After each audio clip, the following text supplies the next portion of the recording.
material, everything. And we're so blessed to always, glean from his inspiration. Thank you so much, Pastor. But of course, before we go on, I think that we should speak with a few people, Yes. right, Yes. to really know what their lives are about or what they're looking forward to getting out of the platform. Of course, we are focused here at the Covenant Place Igomu. So if you want to join us, please head to the Covenant Place right beside the National Arts Theatre Igomu and let us learn together. But if you are at home and you cannot make it here and you're watching right now, you want to put away every distraction, right? Tune in to Channels TV. Yes, here speaking to ourselves, because it's an all-round thing. Welcome. Thank you. Hello, everyone. Good morning. How are you doing? I'm very well. First of all, let's talk to you. What do you do? Okay, first of all, happy Workers' Day, happy Workers' Day to Happy the Workers' viewers. Day. My name is Itume Dache. I'm a management consultant. I work with different firms. I manage different projects, both home and abroad. Yeah. Both home and abroad, international woman. But welcome. What are you looking forward today? The platform Nigeria, May 1st. And of course, the theme says it is not about ideas, but about making ideas happen. What's that one thing that you think that is the reason why you're here and you're going to get that today? Well, first of all, the platform is blessed with a series of speakers from around the world, and I think that this is a place to be if I'm learning, if I'm looking forward to shifting my mindset, if I'm looking forward to growing my business, if I'm looking forward to expanding, and if I'm looking forward above all to execute, because like the theme says, it's not just about the ideas you have, it's about making it happen, and I want to make it happen for me this year. 2026, we must execute. So yeah, I'm looking forward to that. Beautiful. Thank you so much. I'm hoping that you have a very great time. And of course, I'm sure that someday we'll probably do some work, management consulting. That's a very good thing. Thank you so much for speaking with us. Have a wonderful, wonderful one. But of course, we know that there are a lot of challenges, right, that we try as much as possible to surmount, whether as young professionals or people who are just trying to make it in life. Yeah, even but as specifically young professionals, because kids. right here Yeah. we are young, we are Gen Zs, Okay. But of course, let us talk to some people that would put a bit of light or throw more light on being a young professional and something that the platform has together for young professionals in this time. It is interesting. And you don't want to move a muscle. Okay? So let us talk to them quickly and of course hear how they are of course going to, let us of course, I know there's a boot camp, but I just wanted us to talk about the young. Sometimes when people say young is good. There's the young advantage, there's the second half advantage. Let's not go there. But young professionals, right? And we know that the platform is giving out 150 million, up to 150 million naira. That sounds like a good deal. Okay, so what are the requirements? Because I know that it's about young professionals, creatives, entrepreneurs. Yep. What is the requirement for the boot camp and even for this grant? So thank you very much. Thank 20 to 30 years, you have to be Nigerian. You have to be very interested, right, in making impact, in adding value to what your grant as soon as yes, the bootcamp is a 3 days intensive program. So we throw you in, you have facilitators, you have industry leaders, people who speak about their challenges, failures, successes. We equip you with life skills, basically, and then that gives you access to apply for the grants if you are interested. Wow. Yes. Wow. I think it's really, really intelligent. So it's not just about having access to funding. It is also about knowing how to use that funding to grow your business and to equipped to know how to do that. Okay. We equip you, we inspire you to Okay. succeed. So for the last 10 years, we've had that. We've had numerous people pass through our TV. Yeah. This year, we're also coming in to young Nigerians between the age of 20 to 30 to apply. Wow. Get all Wow. the information, So some people, sorry, I mean just a yes or no. Is it just restricted to TCN members? No, it's open to everybody. Right. Yeah. So I wanted to clear that out. Pan Nigeria. So we have Okay. people come from all over Oh, Nigeria. that's amazing. Beautiful. NYPB in the last 10 years. Okay, so you want to take advantage of that. Thank you so Thank much you for so talking much. Thank with you, us. and And happy Workers' Day again. same to you. Thank you so much. so Thank you. much. Thank you. All right. Wow. It is beautiful. We've been hearing from ladies, but I don't think that's a balance, right? Okay, So so let's throw in, balance. let's just so that it's not like we are left out. Okay. And of course we have Samuel here. Hey Samuel, how you doing? Yes, happy Workers' Day. He needed that, right? Okay, but what do you do, Samuel? So I work with the financial industry. Oh, wow. Digital and software product. Tech bro. Tech bro. Wow. Okay. Well, We have a tech bro. Love it. that's the Nigerian spirit. We should not do just one thing, a few things to make things work. Right? Where you work, that you would say makes it relevant for you to even be there.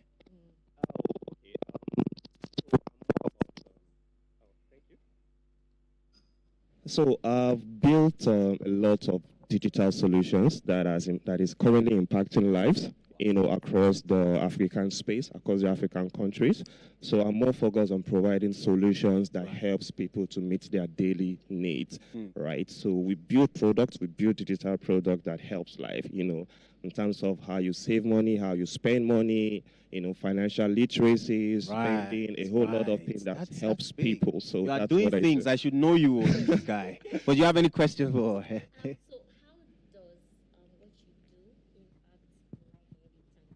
What do I mean? The theme for this year's edition it's about making ideas happen. And you mentioned that you help businesses. Yeah. So how does this translate to like personal lives? Not just how does like an ordinary, a commoner, how do they benefit from what you do? Okay, so the thing is, everyone is actually really, really gifted, right? And you also need to surround yourself with the right team, right? And that is one of the benefit of a platform like this, right? So a lot of ideas that you need to bring into execution. It's not all about just having the ideas in your head, but executing it. And you need the right people. You need the right network to execute that. All right. Thank you so much for your time. Yeah. Thank you very much. Definitely, it's been beautiful. Have a great one. Thank you. But it's been live here at the Covenant Place, right beside the Yeah. theater, and this is the platform. Nigeria. We're about to take you to the auditorium now for Mm-hmm. the main event. My name is King Abdelibe, and it's a stream of the light. Oluwaseun Adewale, and it's been an amazing time with you all. Don't forget to stream live, or if you can come in, join us physically. Do have an amazing time. Yes, happy Workers' Day.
Watching live on television and across all digital platforms.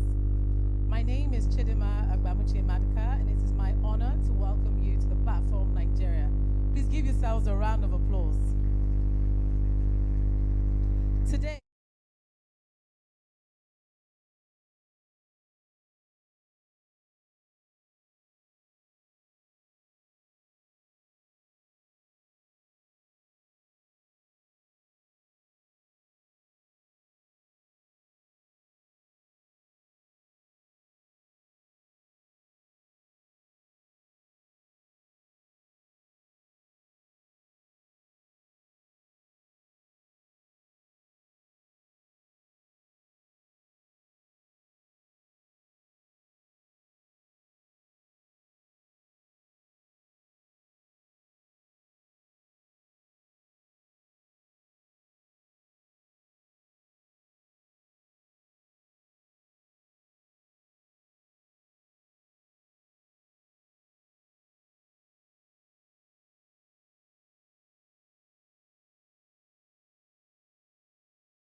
else.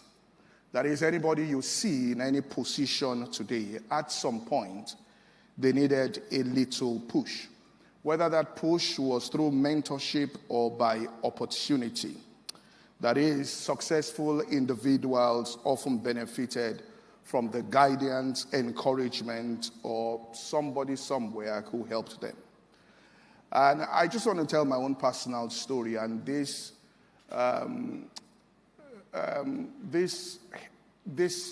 is at the root of sometimes why I make some decisions and how I make some decisions. Many years ago, as a teenager, when I was at the University of Lagos, I was in a campus Christian organization, and that what we call the vibes I was getting wasn't really right. So one of the guys who had been in the executive long before me, one day we were just together in Murray Hall, and he turned, he said, "Look, I need to tell you something so you understand what is going on." I said, "So what do you want to tell me?" He said, "What happened was that 3 months after you joined this organization was when we were going to select the new executives. And we all came into the meeting." He was an executive then and sat in the meeting. And the person who founded the organization and was the president of the organization said, "I want this person to join the executive." He said, "You had only spent 3 months." He said, "All of us refused. Every single one of us said no." They said, "Why?" He said, "He's too young to come in at that stage in his life." So he said he made a decision. And I am here today because that person made that decision. Very insignificant, if you look at it, but it was just that small decision. He said, "Look, I founded this fellowship. I am the president, and I reserve the right to choose the next president and to choose the next vice president." And he said, "I will concede all of that to the rest of you if you will just give me the permission to choose just one person and nominate him into the executive." And he said, "It is this guy I want in the executive." So they had to concede to him. And he said, "You watch what is going to happen in future on this decision that I made." This was probably 1987 or 88 where he made that decision. And I'm here today because that person gave me that little push. And so sometimes, and I'm just saying this here in life, and then I'll tell you another story, which I now remembered. The Chief Justice of South Africa, when they were doing his clearance, former Chief Justice, not the present one, they asked him, they said, "There's a story you would like to tell people about your life." And he literally broke into tears when he was saying it. He said, "When I was very young, my father died. And so I had to struggle,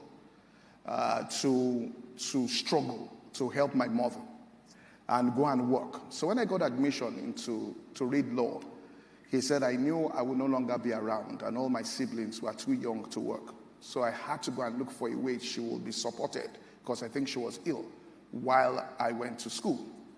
He said, "I found a gentleman, just walked into a mall or so, and I found an Indian gentleman, and I walked up to him and told him what my story was. And the man said, 'Don't worry, I'll take care of your mother for the 3 or 4 years you'll be going to school. Every month I'll give her this voucher. She can buy groceries, she can buy food and everything. And then when you finish and you start working, we'll aggregate all the costs and then we'll schedule the way and manner in which you will pay back.' And so when he finished law school, he came back and they aggregated everything. And the man just took all the vouchers and tore everything and said, 'All I will ask you to do to repay me for what I have done for you is find somebody else and do the same to somebody else.' That's when you go into the world, find somebody." And that man became Chief Justice because that person gave him that rope to climb up there. So all I want to say is this. The essence of your success, whatever you become in life, is to be in a position where you can give others that little push that they require. All right? So whatever we do today, and what we do when we talk about the funds we want to give out, that want to commence, that when indeed you succeed, because by the grace of God, all of you will succeed. All right? That don't be like those that climb up the ladder of opportunity and kick that ladder and nobody finds their space up. All right? So understand this, just that little push may create a Chief Justice. Thus that little push may create somebody who is at platform and have a national event. You don't know who you are pushing up the ladder. God bless you all.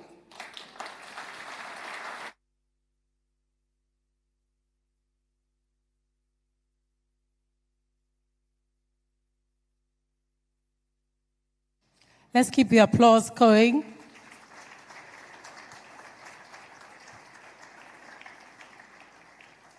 And as always, please stay connected. Let's pay it forward and make sure you use the hashtag, the platform ideas.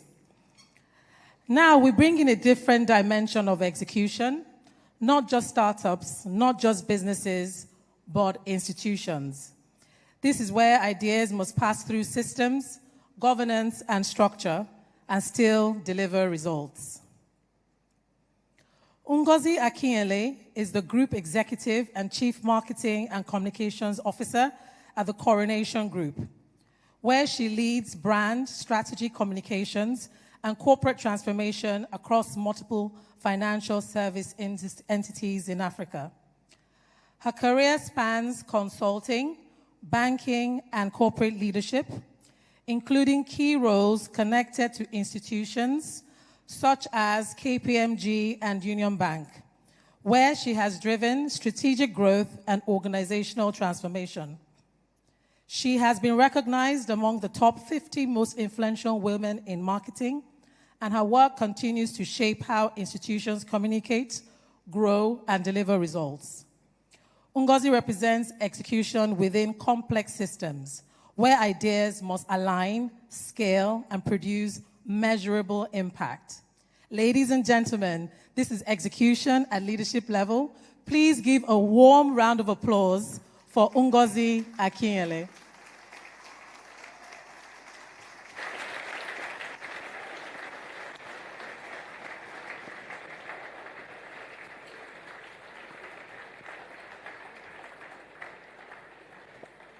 Thank you so very much. Please be seated. Thank you, Chidima, for that very kind introduction. I think I should come and get some tips from you. That was well curated. So,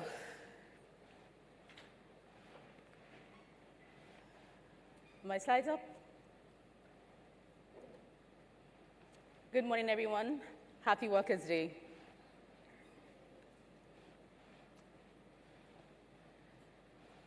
All right, here we go. So, this is me, Ngozi Akinyele, who has anchored the platform for over half of those 20 years.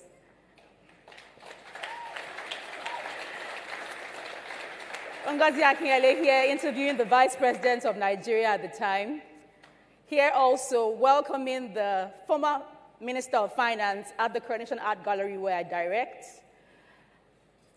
Here, curating a celebratory moment with the richest man in Africa, and of course, my esteemed colleagues. Here, kicking up a strategic partnership with the National Commission for Museums and Monuments. Here, addressing the global media at the Nigerian Modernism exhibition, where the president was recently welcomed on his state visit to the UK. And me, every day, working alongside my chairman, who leads one of the most respected financial institutions in Africa. Yet, when the convener of the platform, Pastor Kwoju, decided to upgrade my JD from moderator to speaker last year, I panicked. And so I prayed to God to just allow something come up at work so that I would have one more year to really achieve many. There was a very zealous angel who heard my prayer and just forgot to cancel my 2026 speaking slots. So that's why I'm here, I think. Speaking, my gratitude goes to Pastor Kwoju and Pastor Tony for the immense opportunity that this is, and I intend to make the most of it. So let's dive right in. How many of us are entrepreneurs here? You run a business, you own a business. Please raise your hands. Clearly, okay. So that's a lot of us, right? So if you wondered, like me, why we are talking about entrepreneurship, where this is a gathering of entrepreneurs, I wondered myself, but I found my answer in this very apt definition of the word entrepreneurs by one of my mentors, Ndidi Ukaonu. And she simply defines entrepreneurs as people who make things happen, who are true engines of transformation within an organization. And she also lays out this powerful equation that we're going to come to as we go through this intervention this morning. Essentially, an employee who has the X factor and the Y factor will become an entrepreneur, right? That's what it says. The X factor here are intrinsic factors, how we are wired. And then the Y factor are the factors that drive us or motivate us in the workplace. So in other words, this equation says, if a particular individual is wired in a certain way, fired up by certain factors, they will become an employee who makes things happen. So let's find out more about X. Previously on the Heart of Entrepreneurship, if I'll get some audio.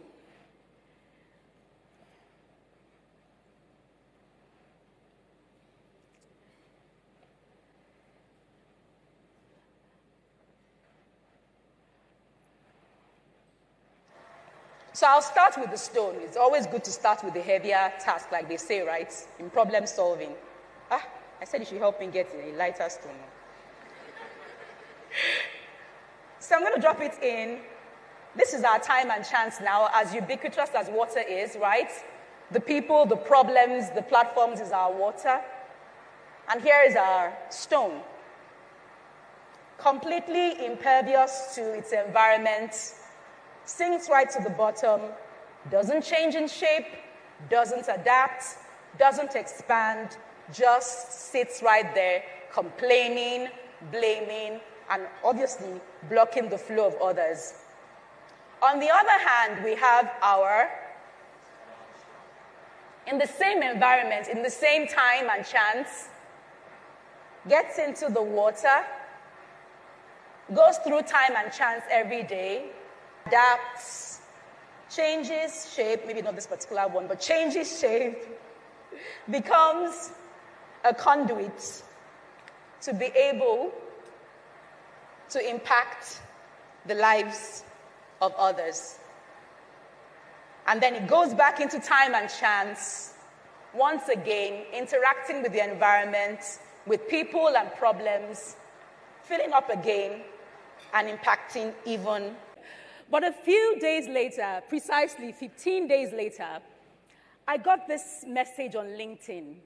And M, for the purpose of this conversation, essentially says, I recently came across your insights on the stone mindset versus the sponge mindset. And it really struck a chord with me, said other things. But he says, I find myself struggling. I want to grow, I want to absorb, and I want to have, the sponge mindset. But it's hard to do that in an atmosphere that is suffocating and draining. How many of us can relate with that, right? So in other words, sponge self. Sponge self. Don't tire. So I'm going to unveil my experiment now and try to demonstrate what M is feeling. So we assume that we have a work environment where everything is cool and nice and dandy. But in reality, we have environments where you have micromanagement. What else should I pour next? Okay, extreme competition. I like that. Extreme competition, unhealthy competition, where there's so much, it's already feeling bloody here. Then burnout as a badge, right? What are other things? Sharp HR practices. Unpaid salaries. Thank you. Please give me more. I still have more to go. What? Verbal abuse, shredding, misunderstanding. All of that happens in this environment, right?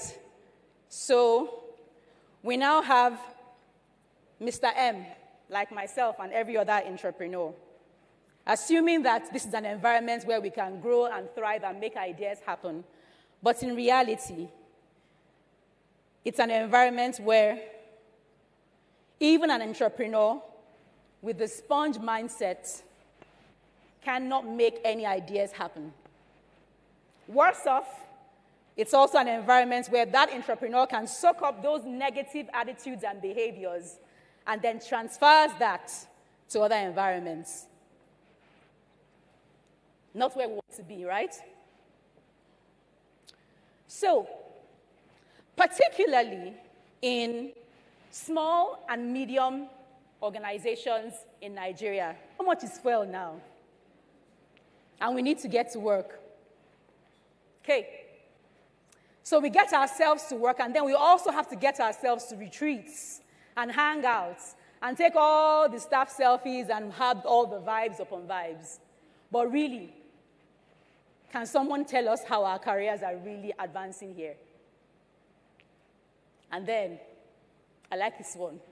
We are family. We are family. We are building a future for Africa, for our future generations. But Oga, since we became family, we haven't heard anything about our taxes being remitted. We have not heard anything about our pension contributions being made.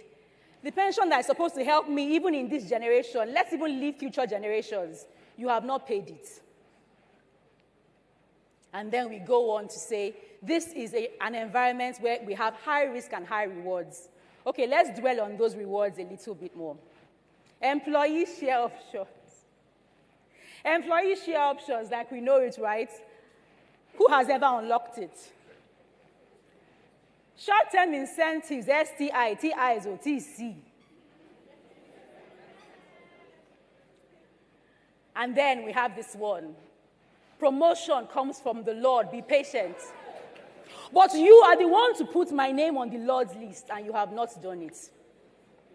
So altogether, we really know that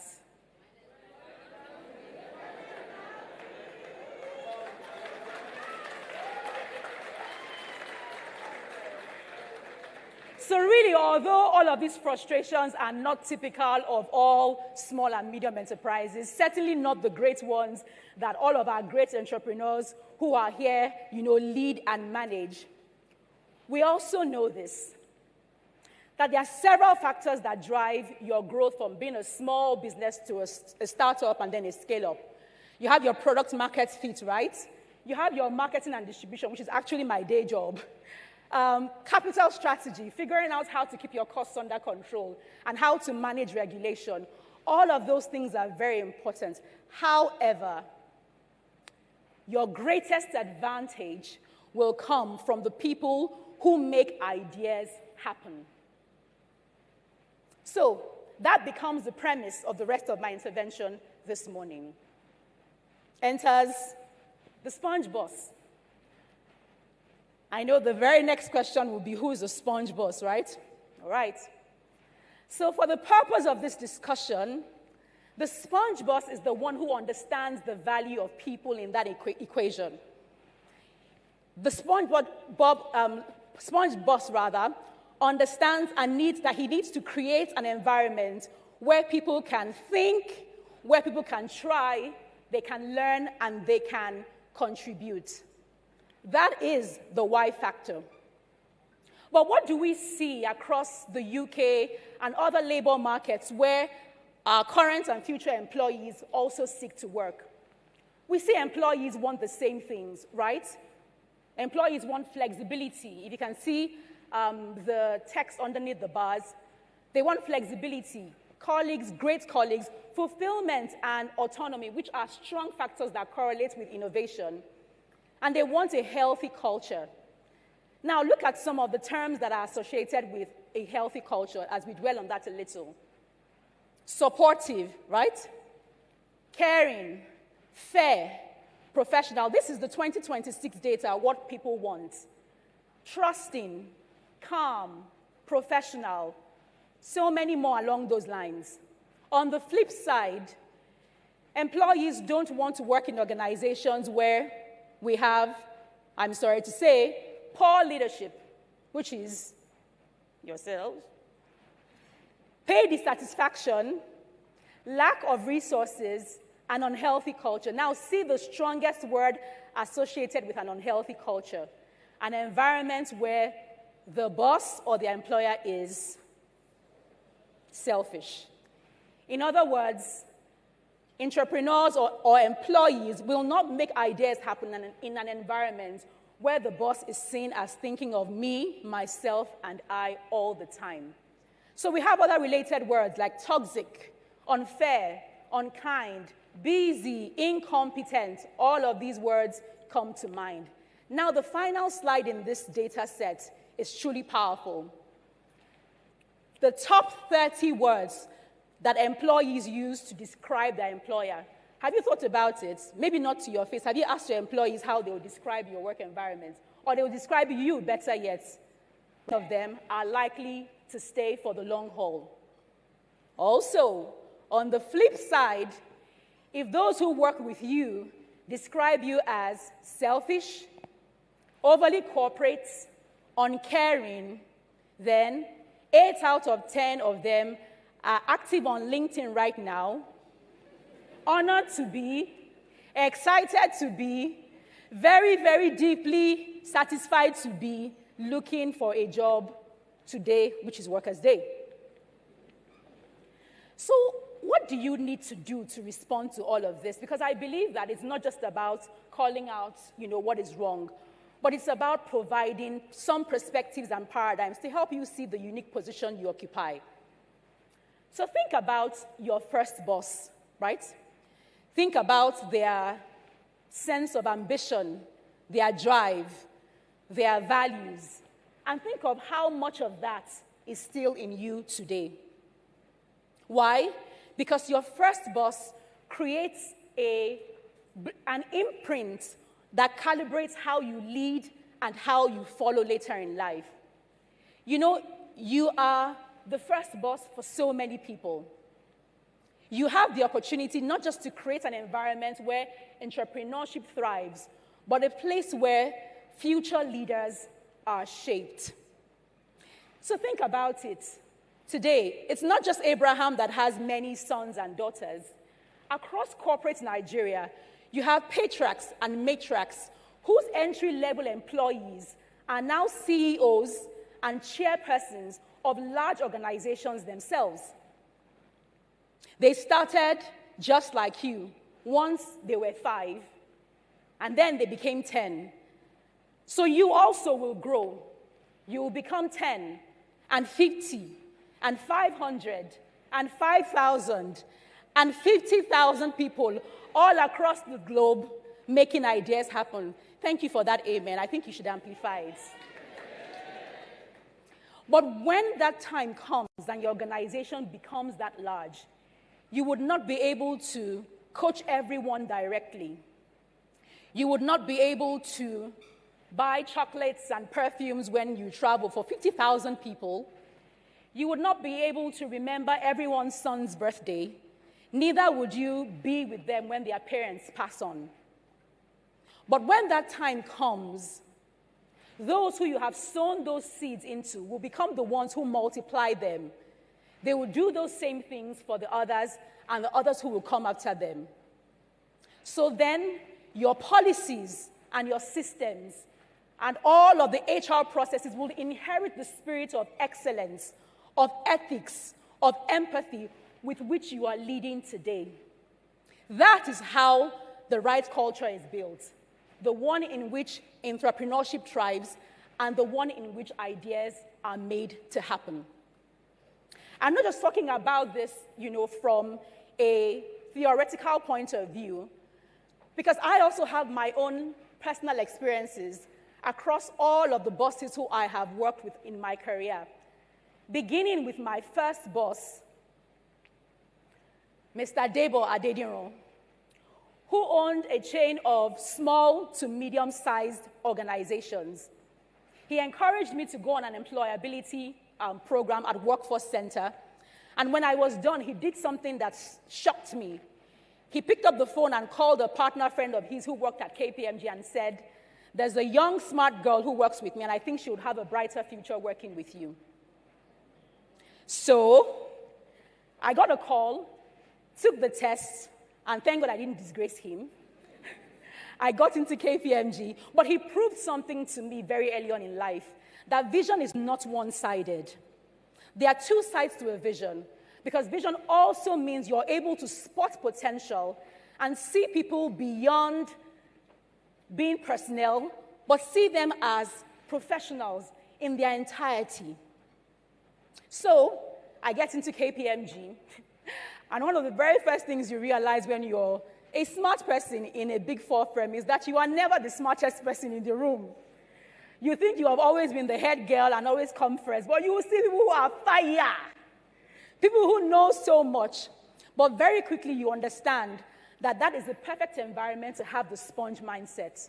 So you are soaking up knowledge from the smartest people, like BC Lamikoran, who was the head of management consulting and the partner of financial services. She gave me my first opportunity in financial services. Until today, as she sits on several boards across the world, continues to find opportunities to open doors for me and helps me to serve in various capacities.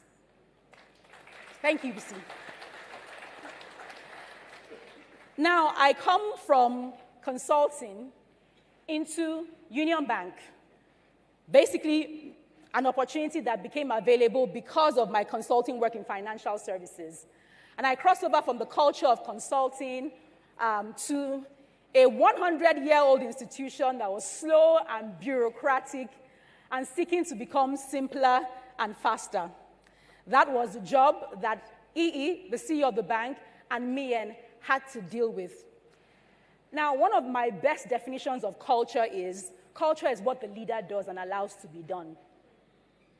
EE embodied what it meant to have a simpler and smarter culture. So for starters, EE was EE to everybody. He still is EE to everybody. So because the CEO goes on a first-name basis, no matter how royal you think you are, you will never be called Your Royal Highness. But he also made certain important initiatives, like separate elevators for executives were banned. Eating in offices was also banned. There were important steps to help break down those silos. And also, guess what? Literally, physical walls were broken. It wasn't just about an open door policy, but the walls actually came down. So it was a no-door situation, actually. But then innovation and initiative also became important values at the bank.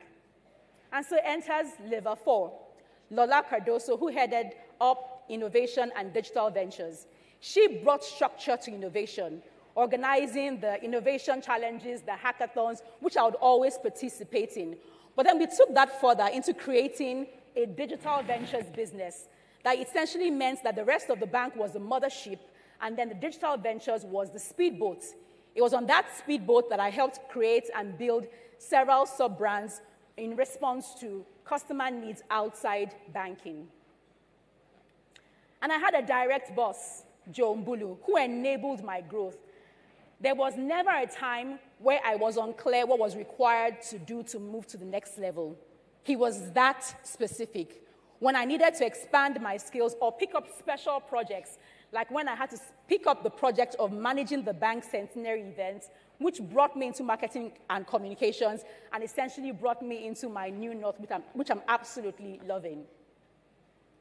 The sixth level, of course, was Ogochukwu Ekeze, who was my boss in marketing and communications and gave me the gift of adventure.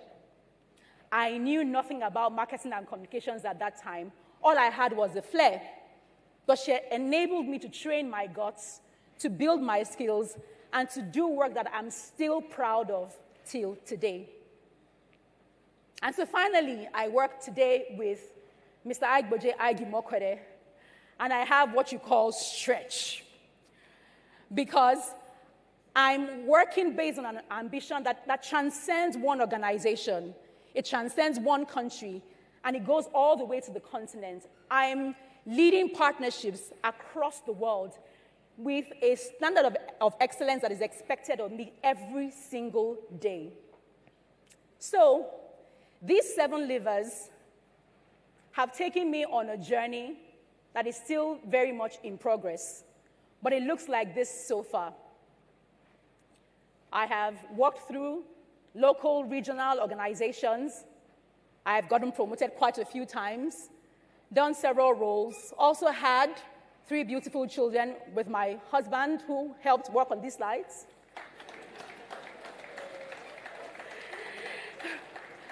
But that is on the platform of the wonderful bosses that God has brought into my life.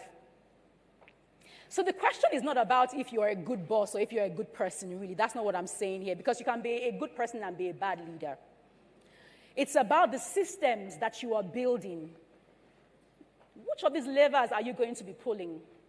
Is it vision, where you need to help people see themselves more clearly in what you're doing? Are you really opening doors for people? Culture is an important one because you need to be able to invite challenge as a business owner. How many of us have people disagree with us? Because if 2 people work together and agree all the time, one of them is not thinking. Every single day, you have an opportunity to scale trust. And if you don't scale trust, you can't scale growth. Are you going to be thinking about your structure? Some organizations do not have an organogram. If you don't have an organogram, you're simply saying you're not intentional about anybody's growth. And it's like asking somebody to climb on a ladder when they can't see the next rung. So these are all levers that you need to consider as you think. And with these few points of mine, you still need some data. Look at this survey that essentially shows that if an employee is loyal and you provide an environment where they have great colleagues, they have all the support that they need, they will be satisfied. And that satisfaction would lead to entrepreneurship.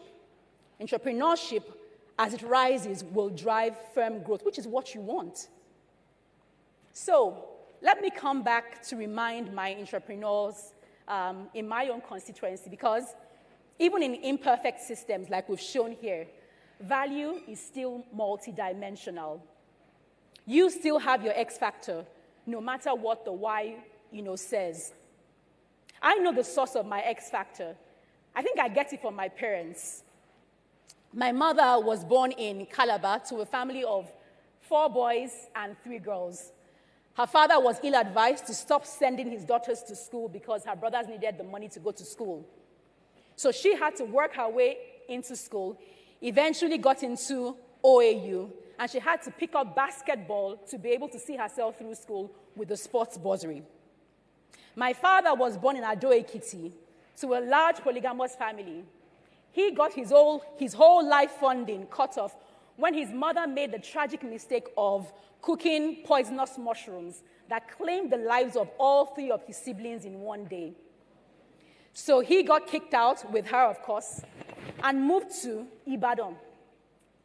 In Ibadan, he worked as a mechanic for several years, all across his teenage years, and eventually got into University of Ibadan without ever attending a secondary school. He also picked up football to be able to pay through school with the sports bursary. Guess where they met? I found this out on Monday. Guess where they met? They met at Nuga Games in 1976. And it was hosted in Ibadan. So you see, I was born about a decade later, so I still also have some association to this Ibadan thing, right? If you know, you know. But you see, that is the source of my X factor. Because even though I'm wearing a nice suit, inside me is still the DNA of grit, of determination, of focus, of a hungry sportsman.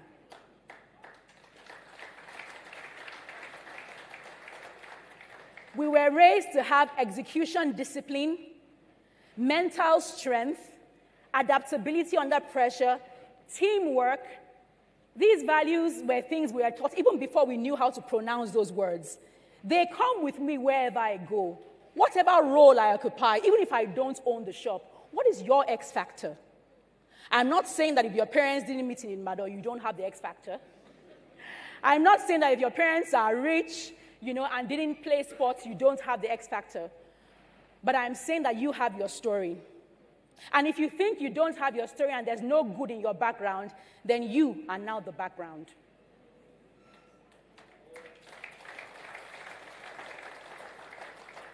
So let me end by sharing this, which is the source of my deepest convictions. this scripture from the Bible. And I'm going to carefully.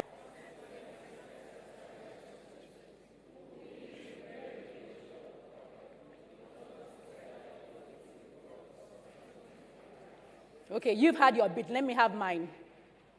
I read it as, have the same mindset as Christ, the greatest entrepreneur of all time, who was hired on a 3-year contract to make a great idea happen. Scratch that. To make the greatest idea in history happen. He knew what he was worth, but he didn't demand it prematurely. When he had fulfilled his contract terms, oh, he got a great package. So let me round up by letting you know, dear entrepreneurs, that it's still important to have the sponge mindset. Entrepreneurs, I would ask you today to be a good sponge boss, or better yet, be the God kind of sponge boss. Keep the applause going. That was absolutely amazing. So, employees, you may want to send the link to your employers and tell them they have something very interesting they need to watch. Thank you for that. So they can be good sponge bosses. All right, so please stay connected with us online. Keep the conversation going. Let's share this learning. Let's make sure that this movement goes as far as it can. This is information everybody needs to have. The hashtag again is the platform ideas. Please let's use that as we are posting online. Now we're even going to go deeper. From small beginnings to industrial scale. This is what happens when execution meets courage and vision refuses to stay small. John Alamu is the founder and group managing director of Capital Sage Holdings, a multi-sector business group with interests in fintech, agribusiness, manufacturing, healthcare, and financial inclusion. His journey began with just 100,000 naira, offering small loans to farmers and market women. A modest start that has grown into a powerful enterprise operating across multiple industries. He's also the founder of John Ventures Group, a leading cocoa processing company, driving value addition and global export from Nigeria, backed by international investment and large-scale production capacity. John represents bold execution, turning small beginnings into factories, systems, and global impact. Ladies and gentlemen, this is how ideas become industries. Please put your hands together for John Alamu.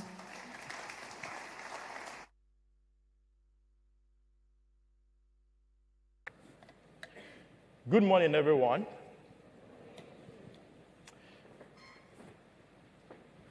Firstly, I would like to appreciate Pastor Poju. Thank you so much for extending the invite to me. You see, when he covered by Pastor Poju, you don't blow. So, I'm not a pastor, but I'm a believer.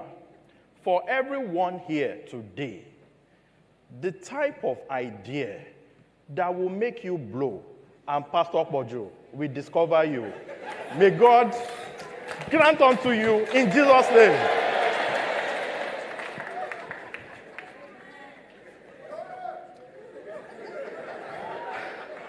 Thank you.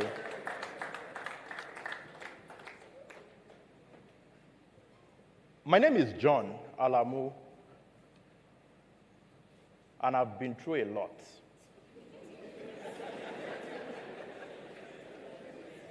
And I'm here to tell you about what I've been through. Firstly, I'm from Ibadan.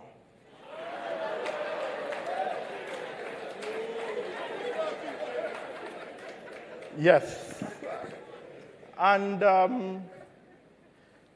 I had my degree from the Federal University of Agriculture, Abeokuta, studied statistics. Very romantic and bougie course. But my grade was not bougie. I finished with a third class. And you know, there is a level to third class. There are some people who say, oh, I missed first class by 0.001. But me, I made third class by 0.0001. Well, because today I don't want to discourage the young people, I didn't stop at third class certification first degree. Of course, I did my master's. So today I have a master's degree.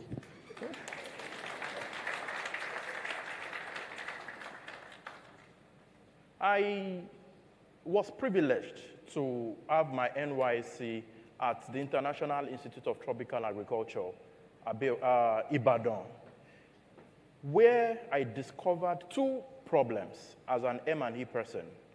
These problems I call today opportunities, and they were the bedrock of the group we've built today. The first problem, farmers have challenges with access to finance, and two, they have challenges with access to markets. So, I spent about 5 years in IITA, and I must throw a note of caution. I finished school 20 years.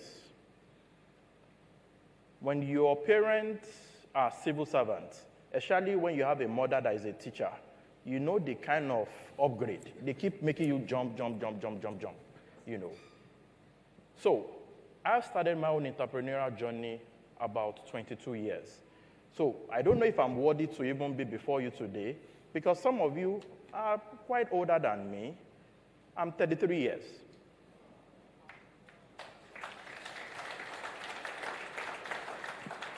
Well, saying that is at my own risk, because some of you that use sir for me, you are not too young to start that idea. You're not too young. And it is never too late. There's a Chinese proverb, the best time to plant a tree was 20 years ago. Oh, there's a Chinese clapping here. But the second best time to plant that tree is now. So, I left IITA because of these two challenges. I wasn't too comfortable, you know, with this fire burning in me. And I had 100,000 naira. I started with microloans for 10 women.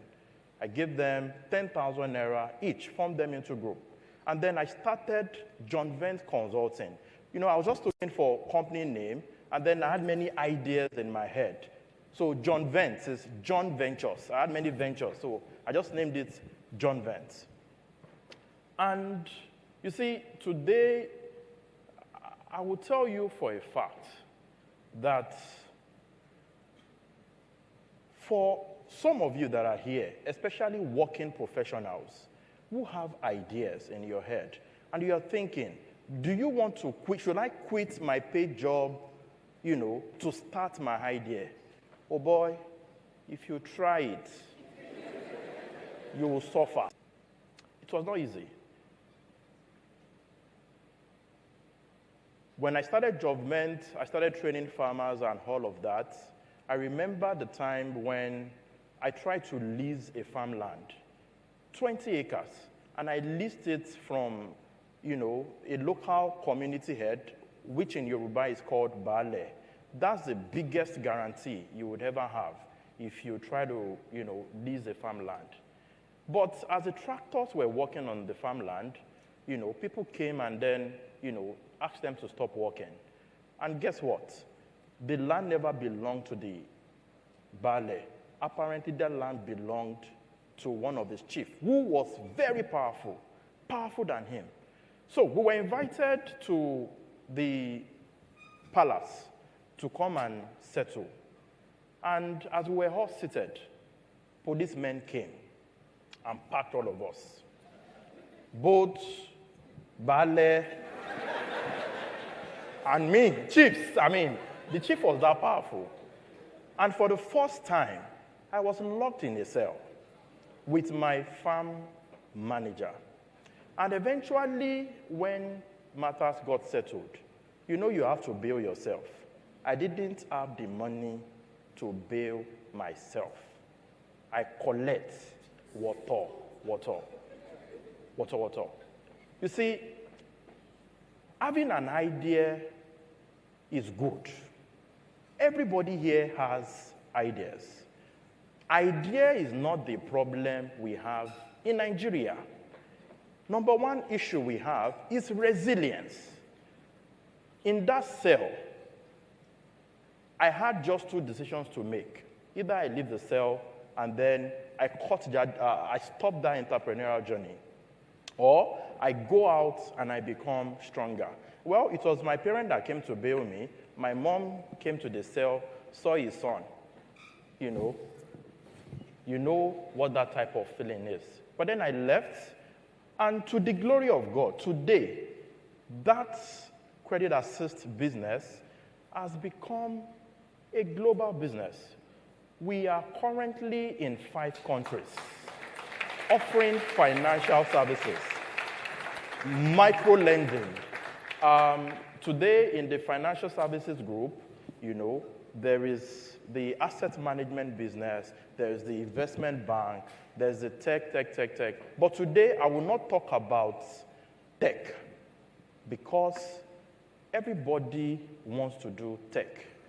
I will focus on the one that is not attractive, which is John Vent's group. You see, I will continue that story. After I was released, I met the chief, and he told me, guy, you look very young. You don't look like someone that wants to steal my land. What are you trying to do? And then I sold my dream to him. And then he said, you know what? I will give you that land, and I will give you 200 acres more for free. For free. If you are resilient enough, you will find destiny helpers. But you see, my own generation, some of you belong to my generation, we don't honor our destiny helpers.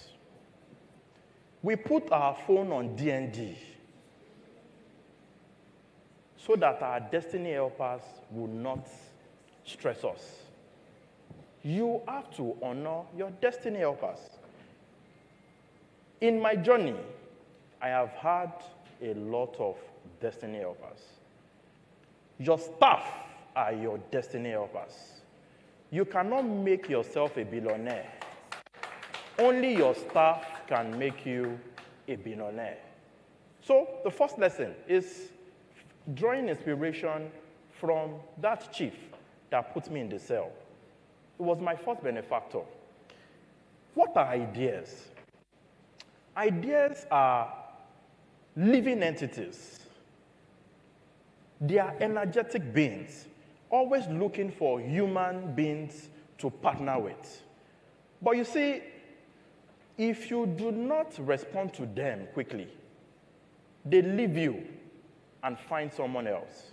Have you ever found yourself in this situation where you have this idea living free in your head, and then you are writing business plan, analysis paralysis, and weeks after, you find that someone else has built that idea? That feeling is the most instructive feeling. It humbles you. You see, that idea was not stolen from you. That idea simply moved to the person who was ready for it. Ideas are not loyal. They are not. They are looking for people who can execute. You see, we have all tried to improve skills on business writings, thereby delaying idea executions. As God would have it, today there's ChatGPT. That business plan can be written in 5 minutes. So, The winners of tomorrow are not those who know how to write business plan, because machines can do it. The winners of tomorrow are those that can execute. Execute. Now, I was trading, off-taking products from farmers, buying cassava, buying maize, doing all of that. And I was selling, to the feed mills and doing all of that. And in the course of my hustle in the financial service side, I was privileged to meet the Odua cooperative conglomerate. And then when I went to pitch some of our loan products to them, during one of the dinners, the president told me that, John, we have a factory that we have been trying to get an investor into.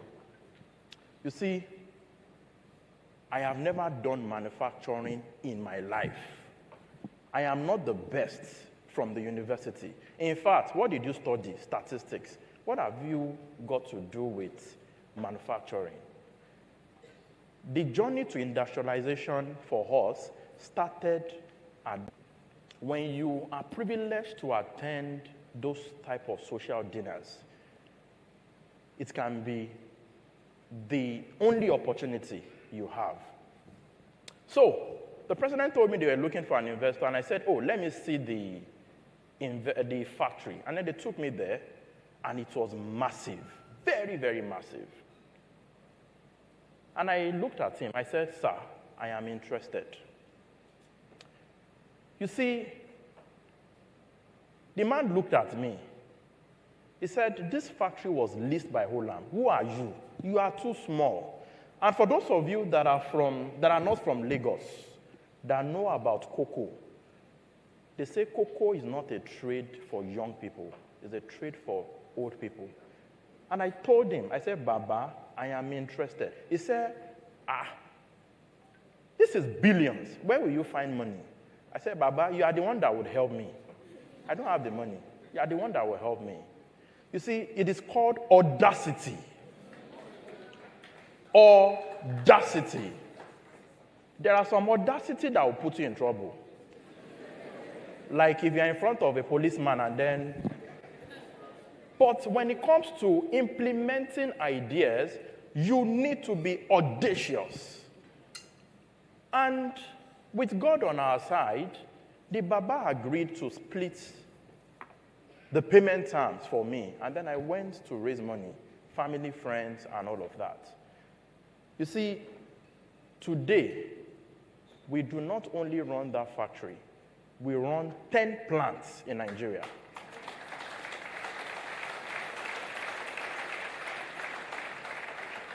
I didn't know anything about cocoa processing. Today, in Nigeria, we are the largest cocoa processor in Nigeria. But the platform event is not a stage to come and show yourself. What is the lesson from there?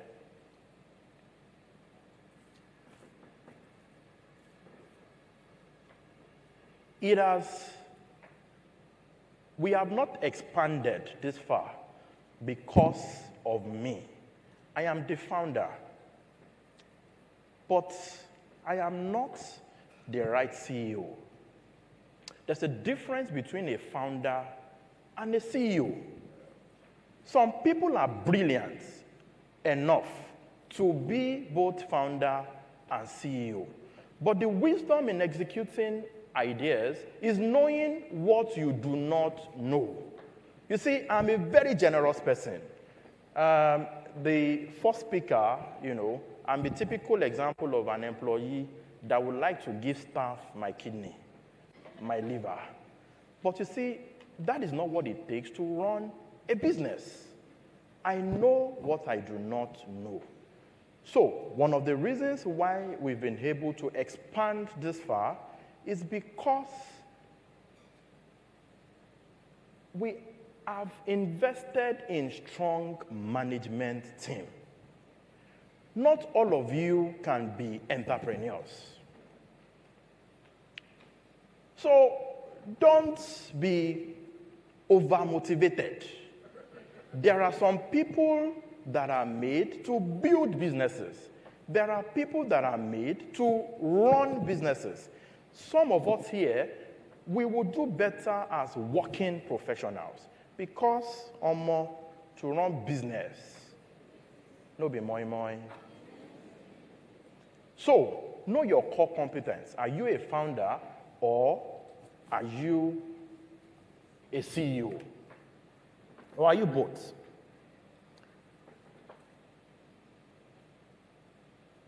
I would like to talk about founder's instinct. There is an instinct in all of you that gives you strong faith and belief about your idea that no one else has. You can imagine sharing your intent with your friend and then they say, "Are you crazy?" But you are very, very, very convinced. That conviction is called founder's instinct. Nurture it. The worst that can happen is what? You fail. That's the worst that can happen. Founder's instinct is one of the greatest tools that founders have.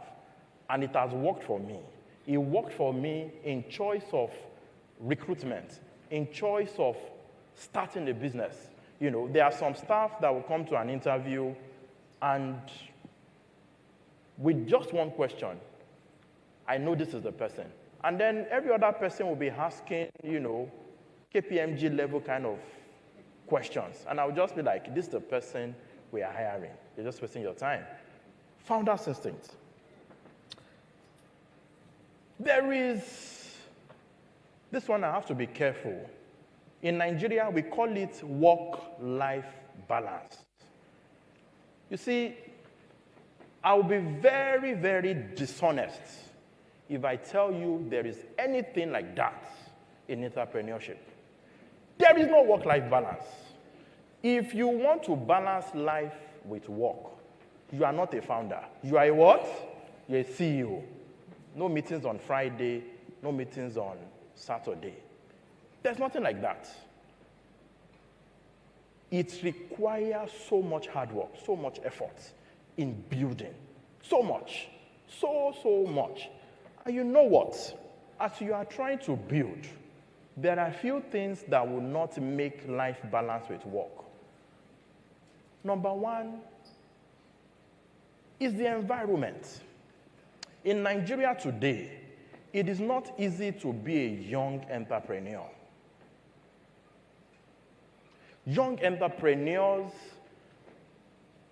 in the West, they have what they call Silicon Valley type of funding. In Africa, you go find that money yourself. Nobody will give you that money.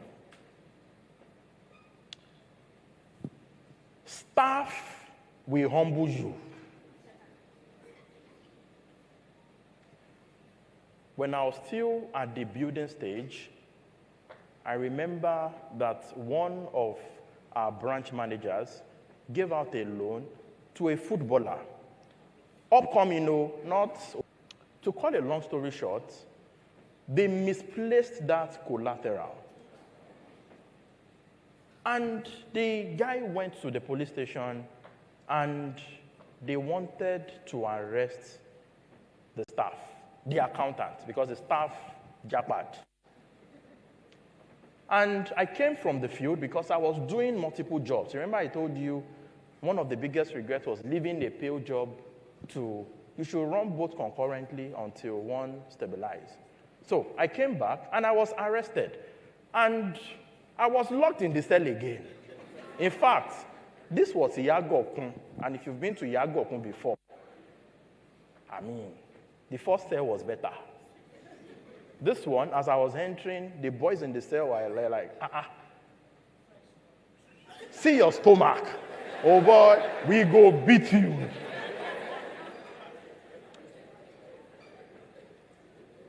I was in that cell because of the action of my staff. And you know what? We had a lawyer who just finished from school, from law school. He's still our lawyer today, but he used me for... I hope he's listening. So normally he was supposed to, talk to police and then let them release me on bail. But it was by law, I sleep that place. I sleep that place. So your lawyers will frustrate you. Your staff will frustrate you. But nonetheless, they are still your greatest asset. That lawyer that made sure I slept, that lawyer that made sure, innocently that I slept in the cell today is our company secretary. It's our company secretary. He will never let anyone sleep in the cell again. Today we have over 3,000 staff, but he has also learned on the job. There was something that I enjoyed doing. I enjoyed poaching staff. One of the things that has made us grow was the ability to poach staff. But it is sweet when you do it to others. But when they do it to you, you know what it feels like. So, the lesson I've learned from that is that build people from ground up. Build people from ground up. Protect your ideas. Protect it. Remember the story of that popular social media giant. I will not say the name so that I will not sleep cell again. Protect your idea. You see, there are wolves out there.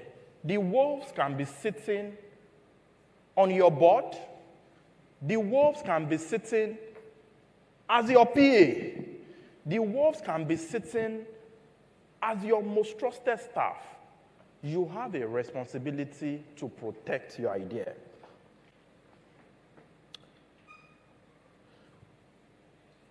Power is shifting from the West to Asia. Before we used to do made in America, made in this, made in that. But the most popular influencers today are advertising cars from China. So the question is, what are Chinese doing differently? I think there's a whole lot of lesson to get from that. Chinese people are very efficient. They don't focus on paparazzi. They focus on the job. In Lagos, there is too much paparazzi. Too much. We focus on being polished than being quality. It's not just in Lagos, because our businesses are everywhere. You see, I've tried to show a video, so I don't talk about it. So believe me when I tell you that for Africa to be the next frontier, we need to understand what Asia is doing. And then do what? Do better. So, if you're an 8 to 5 person, you cannot be the new frontier. If you are not self-aware, you cannot be the new frontier. Chinese and Asians are accountable. If you are not accountable, forget it. You cannot be the next frontier.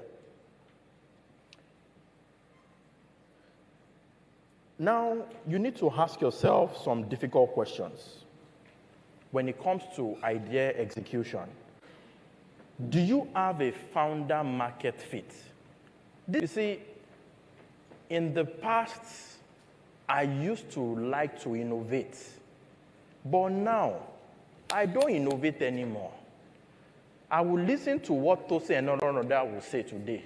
And everything he says, I will do what? I will copy it. I will copy. Sometimes you need to know what you don't know. But to test your idea, you need to you need to test what competition is saying about it. If there's nobody doing it, be careful. If there are people that are doing it, what are they doing better? I would like to wrap up. You see, I try to live what I had written. You can be the most intelligent. You can have the best idea. You can be the best executioner. But I'll tell you this, like I said, because I'm not a pastor, I'm not here to preach for Pastor Podru. But what I can tell you for free is that without God, your ideas will never work. I'm a Christian. I'm not from the part of the world where they don't believe in God. Most importantly, you need to put God.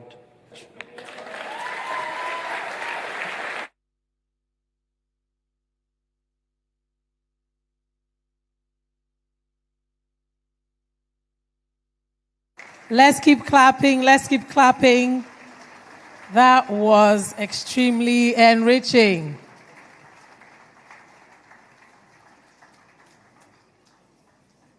All right, just a quick reminder. Let's keep the conversation going on online.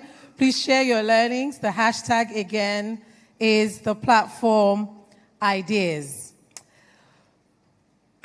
So Kemi Adeosun is a British-Nigerian economist with over 35 years of experience across Nigeria and international markets. She's a former Minister of Finance of Nigeria and has chaired the board of African Export-Import Bank, AFREXIM, where she led key fiscal reforms focused on transparency, revenue growth, and financial discipline. Before her ministerial role, she served as the Commissioner for Finance in Ogun State and built a strong career in finance, audit, and consulting in the United Kingdom. Her tenure in public office was defined by efforts to strengthen government financial systems and improve accountability.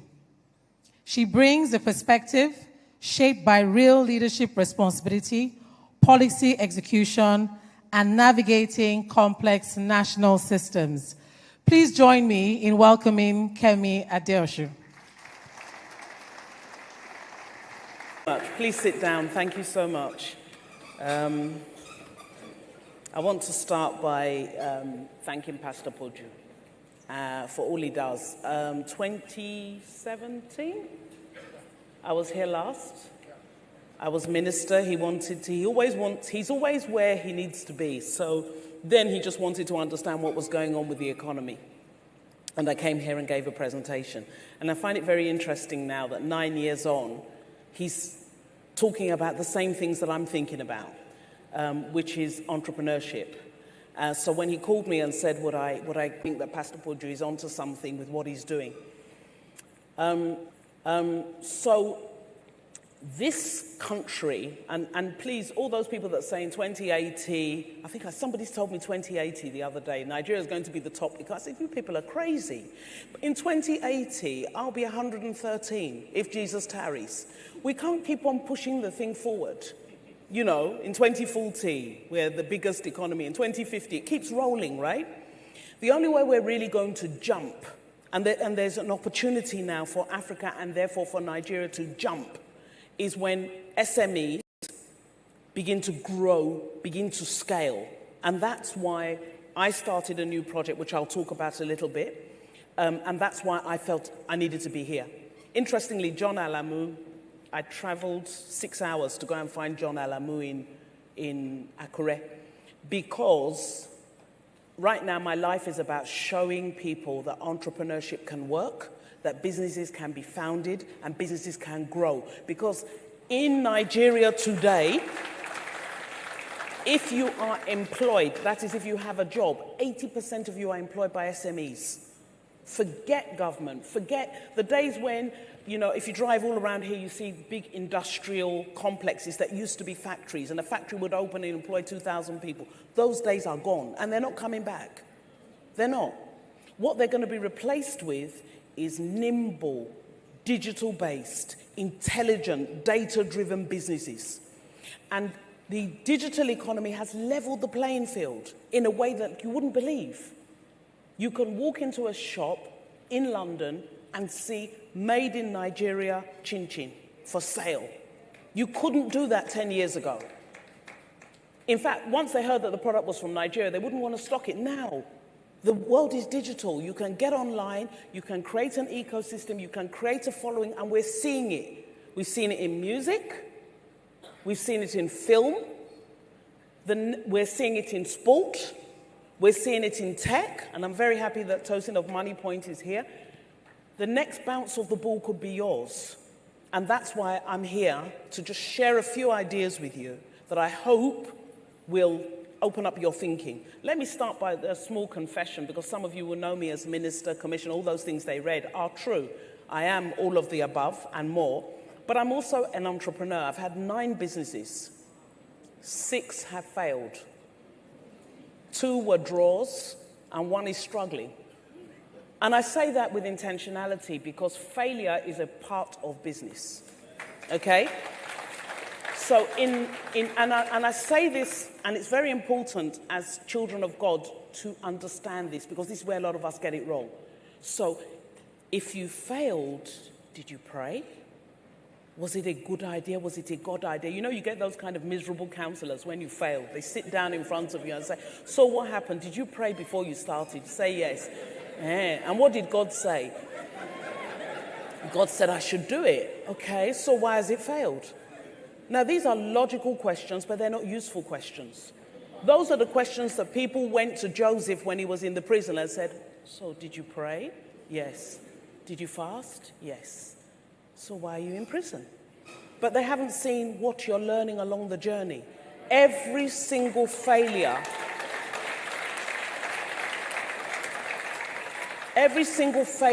that I have had, and one day when I have time, I'll tell you about all my failed businesses. Many different.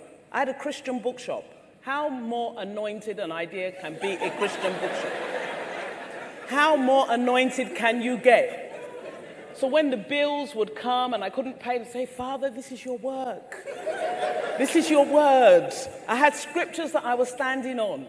God gave the word. Great were the company of those who published it. I failed. Not only did I fail, I ended up paying debts. But you know what else happened? I learned.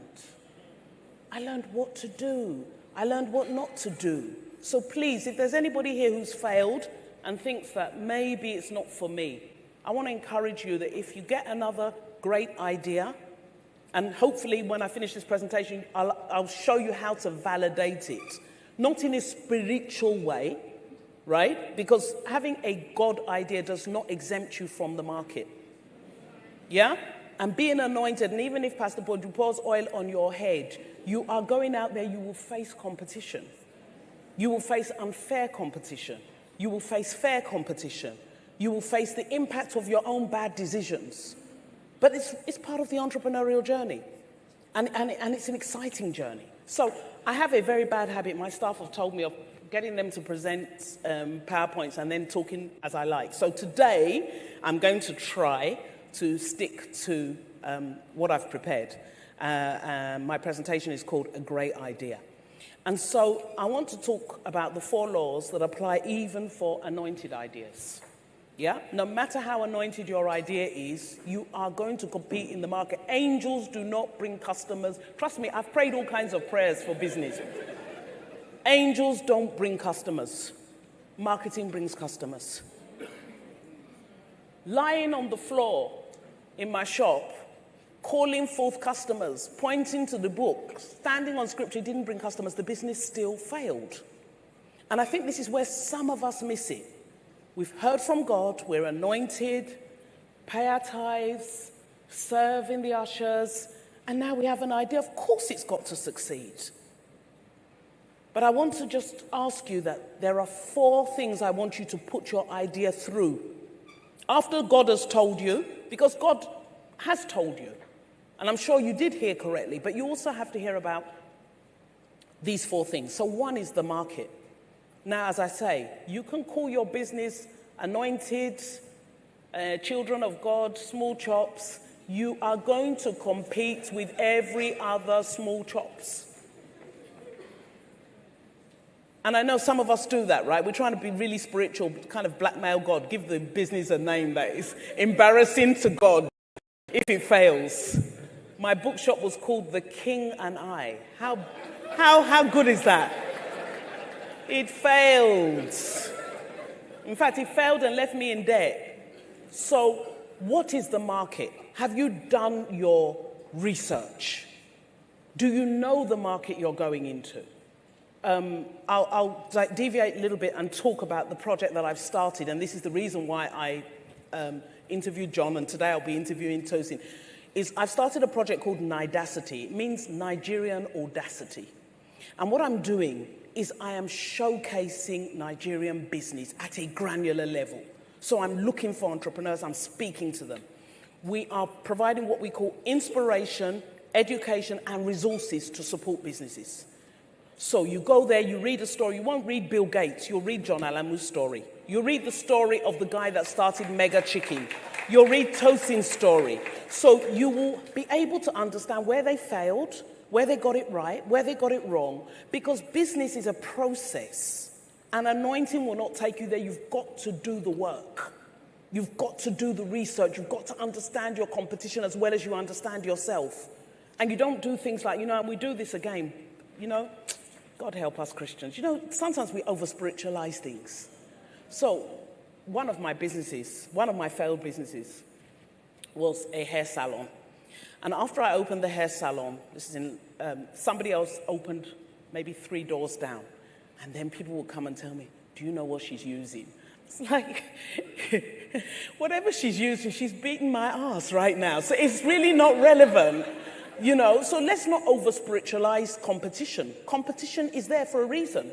You need to study it. You need to know, okay, if they're using something, you two go and use your own now. Don't, when failure comes, sometimes the market is telling you something. Sometimes your product is not selling because the market is telling you it's wrongly priced. It may be anointed, but it's wrongly priced. Or you're facing the wrong market. Or your timing is wrong. So because sometimes we get a little bit, and then we start having dreams. We start calling pastor in the night. I had a dream. I saw my competitor running after me. I think she's using, no. No, the Bible says by much activity a dream cometh. After a while, you start dreaming of things. You've got to do your work. Being a child of God, being anointed, being in covenant with Christ does not exempt you from the normal. In fact, if anything, it might make it tougher. It might make it tougher. But the good thing is, if you do the work, then the anointing becomes like the icing on the cake. It's not the other way around. You have to do the work. So understand your market. Who is your market? Who are your competitors? How do they react to you in the market? How are you marketing? Are you rightly capitalized? Have you jumped into business because, and this is one thing we're finding with Nidacity, and this is one of the things we're correcting. Let me rephrase something that John said because I was listening to him. In Nigeria, because of the job situation, and that's why I decided to do what I'm doing, we have what we call entrepreneurs of necessity. They actually would rather not be an entrepreneur. They would really just rather earn a salary every month. But because there are no jobs, one auntie or one uncle then calls you and says, what are you doing? You better go and create your own job. And that's how some people have found themselves in business. Business they don't understand. They really, really would just rather on the 28th of every month, just let me see alert. And I think 2 things we've got to do. One, we've got to deliver some people from this idea that only being an entrepreneur is worth anything in Nigeria. It's a very dangerous logic, and I see it a lot. I see people that are doing really well. Last week, I think I was in Port Harcourt. Port Harcourt is oil and gas city. You have people saying, no, I want to be my own. Your own what? Do you want to sink an oil well? I mean, what do you want to do? So if you are called to entrepreneurship, that's great. But if you are not, don't let anybody call you to entrepreneurship because you will fail. Anointed or not, you will fail. The same auntie that tells you that, don't worry, I will give you money, I will set you up. When her money goes, she will fight you. So don't be forced into entrepreneurship. What we need to do is to remove the entrepreneurs of necessity and give them opportunities to be the CEO, to be the head of HR, to be the head of legal, to be the company secretary, to be the financial controller, and they will be happy doing it. And that's why getting our small businesses, SMEs, growing is economically and politically important. And we need to stop this idea that everybody must be an entrepreneur. That's the problem in Nigeria. Everybody wants to have their own. Everybody must have their own. If you look at countries that succeed, they actually succeed by a few people growing big. So we need John to be bigger. We need Money Point to be bigger. We don't need Money Points. But some of you have come here to come and hear, Cocoa, okay, I'm from Ondo. Cocoa, he made money from cocoa. And off you go into the cocoa farm. You are going to fail, oh. You will fail. You will fail. You need to have your own idea. And it has to have the right timing, the right knowledge of the market. And then you have a chance of success. And then the anointing then takes you where you need to go. But without that, please don't, nobody should come and, anyway, I told you my own story. I can tell you all my businesses had phenomenally Christian names. And they failed. So, let's go on to the numbers, which is something I'm very passionate about. You cannot run a business without knowing your numbers. You can't. You can't. And this is where a lot of businesses struggle. So we, again, I'm plugging, but Nidacity is a not-for-profit, it's a charity. We are working to help people to understand their numbers, because what we're discovering is, especially the creatives, the fashion, the catering, there's a lot of busy doing nothing. There are a lot of people that are busy. They're running around in circles. They're not making any money. And they don't know they're not making money because they don't know their numbers. So we started creating tools. We started running workshops. There's one next week for fashion and for catering entrepreneurs, which I'm teaching myself, getting down into the numbers. What is your revenue? What is your variable cost? What is your gross profit? There are 5 numbers you've got to know. 5. You must know them for whatever business you're in. Your revenue, your gross profit, your net profit, your cash flow, your break-even point. If you cannot define them, please don't go into business. That should be the first thing you do. Research the business you're going into. Some businesses have very high gross margins, but you don't sell that many. So if you're a fashion entrepreneur and you sell an outfit for $500,000, your gross profit margin may be 300%, but you may only sell 4 in a month, and that's enough. A lot of us go into businesses where the margin is very low. The number of people I've had that come to me, especially these entrepreneurs of necessity. Auntie, please, can you loan me money? I want to start a business. Okay, what do you want to sell? Provisions. Just look at them, please. Can you? Do you know the margin on provisions? Do you know that the margin on provisions is like 2%? How many are you going to have to sell to make any money? So any business you want to go into, please go and do the research. Ask the questions. Go online. Come to our website. We're doing profiles. We're breaking down numbers. We're showing people this business. So like cement now, on a bag of cement, do you know how little their margin is? So don't just see, and Nigeria can be funny like that. I'll tell you a little story. I think I've got enough time to tell you the story. So when I was in, and as you're doing your research, do it with skepticism, one eye open and a whole lot of wisdom. So when I was in financial services, we used to go out and look for deposits, look for money. And I had this client. I'd just come into the country from England, so I had this client. So they used to send me out because my accent was good, right? Then it's changed now, but my accent was really good then. And I used to go out to market, and I always used to get checks because I would just, hi, how are you? I just come back from London. And they'd be like, oh, this nice British girl, she's not going to steal our money. And so they would give us, I became although I was actually employed as a financial controller, I actually became the top salesperson because, I just go out and just speak some English, and it was working. So we had this particular client in Lagos Island, and she said to me, where did you say that your office is? And it was in Marina, so I pointed to the building. She looked up, she said, yeah, okay, let me test you. So she gave us 5 million cash. And I was looking at this woman like, what business can this woman be doing to just, you don't know me. If I run away with this money, you're literally...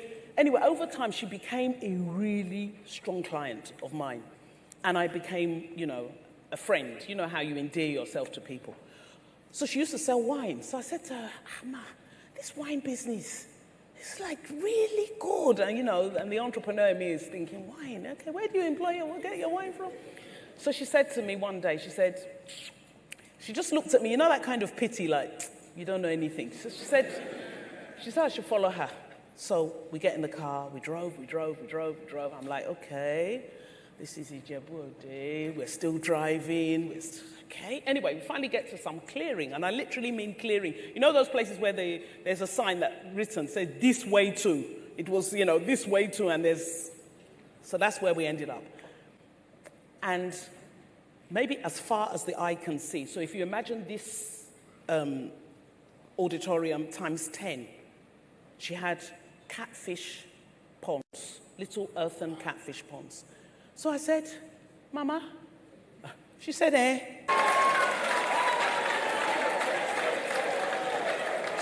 So what am I saying? I'm saying do your research with wisdom. Some things are not what they seem. And that's why knowing your numbers will help you. Because some of you are competing with the subsidy. I was talking to a lady yesterday, she's a fashion entrepreneur, and she was telling me, she said, I can't figure out how her particular competitor is doing it at this price. And I said to her, you need to understand your competitor as well as you understand yourself. You have to if your numbers don't make sense, then there's something else. I'm not talking about something else like spiritual. I'm saying something else. Some businesses are only alive because, I won't say a husband, so let me say a wife. A wife who's successful is sitting down, seeing the husband sitting at home, so what are you even doing? Okay, yeah, go and open a business. Just be going out of the house. She's paying the rent. She pays the bills. So if you go and compete with that person on price, you will fail. Because that person only has one thing to do. They're not paying the rent. They're not paying the bills. So they'll just discount. And you will follow them, discount. Two of you will go down together. In 3 years, the subsidy will end. That person will pack up their business, and yours would have gone with it. So you have to know the numbers of your industry. You have to. You have to know them, with almost religious passion. Because that's the only way you can compete. So that way, if you see a competitor make a particular move, you should be able to cost it. And if you can cost it, you can say, no, I'm not playing that game. Like now, I was reading something where they were telling people, Black Friday, ignore Black Friday. Let me do my own at 15. Those are not your customers. They'll just come, they'll buy from you at 15 and they're gone. You're trying to build a business, you're trying to build customers, you're trying to build an ecosystem, you're trying to build a brand. And if your only strategy is cost cutting, I would strongly suggest you get out of business quickly. Because you will lose your money and you will lose motivation, which is very difficult to replace. It's really, really hard. I've failed before, right? The only thing is, with me, all my businesses were side hustles. So when I failed, I'll adjust my salary, go back to my career, lick my wounds. Sometimes, my mom would say, hey, what's of that you had? Oh, no, I'm not doing that anymore, Moved on. But along the line, and this is where I started the whole Nidacity journey, I discovered something, which is that I'm a far better mentor than entrepreneur. And so I started mentoring people, and that's where this all started from. That, look, why can't I do this on scale? I can only mentor maybe 10 people at once. Do it properly. Be at the end of the call. Let's look at the numbers together. What should you do? What should you not do? I'm a better mentor than I am entrepreneur. But if I hadn't been a failed entrepreneur, I would have been a rubbish mentor. If you know what I mean, right? Because honestly, the worst people, sorry, I shouldn't say this, but once someone says I'm a doctor of entrepreneurship, if you can't show me the business you've run, please help me, please stay. Because unless you've made salary, the entrepreneurs, you know how hard it can be some months to make salary. Or have to look at people in the eye when you haven't paid their salary and encourage them to keep working. It's hard. So you need to learn, which is part of what we're trying to do. Please learn from those who've done it. Come to platforms to this kind of thing. That's why this is exciting to me. Bring the people that have done it. Don't bring the people that say, an enterprise is, those lectures where you're not going to learn anything. What is a business? Let's start with the dictionary. They will start with the dictionary. Collins Dictionary said, you have nothing to teach anybody. Go and sit down. So let me move on. I'm trying to stick to my slides, and I'm not doing very well, but anyway, I hope you're getting something. Okay, that's good. That's what we want. Right, so law 3 is timing. And I can't stress this enough. Your timing, so God can give you an idea and tell you to go and incubate it. Go and incubate it. Go and learn everything you can about that industry. Go and immerse yourself. Go and equip yourself. I'm a very impatient person. And I look back on my failures, and I think a lot of my failures were having an idea and jumping. In fact, before God has finished the idea, I've already hired 3 people and, and opened a shop. And then I'm like, God, okay, what next? Then the prayer starts. Because sometimes it's a right idea at a wrong time. And sometimes you're in a job, and this is where some entrepreneurs make mistakes. You're in a job, and I just want to have my own business. I just want to have my own business. And you're not doing the other person's business particularly well. Use it as a period of learning. Use it as a period of immersion. Know everything there is to know about what it is you want to do, so that when that opportunity does come, you're ready. You're ready. Prayer will not make you ready. It will assist your readiness, but you have to do the work. You have to do the work. And a lot of the people you're competing with, remember, they also pray, So don't think that it's not a contest of who can pray the hardest. Out there in the market, people that are praying are there. People that are praying to other things are there. People that are praying like you are there. And God is not inefficient in how he's a respecter of nobody. So don't think because I'm praying, I'm anointed, I served, I sang in the choir, therefore when I step out at the wrong time, I will succeed. You end up like me. You end up like me, you fail. You pay the debts, you move on. So, I'm speaking from hard experience. Well, if I had more time, I would tell you about one of my businesses and how I failed, but I don't have the time. So the fourth law is the team, and I think John handled this better than I could have. You need a team. You can't do it all alone. You can't. You need a team. You need to build them from the bottom up. Recently, I did a recruitment. I couldn't find, because there's a problem in Nigeria, There's a real problem. Entrepreneurs are not calling out. But there's a real problem in Nigeria. Because as many as are unemployed are as many entrepreneurs that cannot get decent staff. I had a conversation with Alhaji Aliko Dangote recently, and he was telling me that he's having to he said, it's not that I want to employ foreigners. I can't get staff. Meanwhile, we have an army of people. Every day I'm seeing CVs. I just want a chance. I just want an opportunity. So something's wrong. Something's wrong. We need to understand where is the next bounce of the ball and be ready. Sitting there, I did a recruitment exercise. You ask people, okay, tell us about yourself. They start off with, and once somebody tells me their surname before their first name, I've already cancelled you before you even say anything else. My name is Makanjuala Tosin. So, what do we call you? Makanjuala? No, Makanjuala Tosin. You've already confused. Just say your name. I'm Tosin Makanjuala. Don't do that. People do that, sorry, in interviews. It's very bad. When they ask you for your name, they're asking first name, surname. Please don't create problems for people and don't cancel yourself in interviews, because a lot of people do that. Anyway, we had this person, she came, she started that way, so I knew the interview wasn't going to go very well. And then she just listed all her qualifications. I did this, first school leaving certificate, this one, primary school, okay, what else have you done? Nothing. And that's the problem. So that person is going to struggle in the marketplace. You're a student, acquire skills. Now you can teach yourself anything on YouTube, on Instagram, on TikTok. That's why with Nidacity we've got a very strong social media drive, because we realize that people are scrolling. Let them learn business while they're scrolling. Let them be inspired while they're scrolling. Don't just scroll, you know how there's this kind of content that, is consuming our time like a spirit. You just sit down, sometimes in my house, I just hear a laugh. Ah! I run over. What's that? See this monkey? The monkey is turning. Like, really? And that's what's making you laugh like that? It's a thief of time, oh. It's a thief of time. I'm not saying don't be entertained, but I'm saying, time. Time is an asset. Time is an asset. So I'm going to quickly flick. So I'm going to then, I was going to tell you about Nehemiah, but go and read it at home. He's the biblical case study. of how I feel that an entrepreneur should approach a task and a business. He prepared, he prayed, he did all they need. But I'll leave Pastor Podju will do that one. Let's just move on to that. So, and I've talked about what I learned about God-given ideas in the real world, both in government and in the private sector. In government, it's the same problem. The same 4 laws apply. The same 4 laws apply. I had an idea, I wanted to do something, I ran into opposition.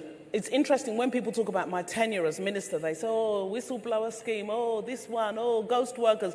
If they list how many things failed, you'd be shocked. You'd be shocked. But it's part of the process. So I've learned over time to discipline myself by applying those same rules to anything I do, whether government or private sector. Just stick to it. Just be rigid and be disciplined about it. What are the numbers? How's this going to work? Do I have the team? Because sometimes you have a good idea, you don't have the team to execute it. So what do? Should you outsource? Interestingly, one of the podcast interviewees was Zephans, and she said that for the first 3 years of her business, she did not sew a single item because she realized that managing the tailors meant she wouldn't be able to grow the brand. So she outsourced all her production. It was only after 3 years that she actually bought her first machines. So understand your business, understand where you're going. I am running out of time, so I am going to close with a Nigeria-specific reality check. The statistics tell us that 91% of our startups fail within 5 years. That's the statistic we're trying to change. And we see in that statistic a lack of rigor, a lack of things like this. A lack of learning, a lot of just jumping, and also our entrepreneurs of necessity. You don't have a job, or go and start something. So that we hope and pray we'll be able to reduce. Finally, what do I want? I have an ask. I'd like you to please follow Nidacity on Instagram.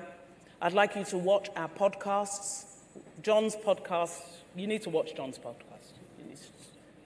You need to watch John's podcast. John is quite inspirational. And Tosin is going to be recording his after. I've been privileged with this mission. God has been good to us. Some of the biggest entrepreneurs, I've been using my platform as a former minister to get them to talk. So last week I had Mrs. Alakija, I've recorded her. Tell us how you got here. And I'm doing that. I'm knocking on doors on your behalf to say, oh yeah, you're there. Tell us how you got here. So in exchange, shameless ask from you, please follow us on social media. They're not giving me a fee now. I have the right to ask. So, and we're a social enterprise. We're not for profit, you will see. So please follow us, like our posts, and share the information with another founder. There may be something on there. There may be a profile. We profiled a guy that is exporting hibiscus. People have gone back to us and said, this is inspiring us. And the final thing I want to share with you, and it's important, this idea that I want to start a business, but I don't have capital. Please, today, can we bury it? Put a gravestone on it and let it die. One of the things we're doing is we're featuring a whole series of entrepreneurs. We call it No and Low. People that started with no capital or low capital. You'll be shocked at the businesses that started with 1,000 naira. You'll be shocked at one of the people that we've profiled. She now employs, I think it's 26 staff. Her first capital came from, she went to a party, she tied somebody's gilly and they liked it. So she tied 26 gillies in one day. That's how she got her seed capital to start a business. She now employs 26 people. So please, don't cancel yourself. Money is actually not the first thing you need. You need, first of all, a great idea. So there, I will close. Thank you so much for listening.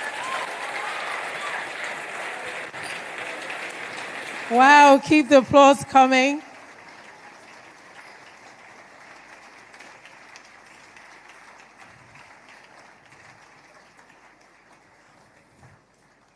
So know your numbers, understand your business, and we got lots of nuggets from there. Even though social media can be the thief of time, let's use it well today and keep the conversation going online.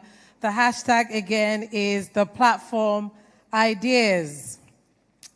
Now we're moving from ideas to infrastructure, from vision to systems that power everyday life. This is a man whose work you may not see, but your business, your money, your transactions depend on it. Oluwatosin Enyolorunda is the founder and CEO of MoneyPoint, one of Africa's most powerful fintech platforms, providing banking, payments, credit, and business tools to millions of entrepreneurs. He began his career at InterSwitch, helping build the backbone of Nigeria's digital payment infrastructure before founding Team Apt in 2015, now known as MoneyPoint. Under his leadership, the company has grown into a unicorn valued at over $1 billion, processing billions in transactions monthly. Today, MoneyPoint powers commerce for hundreds of thousands of businesses across Nigeria. Tosin represents execution. Okay. So while my slides are coming up, I should first of all thank Pastor Kwojo. Where's Pastor Kwojo, please? I want to thank Pastor Kwojo for organizing this. Of course, I don't think he knows this, but I used to attend Covenant Christian Center. Yes. And in the early days when I was conceiving MoneyPoint, I used to come to his service in Lagoon Restaurant. It's still in Lagoon Restaurant. And I found Pastor Kwojo to be one of the few men of God that had a fantastic to live in Lekki then. And I made a mental note that one day Pastor Kwojo will call me to the platform.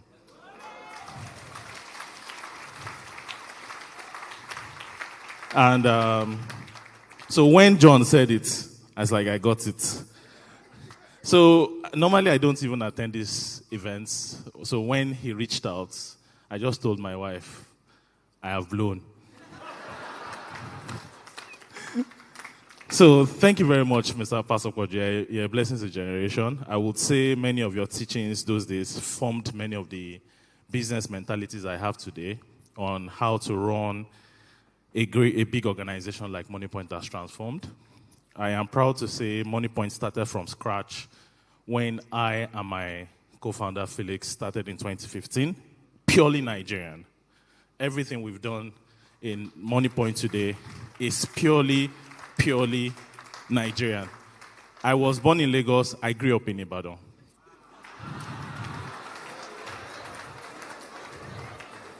And I remember when I came to Lagos the first time, took a bus from Ibadan, or was it Ife, because I schooled in OAU. Great Ife.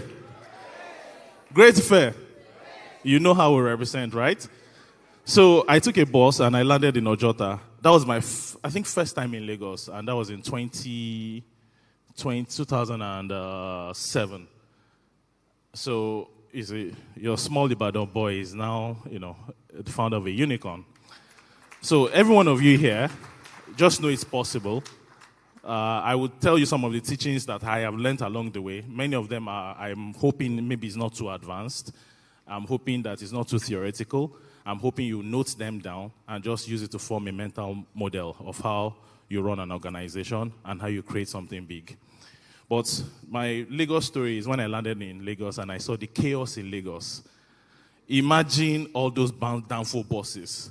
If you have lived in Ibadan before, raise up your hand. Now, coming from Ibadan to where everything is calm, cool, you take a bus, they wait for you, you slowly will go and meet them, to one in which if you don't get that now, they will just drive off and you fall. I knew in this life, I had to make it as I'm coming to Lagos. So, when I landed in Lagos, I, fortunately got a job with InterSwitch.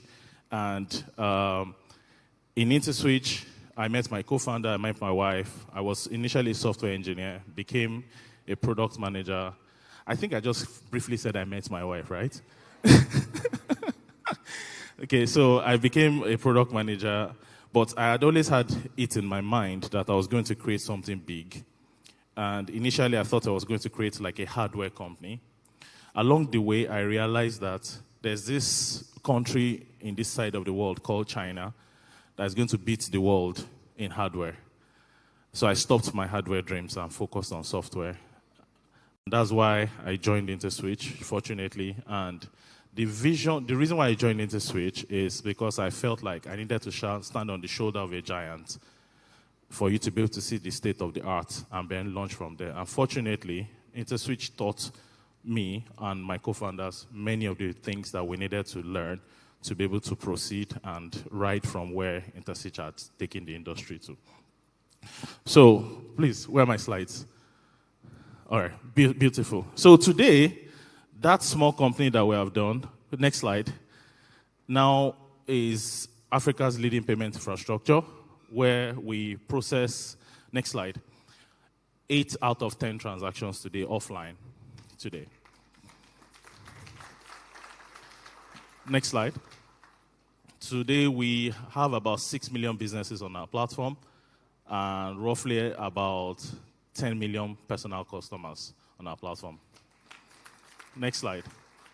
Revenue-wise, we're top 6 in Nigerian banking industry. And we processed last year 14 billion transactions in count. And these transactions were worth 500 trillion in value. We also disbursed 1 trillion of loans last year to businesses. Next slide. And we are number 1, we're the largest merchant acquirer in Africa. Next slide. We've raised $200 million of equity from foreign investors, and most of it have been invested into Nigeria. Next slide. And today, according to Financial Times, we're the fastest growing fintech country 3 times in a row company. We employ 5,000 employees across 17 countries. And in all this, I want to tell you that ideas are free. If you have an idea in your mind right now, I think you've heard other people say it, scratch it. It's nothing. It's nothing, and it's not waiting for you. Execution is everything. As a matter of fact, if anybody comes to me and say, there's this idea that I have and I want to come and share it with you, I don't respond to the person. It means nothing. Because it's a dime, a dozen. You need to pick that idea and actually truly execute it. Now, I will go beyond ideas and how, execution. I'll actually tell you about the biggest challenge that you have is you. I'll focus on you, on how you need to think, generally. Because the biggest problem of an entrepreneur is yourself. When you conquer yourself, you conquer the world. The biggest battle are internal battles that you have. As an entrepreneur, one of the biggest challenges that you have is anxiety. Even as you are not yet an entrepreneur, that you're just starting, you realize that the biggest challenges that you generally have is being able to keep a calm mind all the time to be able to get to where you want to get to. So you figuring out yourself requires you to have a mental model that is shaped by reality, that is shaped by the Word of God, and that is also shaped by what works. So as an entrepreneur, one of the first things that you need to make sure that you have, next slide, are your goals. Next slide. You need to ensure that you get these 7 things I'm about to tell you right. If you get these 7 things right, you would have formed a mental model in your mind that can allow you to be able to take everything that comes your way. Next slide. The first thing is goals. A lot of you have things that you want to do, but if those things cannot become numbers that are written down, it's nothing, honestly. It's just vibes, and you forget about it. You've heard different testimonies people have had that they had something and they wrote it down somewhere and they, wrote it somewhere and they put it there. And I remember in the founding days of MoneyPoint, that number for me was $100 million.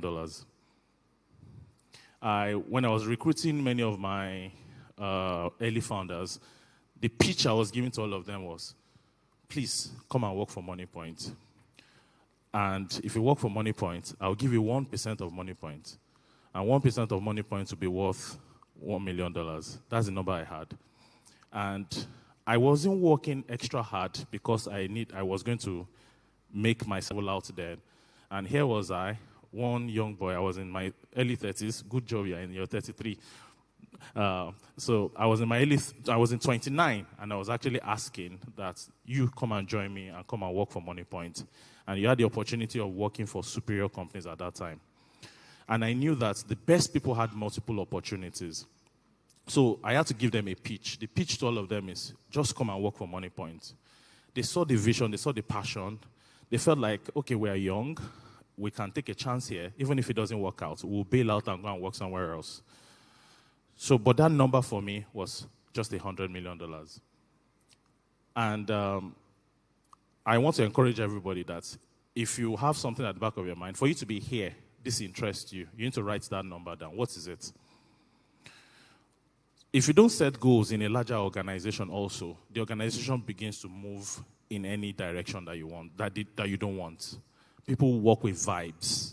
People work with no particular direction in mind. In an organization like MoneyPoint with 5,000 employees, you can imagine how hard it is to be able to now set a direction for everybody to move. When you're even especially remote, even if you're not remote, how many people can you see one by one? So everybody, you need to set clear goals in your mind. And that's what Auntie Kemi said also, numbers. What are those numbers? Your revenue goal, your market share goal, number of customers, gross profit, contribution margin, cash flow, profit before tax, profit after tax. If you don't do these numbers, go and know it. It's not advanced anything. You cannot set a business that is for profit and dream if you don't set those numbers. Now, when you set the numbers, next slide, you now need to set out a structure. You see, one of the reasons why MoneyPoint blew when we blew, as we blew, is a structure that we created. Is a structure that we created in distributing our products. We created a structure in which just the same states to, and then national. If you want to win an election, you essentially make sure that you win at each of different ward levels. So we decided that if we're going to spread across the whole of Nigeria, we need to make sure that we win at each ward level. And we created a structure that allowed us to be able to distribute our products from the ward level all the way down to the national level. And this structure is not about people, because one common mistake that I can see that leaders make is when you draw structures in your mind, you draw structures because you know that there's one particular smart guy or lady that you want to put in that place. That's not the way structure should be done. Structure should be done in service of the goals that you have. So these 7 things I'm listing actually is the way you should think about what you're building, but it's also the way you're going to test when things are going wrong. It's almost like all the time, if something is not growing right in your business, you can test it out that what is not going right. Almost all the time, it is going to be one or more of these 7 things. Did I set the right goals? Do I have the right structure is the next question. The structures must be such that if you are going to allow 2 people to be responsible for that thing, let me give you an example. A simple one will be if salaries are to be paid. That's very straightforward. You need to have a goal of when salaries are to be paid. If you don't have a goal of when salaries are to be paid, if they pay it on the 1st or 3rd, it's not a problem. So it needs to be clear that salaries are to be paid on the 24th. Secondly, who pays the salary? The structure that allows the salary to be paid. Now, if you say that HR pays the salary, if HR say I want to pay salary and they don't have the money or the ability to press go into the bank account and press the salary payment, you still don't get those goals, right? So you need to ensure that the structure is such that whoever is responsible for that goal has everything in them to be able to achieve those goals. You create a structure that structure, whoever you have given that goal, they don't need to depend on too many people. You reduce the number of dependencies that they have to be able to get their things done. So that structure, it needs to be clear who owns what goals. The next one are people. You need to make sure that you have the right people in the right role. Make 10 sales this month, 20 sales this month. Is this structure? It is clear who is supposed to do the go and make those sales, because I have 4 salespeople. Each of those people know their number. Those 4 salespeople work with an operational manager that's supposed to deliver it. The third one is, do I have the right people?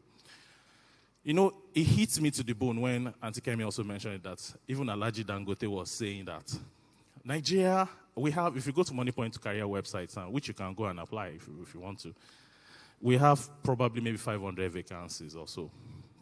And we are struggling to find people to fill those roles.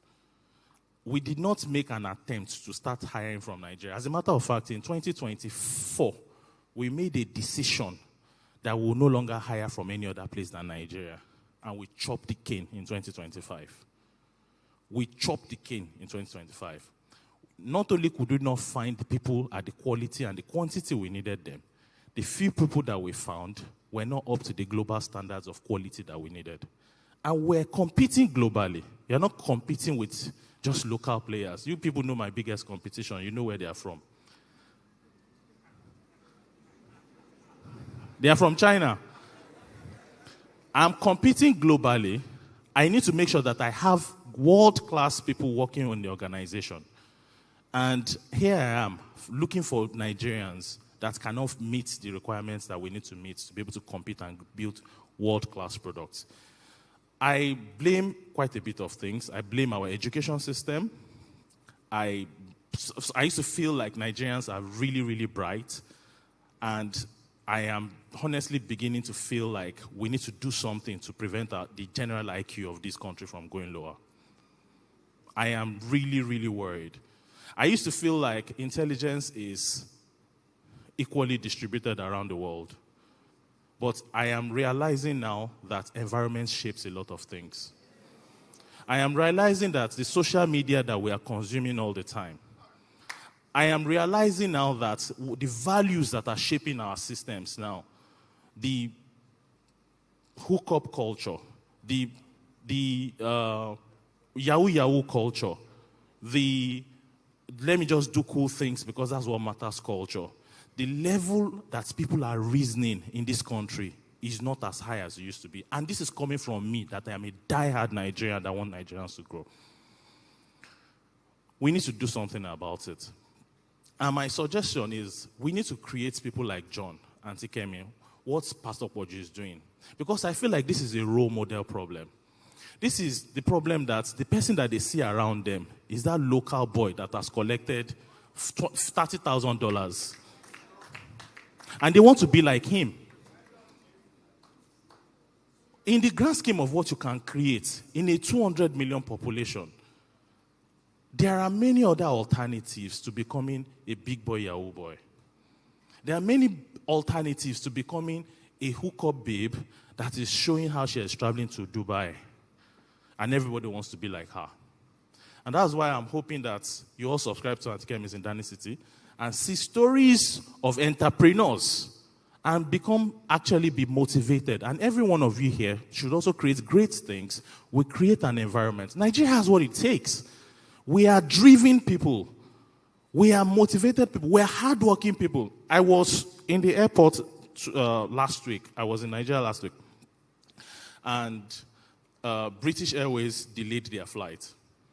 So we're supposed to take off around 10:30, and I was still in the airport around, I think, 1 a.m. or 2 a.m.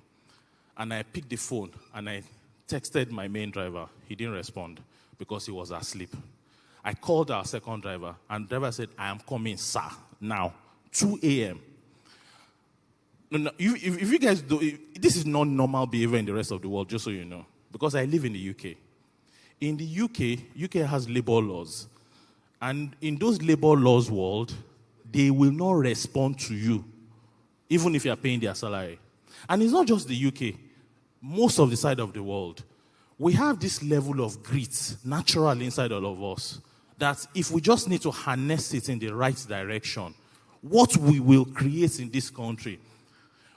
When you want to compare Nigeria and the rest of the world, think of Nigeria as having an American mindset. It's a hard-driving, gritty, I want to succeed in life mindset compared to the rest of Africa. I sometimes see, if I want to compare, I will say maybe Kenyans are like Europeans, Nigerians are like the Americans. So we have it in us. All we just need to do is develop our human capital, change this mentality that we have about within our current youths that don't see any other path because of maybe the failure of our government and the lack of faith that they have in them, and they are thinking in a different direction. And lastly, also the fact that there's a mass emigration of talent from the country is also leading to this. So back to my people question. Now, for people generally, wow, I have just 8 minutes left. There are about 8 traits that you need to check out on people. The first one is customer obsession.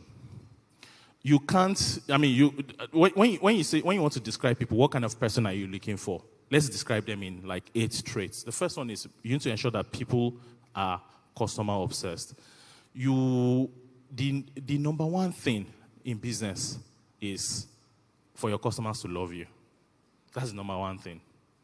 It's not even just your revenue. The number one thing you need to make sure that happens is your customers love you. And why will your customers love you? They will love you when there are 3 levels of why customers will love you. There's something called delighter, performative, and basic. If you give customers their basic requirements, they will say you are okay. If you give something you do more of something that they're expecting. Let me give you an example of something that is basic. So in Nigeria, about 5-6 years ago, when all of you were using most of the Nigerian banks, more you want to go and buy something and it will fail. And when it fails, what will happen? You will wash plates. Nigeria had a very, very low expectation of what a good financial application should look like. What did Money Point to come and do? We only just did reliability. That's all. Only. It's basic. We only just try to work on making sure that you have the confidence as a business owner to receive payments. And it worked during cashless. But you see that only reliability that I mentioned, building a reliable infrastructure in an unreliable country is something else. So that's when your service will go down because somebody is doing excavation that has cut main one's cable. And nobody cares about that. They just say your network is not working.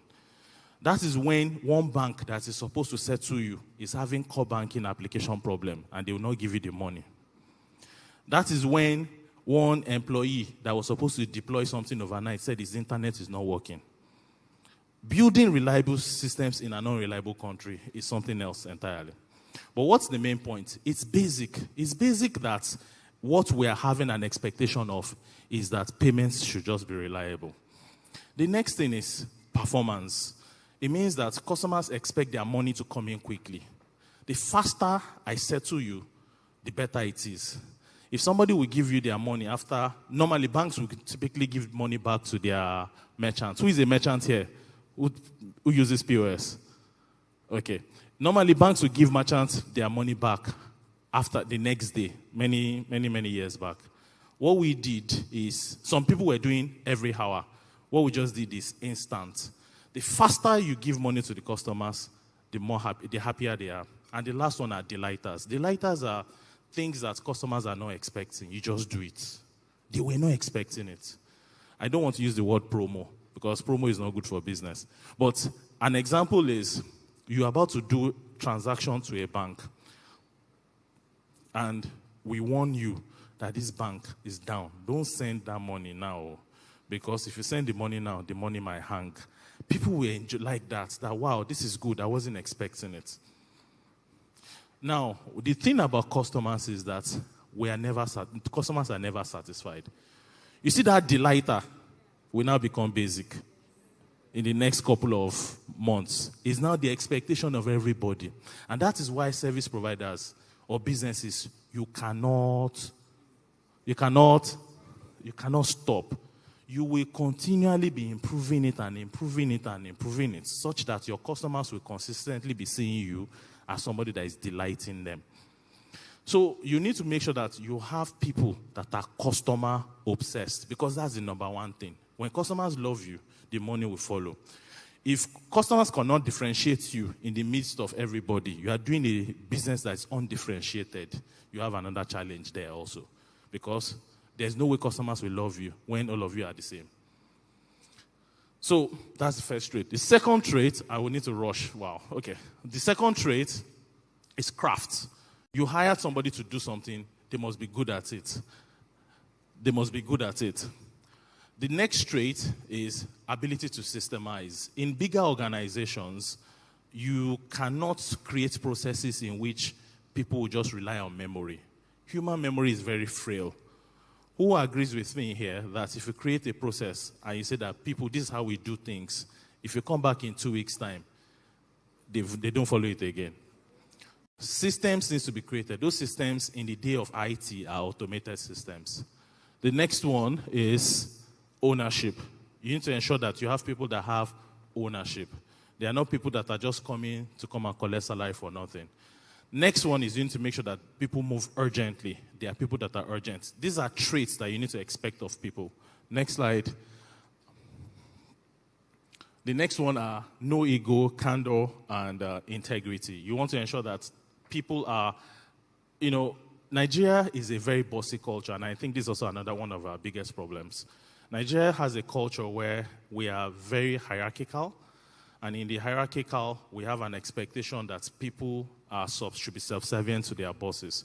The problem in business is that it prevents flow of information, and it creates politics. How many of you worked in an organization where there's politics? Too many people are not raising their hand. Politics is caused by the fact that your boss is not a meritocratic boss. Politics is caused by the fact that there are other personal reasons why people are loved. Maybe because the boss is related to this person, or the boss are friends, or they are from the same town. That's the way politics is caused. If you want to create an organization that can actually scale, politics should not be inside of it. You need to create one that is meritocratic. So I will quickly rush through the people point.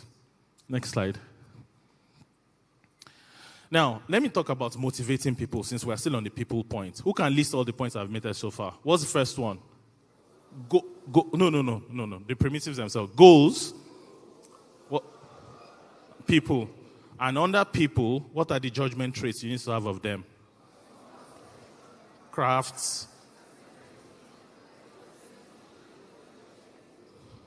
Thank you very much. Thank you. Thank you very much. Now, all these are the traits that you expect of them, but what do they expect of you? There are 4 M's that I think about for motivation of people generally. If you want to make sure that people are motivated to work for you, the first thing is that they need to have meaning. Why are we doing this thing? The reason why meaning is important is because in life, people have something they call different names. One of it is destiny. One of it is vision, the plan I have for my life. Everybody has a mental model of how they want their life to go. They need to know where this company is going and how it fits into them. If somebody cannot see themselves working for you and how it fits into their plan for their lives, they are just going to be passing through you. They are just using you temporarily. So ensuring that your job can give people meaning. And most times, meaning are related to things in which people can make impact in other people's lives. One of the reasons why people love working for MoneyPoint today is because it's meaningful. The work you are doing every day, you can see it, how it's helping businesses make money, how it's growing businesses. You need to create one for yourself. Obviously, if you're working for Covenant Christian Center, you see the meaning of your job every day. If you are working for Mr. John's company, you see the impact that it's having on people's lives every day. You need to create this meaning. Nobody wants to stay on one point. Everybody wants to get better. So you need to ensure that you create an environment where people are challenged. Who has noticed that if they are challenged in a particular job, even if the money is not very high, they know how to, you love that job. The next slide is membership. People want to work for an organization that they recognize them internally and they are recognized outside. Everybody wants to be part of a tribe. I work for GT Bank. Money. That's people's basic needs are met. Money is no longer the highest. People will work for you when they are challenged and the job is meaningful, and somebody else will offer them a higher salary and they will not take it. Next slide, please. My time is up, so I need to move. The next thing is you need to make sure that these people are incentivized. You need to make sure that you've set the goals, there's a structure, you've brought the right people, give them the right incentives. And incentives are essentially things like, there are performance-based commissions, rewards, public recognitions, things that even if you are not around, people are thinking about you to ensure that they continue working. Next slide. This person is bad. Sometimes the person is not bad. Sometimes it's your own problem. Sometimes you have not given people information that they need to be able to make the right decisions and do the right job. How many of you have actually sometimes not done the right thing because they did not tell you the way it's supposed to work? Next slide. Systems. You need to ensure that it is not, because humans' memory is not trustworthy. You need to ensure that people have systems in which even if they're about to make mistakes, it aligns them. And it encodes good judgment in an organization. Next slide is governance. This is the last slide for what you need, the 7 things that you need to do to build a great company. 1 is set the right goals. 2, internally, this is internal. I'm not talking about the idea itself. I'm not talking about product market fit, competition. I'm not talking about those ones. I'm saying your own mental model of how to create a great organization inside myself. First one is what? Goals. 2nd, structure. 3rd, people. 4th, context. Next, systems. And the last one is governance. Governance is essentially how you correct drifts between the reality and the actual. This is how you make sure that are we doing the right things? Is what you call MPRs, QBRs, performance reviews. This is how you make sure that things are going the right way. And when things are not going the right way, what do? You diagnose again with one of these 7 principles. If things are not going right, it's either the goals are wrong, people have a problem, structure has a problem, or whichever one. Next slide. All right. So now, an important point about this is that this judgment, as you want to use it, you can use it to judge yourself, but it's also what your boss can use to judge you. And it's also what you can use to judge people under you. So it's not just something that you use to judge your organization. It's just something that your boss should also be using to judge you. Next slide. All right. So, like I said, it's diagnostic. Anybody that is a manager here, I advise you to use it in your mind. If anything is not going, if it's going wrong, what is wrong? Next slide. All right. Thank you very much, everybody. I'm hoping these 7 points we can all use as a mental model for us to run our organization. If you use it, I promise you, you should be on your path to creating another unicorn. Thank you very much. Wow, a round of applause. Thank you, sir.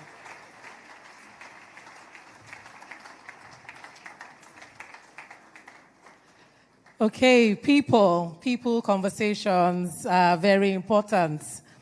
And now to talk about the Young Professional Bootcamp that is giving out the 150 million grant, we would like Uzamaka Amalu to come up and share some insights into that. Thank you very much. Please, a round of applause for her.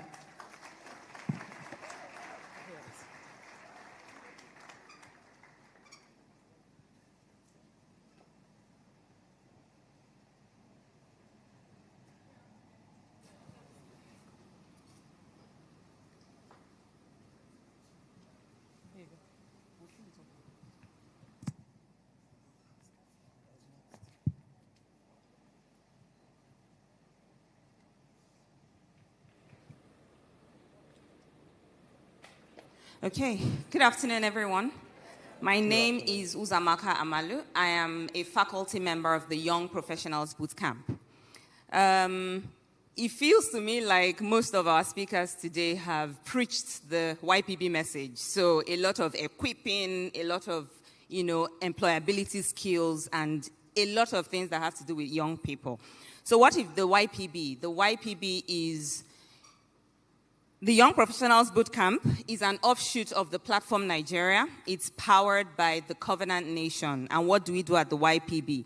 For a whole decade, 10 years, we have remained steadfast on the mission to equip high-performing young professionals with critical skills and mentoring skills, to inspire innovation, to drive success in the marketplace, and to transform the Nigerian economy.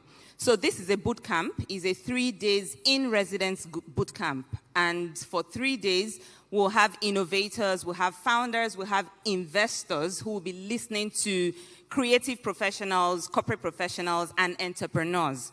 We're taking 300 selected participants away from the noise, away from the distraction. We're bringing those 300 people together.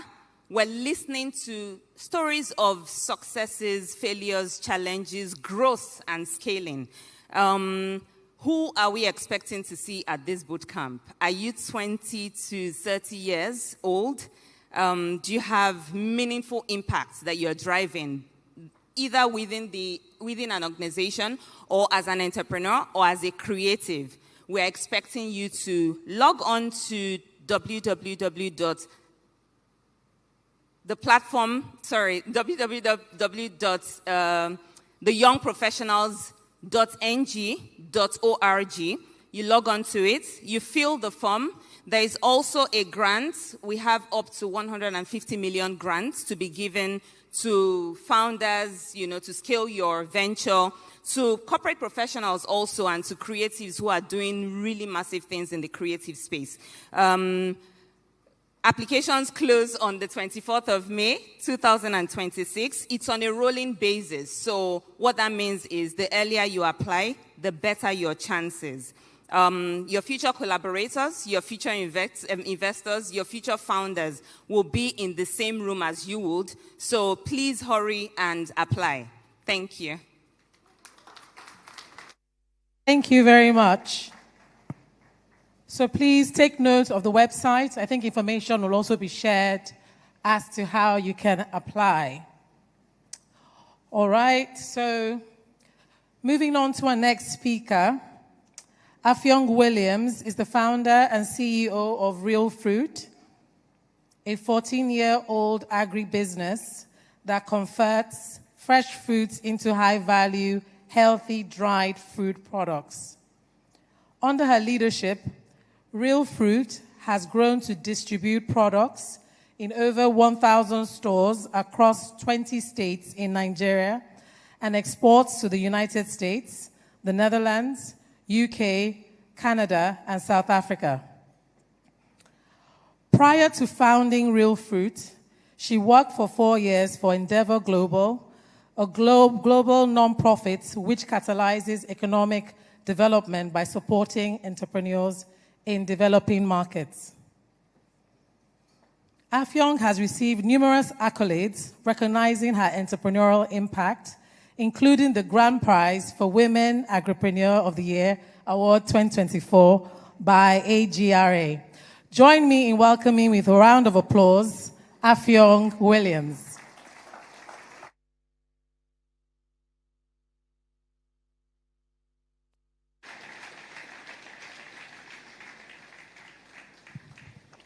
Good afternoon, everyone. It's a pleasure to be here. I am very honored to be speaking in front of such a large crowd. And firstly, I'd like to just thank Pastor Poju for inviting me to this event. I must admit that I am a newbie to Covenant Nation and to the platform. I only started listening to Pastor Poju's messages this year, which is why I accepted so quickly. But I actually didn't know anything about the platform. And I got quite nervous when I asked, I was very surprised that he reached out to me and said, well, here's the event. And I said, okay, sir, please send me the topic of discussion. And I was like, he's like, no, you can talk about anything you want for 30 minutes. And he's like, whatever you're comfortable with. And I was like, I didn't know what to say because I'm not so comfortable just speaking off the cuff for 30 minutes. I'm comfortable with, answering questions about entrepreneurship, about my business. So this was a challenge to me and one that I don't take lightly. I also got quite nervous when my staff sent me my picture on a billboard, and I then went to research, the platform and what an esteemed kind of initiative it is. And for that, I'd like to thank you, Pastor Poju, for this initiative and for the work you're doing to spur, develop, and support entrepreneurs in Nigeria.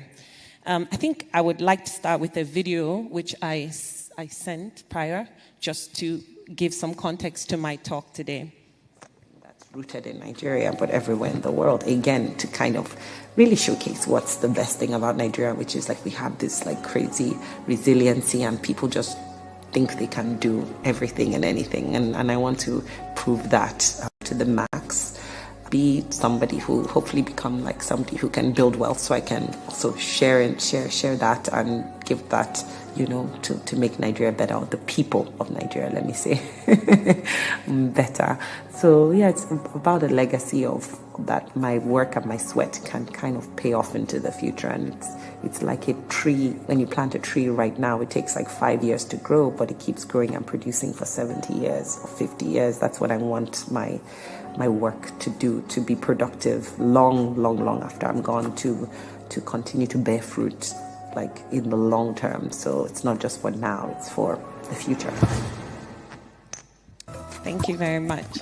If you could just show my slide, that will be the main topic of my speech today, which is planting trees you will not sit under, bearing fruit long into the future. And this is very important to me because of my own calling as an entrepreneur. I, like the moderator said, have been running Real Fruit for 14 years, even though I don't look a day over 25.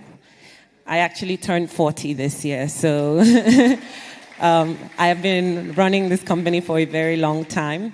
And I believe that my calling is really to do something that, you know, is not just for today, but really builds an industry and builds, you know, fruit that other Nigerians and younger Nigerians will continue to reap from long after I'm done.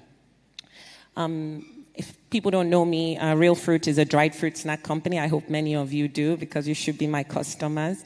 We started off when Nigeria fruit was not a snack in Nigeria. Nobody knew about it.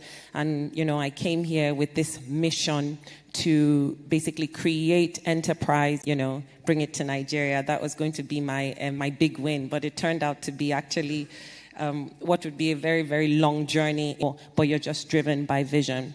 So I want to start by saying that I'm going to just use the life of a mango tree as kind of the metaphor for my speech today.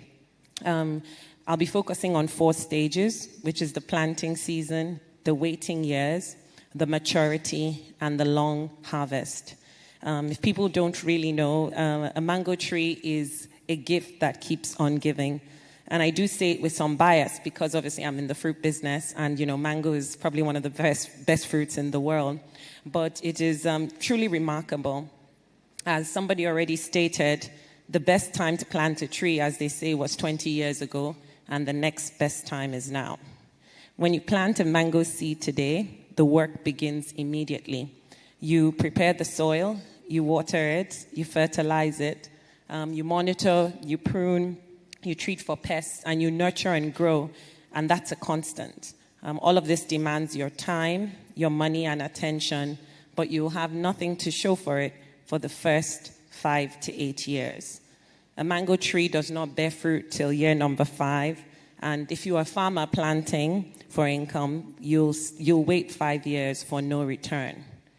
But then something shifts. If you've planted and nurtured your tree right, it will begin to produce. And once a mango tree matures, and once it's gone deep enough into the ground, wide enough in its canopy, and strong enough in its trunk, it will start to bear fruit. A healthy mango tree can produce fruit for up to 70 years. That's 70 years of harvest from one act of planting and continued nurturing. The person who planted it will enjoy of its fruit. Their children and their grandchildren will bear and earn from the harvest. But no matter what, you will get a harvest season after season, come rain or shine.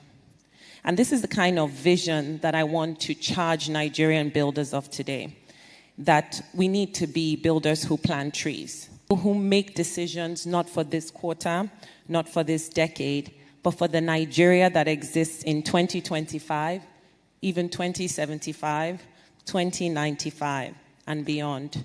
People who build knowing that they may never see the full harvest of what they started.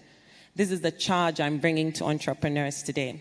And it's really authentic to me because this is the journey I'm on. I really believe that I'm building for the long term. And I think that more Nigerians and more Nigerian entrepreneurs need to be building with a long-term horizon. And that's why my speech today is titled, Plant Trees You May Never Sit Under. So I'll go into the planting season. Of course, it starts with the first decision, which is about deciding to plant. And that's the most consequential decision you will make. So for people here, it's about deciding to start your business, deciding to start in the path that you're going to walk on. And everything that follows, follows because you've taken a decision. When you plant, where you plant, and why you plant. In Nigeria today, a lot of business decisions are guided by short-term thinking. And I'm not saying this to really be critical. The pressure is real. An entrepreneur is managing an unstable macroeconomic environment. Since I've come to Nigeria, the Naira has devalued over 100%, like 5 times in my 14 years. So I'm speaking from experience. We're building in a very hostile environment. We're marred by high operating costs and a market itself that's under economic pressure. This can cause a lot of demoralization and also just cause people to think of the now. How do I not lose today? How do I protect what I have today? It just kind of makes your horizon smaller, in my opinion. The entrepreneur who is thinking short-term and planning short-term builds differently from the entrepreneur who plans with a 50-year horizon. Not just strategically, but fundamentally. And this shows up in what they sacrifice, what they invest in, even in their mindset and acceptance about how long it will take. I'll share a funny story about my second year in business. I was talking to a friend who had a cashew factory, and he said, it took him 5 years to get his factory. And immediately in my heart, I said, God forbid, it'll never take me 5 years. If it's taking me 5 years, then something is wrong. But it took me 10. I only, was able to get a commercial factory in 2022, and we started operating it in 2024. So 10 years of waiting, 10 years of building, and just trying to survive meant that I had to really have a mindset and accepting that it was going to take the time it took for me to realize the vision I had. Entrepreneurs who build in the long term are honest about their odds of success. And they're also honest that their work might never have a payoff. This is the truth. It's not a scenario. It's actually the statistical reality. We all know the, failure rates of entrepreneurship. Most of us operating in Nigeria have the odds stacked against us, but we must persist. We must build with optimism that we are seeding the roots of industry that will pay beyond us. This is very, very dear and personal to me because I believe that enterprise and business is the only way to develop Nigeria and Africa and just fast track our development and get us out of poverty. So we do need builders. We do need entrepreneurs, but we need builders with a long-term vision, and we need builders who are willing to do what it takes and take the time that it takes to build the kind of solid rooted businesses that will continue to deliver everywhere around me. I'm not the best saleswoman, so I always used to kind of shrink at that question. But, I was persistent. There was no market that was evident, but I decided to keep planting. For me, this was not about me. It was about a vision. It was about a goal that I had, a vision of a company with a large factory whose snacks would be all over Nigeria, serving customers around the world. So even when I was told, why would I eat your product? I'd already seen it, and that was my why. And so that drove me even through all the periods of uncertainty and of doubt. So deciding to plant is very, very important. If we move on to the waiting years, the 5 to 8 years without, it's certainly not producing any fruit. It's not impressive. You can't really show its potential to people. But obviously, what's happening is happening underneath. The root system is going deep, and it is finding water. It's anchoring itself against storms, and it's kind of building its internal infrastructure that will make, that will basically help it hold as it grows. But these are times when it looks like on the outside working, even though it may not be showing. For us at Real Food, it was desperately trying to build a market. It was understanding our industry better than anybody, understanding our customer. It was building a distribution network because nobody was going to distribute dried fruit snacks. It was going to remote regions in Nigeria. It was going from one, trial to the other, taking risks like listing our products on Amazon. We started a farm in Kaduna. We launched a 100 Naira product that failed miserably. By 7 years of running Real Food, I wasn't even sure that we had a market. I was, wondering if all this toiling was going to get us somewhere. And, I still had this vision that I wanted us to build this commercial factory. But there were so many things that just did not seem clear. I realize now that, our business was taking root. What we had and what I was building, canopy. Thank you. So when a mango tree reaches maturity, it does something beyond producing fruit. It gives people shade, wide enough for birds and insects to shelter in. And it's building ecosystems that didn't exist before the tree did.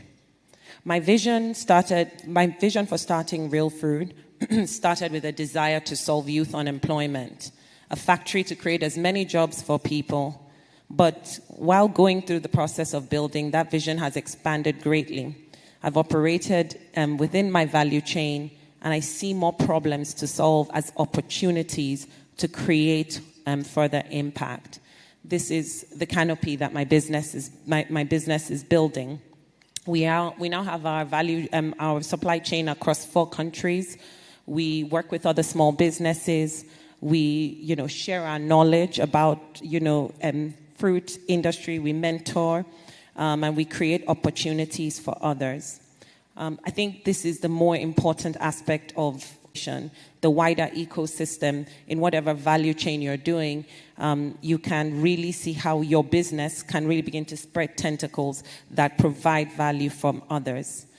I will say that I didn't build the business alone, obviously. It was very difficult and challenging, but like previous people have said, we talked about destiny helpers.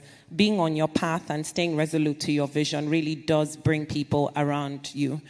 They bring people along your way, your friends, your family, investors. People show up, and they do this because they see something in you, which is somebody who is resolute, someone who is executing to a vision, and somebody who proves that they have the resiliency to build a business. For me, I don't want to know about what's happening in the world. I don't want to know about what's happening in Nigeria anymore.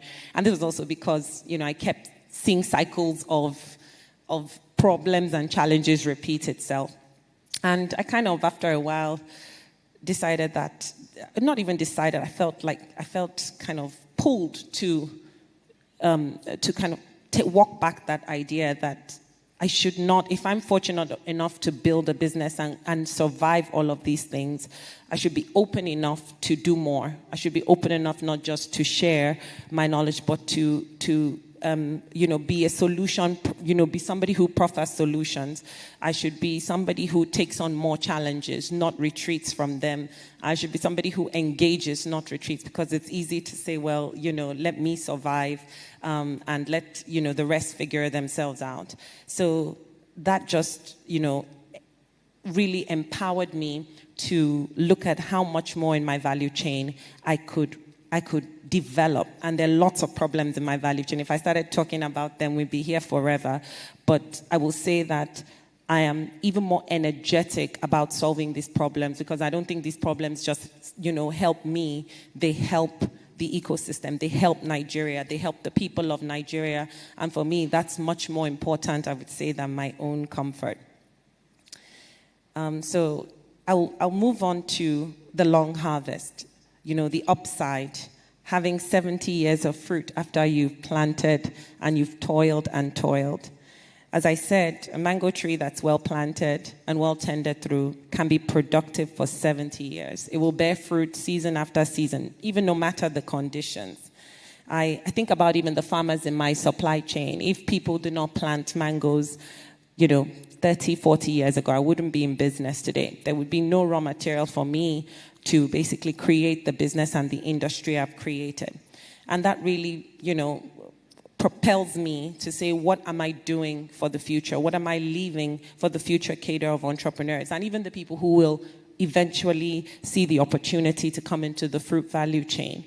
It's important that we think and we act and we run our businesses, not just with us in mind, but with that long-term future in mind. We obviously have taken our fruit that is grown locally and we now sell it globally. This fruit that, somebody in a rural area planted in Kaduna, in Jos, in Niger State, is now on the shelves in the US, in the UK, Netherlands, Canada, and South Africa. This is our harvest from somebody's sweat. Our responsibility is to create trees for the future generation. So, if you plant a business today, and by plant I mean build, with purpose, with the systems, and with the long term in mind, it will certainly bear fruit, and it will produce fruit that you and others can enjoy. When we think of the future of Nigeria, it might seem unimaginable to us. We don't know what it would look like, what problems it would face, what opportunities it will have. But I think we can be sure that we are able to shape, and by us, I mean the builders and the entrepreneurs of today, we can shape the country by what we decide to build and how we decide to build. Nigeria is the youngest population on earth. The reason I started my company was because I learned that, 3 million jobs are created for 13 million young people coming into the workforce every year on the continent. And for me, that just expands, it really blows my mind when I think of if we're a population of 400 people with young people seeking opportunity, this generation of builders who can really make a dent and take the charge to do that. Real fruit is one tree, but one tree does not make a forest. I think a forest begins with one person deciding to plant and obviously more people joining along.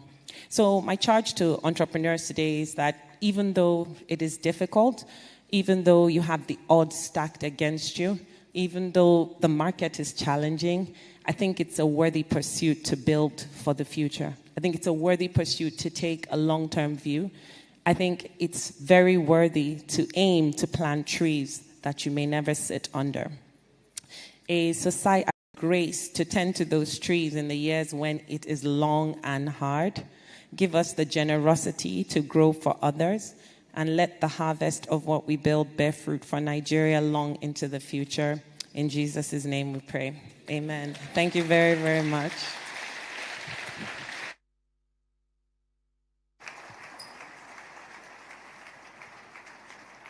Oh, thank you. A round of applause, please.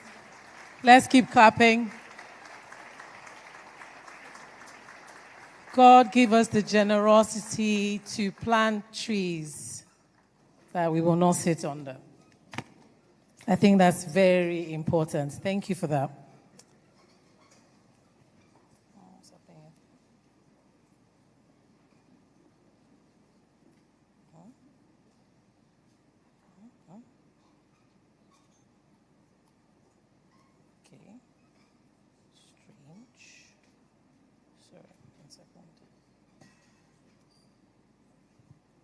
Conversations going, and don't forget our hashtag is the platform ideas. Now we move into the future of work, where ideas are not just created, they are monetized. This is a voice shaping a new generation where skills are currency and knowledge must produce results. Nancy Ogwenwosu is a digital marketing strategist, educator, and social impact leader, redefining how Africans translate digital skills into real income and opportunity. She's the founder of the Business of Social Media Marketing Academy, where she has trained over 1,000 young Africans in AI-powered marketing, content strategy, and digital business systems. With a master's degree in digital marketing analytics, her work focuses on practical execution, helping individuals move from learning to earning in the global digital economy. Beyond business, she is also committed to social impact, supporting vulnerable communities and expanding access to opportunity. Nancy represents a new generation of execution, where knowledge becomes income and ideas become.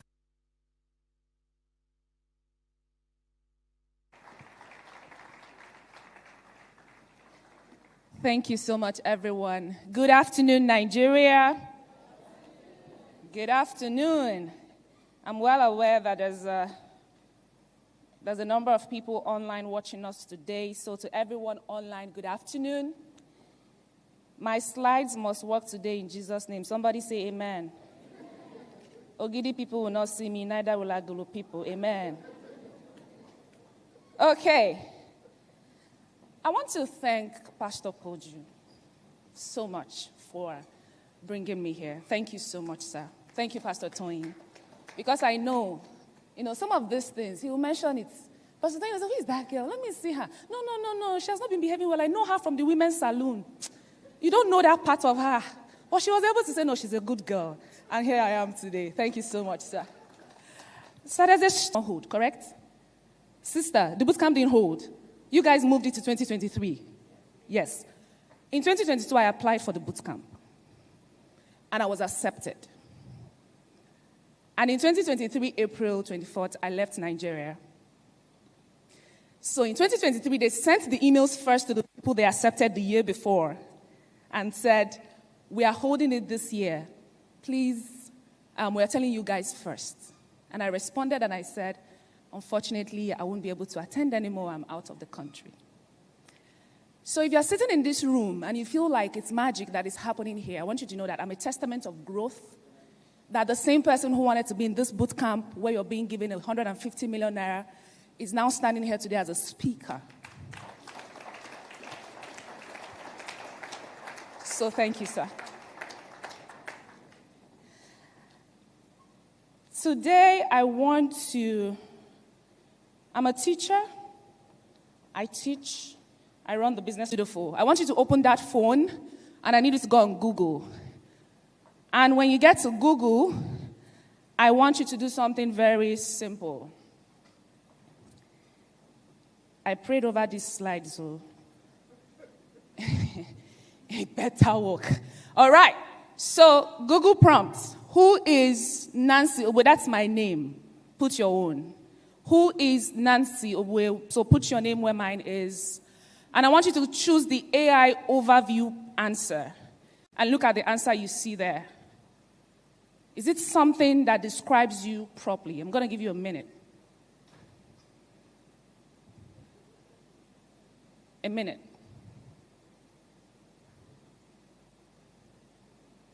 Do you have your name? Does it describe you accurately? Precisely? Yes or no? Yes or no? Everybody, yes. Where are the no's? Give the Lord a wiper now. Don't be shy. Leave these yes people. Don't mind them.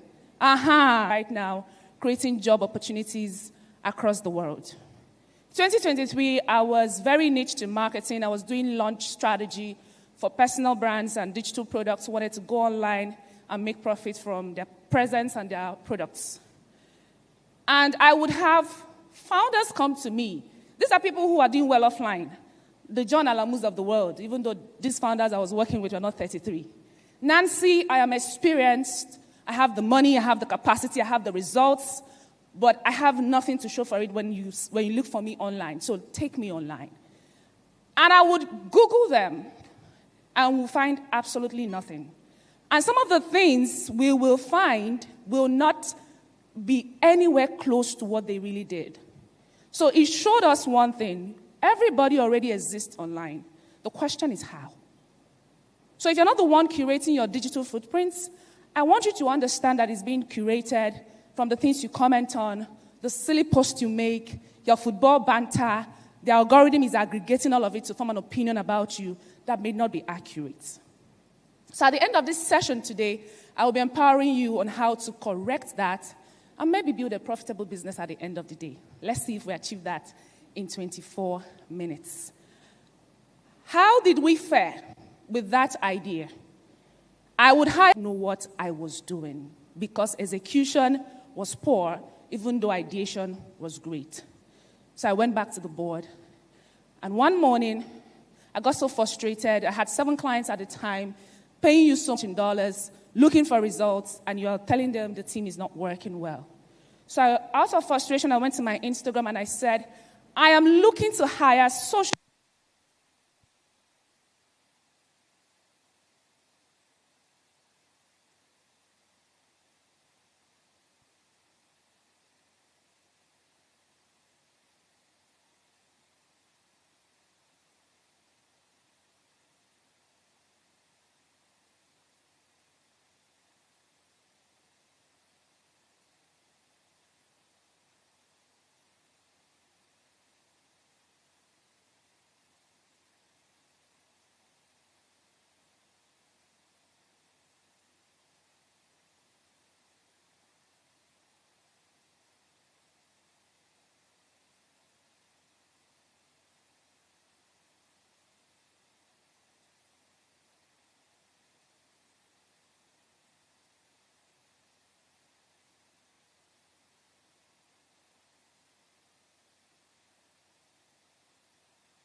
Okay, can you hear me?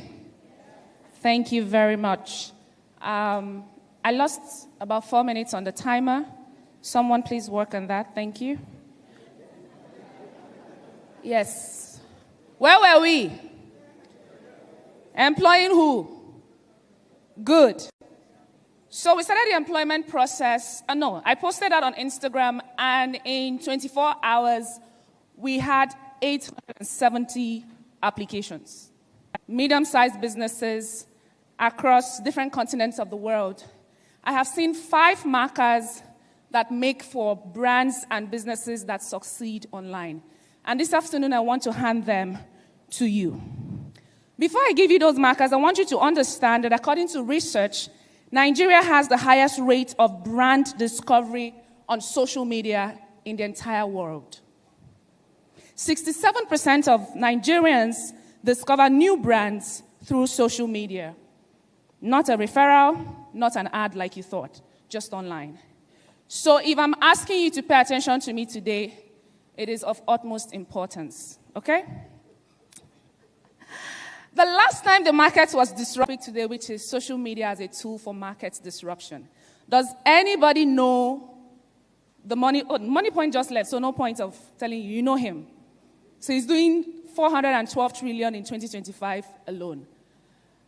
Did anybody see the Apple Shot on iPhone campaign? It did 25 million views in over 24 hours. Does anybody know this business? Amoke Oge.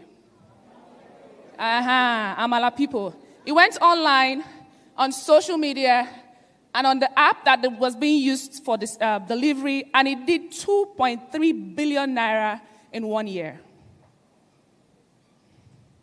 Does anybody know this?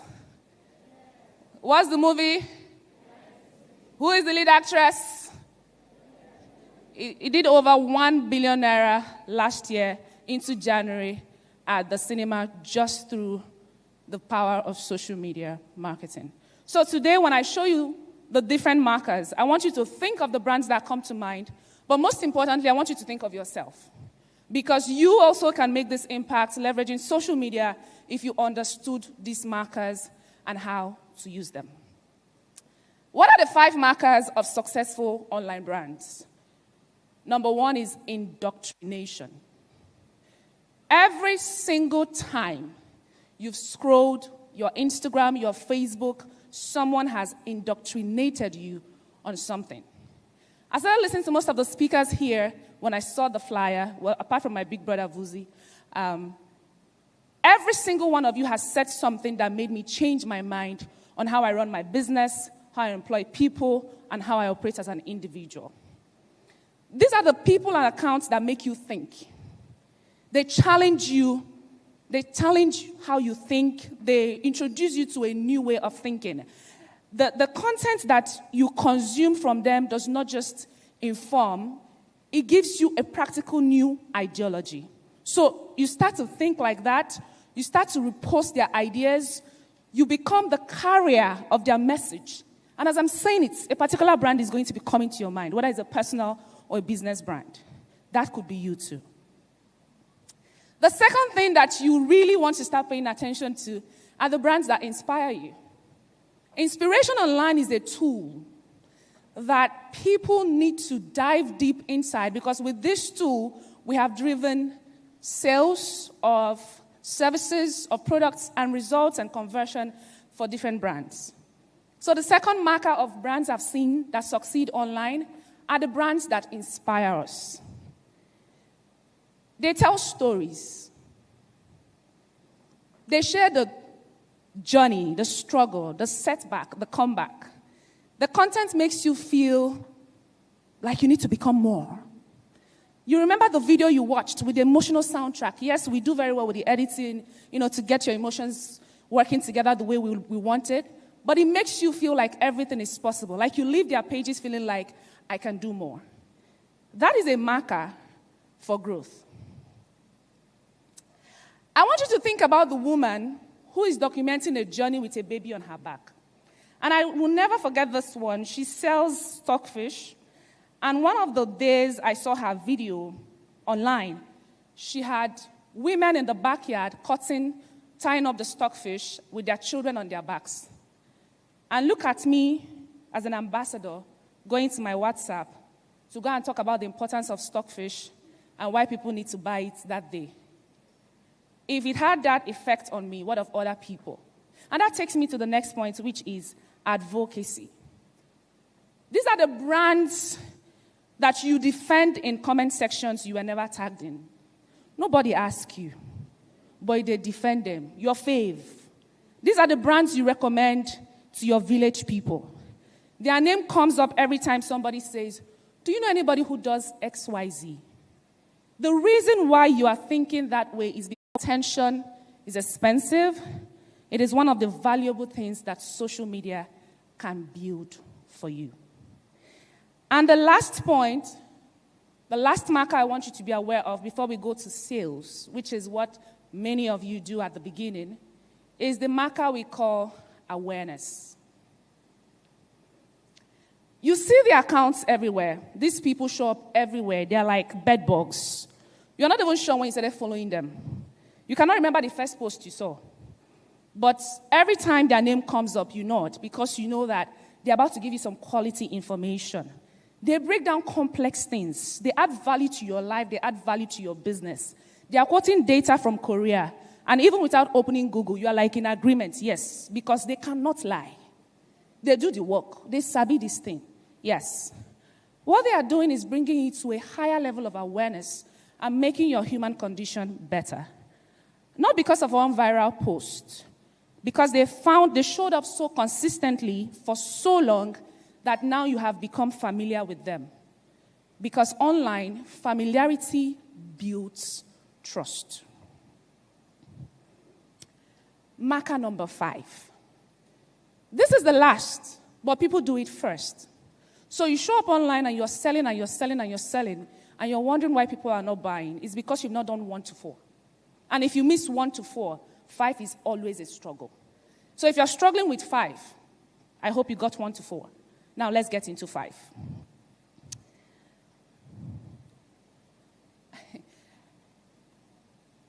I see people avoid this selling conversation a lot, and I don't know why, because for me, I like money. I'm an Igbo girl. If you're not talking money, I don't know what you're talking. You know, whenever we sit to talk business, business goes with hand in hand. Across these 4 markers, I've removed selling. I want you to look at every single one of them and look at the one that fits into your personality the most. Because what you do is you try to sound like Nancy online. You try to sound like Eric online, forgetting that you are you. And there's something unique about you that the market will gravitate towards. The reason people gravitate towards me, they find me magnetic, is because I am originally myself. So pick any of this. You can do a combination of all of them, but one has to be higher than the other. Find your strength in there, do your SWOT analysis, and a tool for just entertainment. A speaker already spoke to that. I don't want to go further in there. It's a tool for disruption. It changes minds, it changes perceptions, it disrupts markets. And when I say it disrupts markets, a certain founder I worked with comes to mind. We sold a digital product in 3 weeks, and we did $25,000 in Nigeria with no international audience.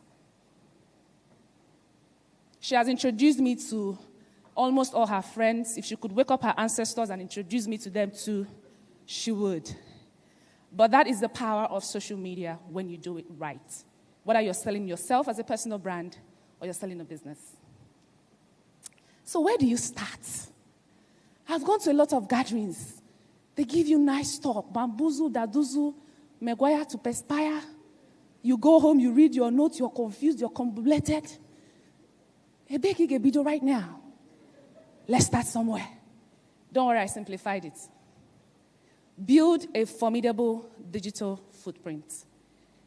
The moment I saw this flyer, I Googled every single person. In fact, I went to ChatGPT and I said, pull all available online data and tell me who these people are.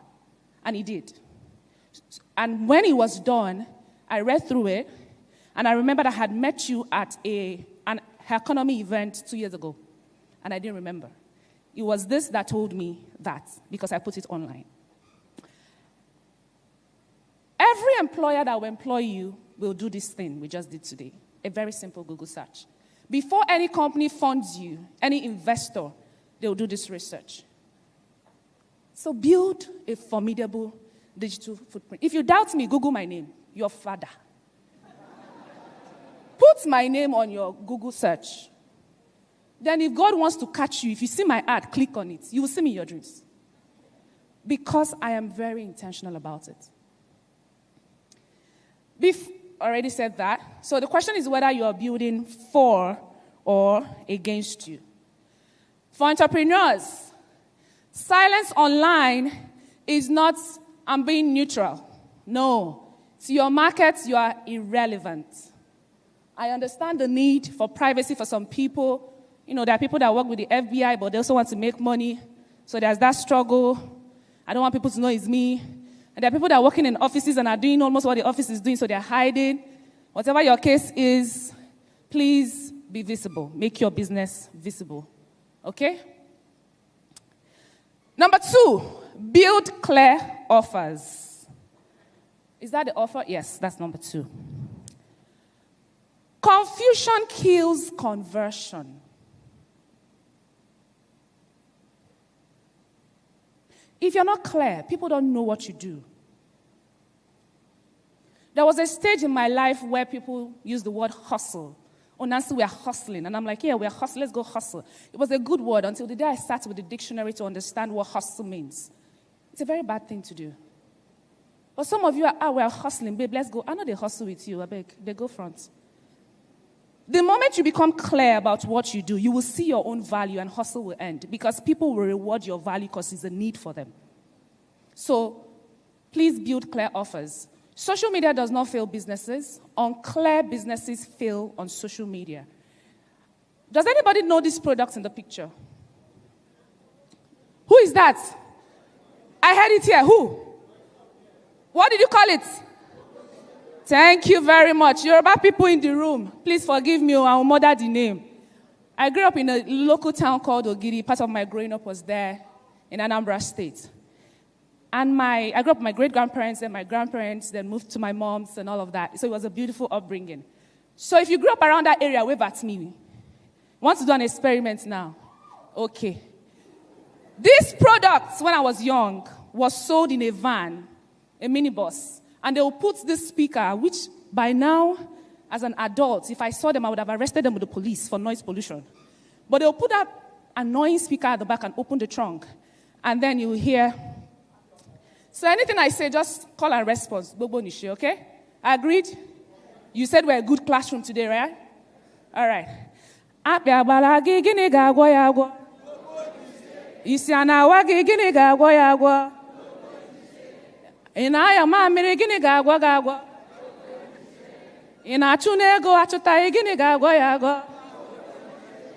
This product cures everything and anything.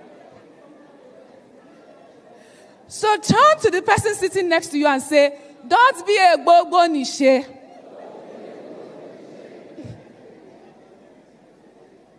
Please, I'm begging you, build clear offers. Don't be confusing. Be clear. And if you're not selling anything, you are a brand. Be clear about what you do so people can buy into you. Not today. You sample, you wear construction coats. You say, off to work. Tomorrow you wear lab coats, off to work. Brother, you be engineer, abi you be doctor. Which one you did? And it's funny because little by little, we are telling young people to do all things, and it's wrong, right? You know that language of bring the work. Now me go tell you the one where I know they.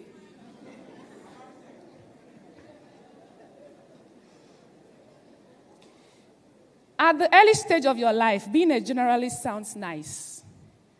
But if you want to make it, if you want to sit in positions where people call the shots, be a specialist. Be known for one thing. If they bring me and you in a room today to deploy African talents when it comes to the specialty of marketing, and you come in with your degree from Harvard, your father from whoever, and I stand in that room, you will go home. You got no, my dear. You understand my point? Because I'm very clear about the brand that I am. So this is not just for products, it's for personal brands as well. Build a clear brand identity. What do you do? To answer this question, if you tell me, Coach Nancy, Coach Nancy, you don't even know. Tell me, what do you do? So, I'm actually a professional HR professional. Mm-hmm. But in terms of marketing, Coach Nancy, I also manage social media pages. And my mother owns a cassava plant. So we do catfish farming and cassava farming in the evening. So anyhow you need it, Coach Nancy, I'm your person. When I stand in a room and somebody needs professional HR service, do you think I'll call you? No, answer me now. Will I call you? What do you do? This question, when my mentor asked me this question in 2018, when I met her in Enugu for the first time, it took me 2 weeks to answer it. Because when she asked me the question, I was a final year student. I was doing emceeing by the side. I was doing school full-time. I was selling men's shirts part-time. I was doing beats and gele partial time. And I was selling Zobo when they play football in the evening to the boys, mini time. And because all of them, I don't hustle. When I tell you avoid hustle, I'm not here to make to perspire you. Go and listen to motivational speech on YouTube. I don't date the streets with you now. I don't leave them. I know they do again. And since I left it, my life is better. So I'm asking you to please leave it too. When I came back to her, I was honest. I said, Ma, I don't know what I do. And I listed all the 8 things I was doing. and all of them that were bringing me money. And she sat me down and said, let's draw. Give me a paper. How much did the bid and Gele do this month? Guess what? There was no profit. How much did the Zobo do this month? The Zobo one was worse. The shirt business, how much did you do? People were still owing me. So around it. So I know you're doing a lot of things because you go parents now. Person go chop now. The boss gas chase fine girls now. And you're broke, you're chasing. God will help you. Who do you do it for? When you clarify what you do, clarify also who you do it for. I don't work with broke brands. Members of my staff know. So you send an inquiry, somebody gets on a discovery call with you. Part of the things you fill in our questionnaire is how much does your business make annually? Give us an estimate if you don't know. Some people don't know their break-even points. There's a figure you put there. You will never see me on the call. Somebody will be, they're very nice. They will not shout at you. You just know that. They know that this person cannot afford us. But it's because we know who we do it for. So who do you serve? Entrepreneurs. Do you know the woman selling akara and this thing down the street? She's an entrepreneur. Anybody that can trade, can give you a product or a service in exchange for your money. That's entrepreneurship, nah? To an extent, Abi. Let's forget self-employed and all those ones going in depth. So who do you serve? What is your unique way of solving their problems? This is your unique selling point. I'm not the only marketing strategist alive. I'm not the only digital marketing consultant. But why do my clients want to stay with me? Because I know my USP. I won't tell you. Somebody like Mr. John Alamuna that does not innovate, he will copy. So,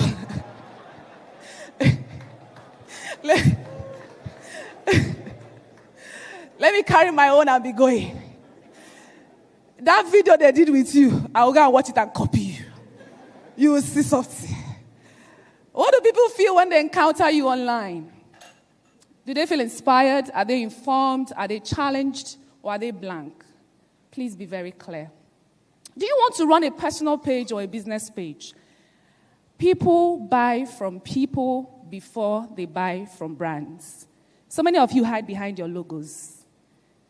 Like 5 years ago, I used to do Instagram revamp, Facebook revamp, and you see one stupid logo from Canva, and the person pays you 50,000. But that one that paid me 50K wants to kill me.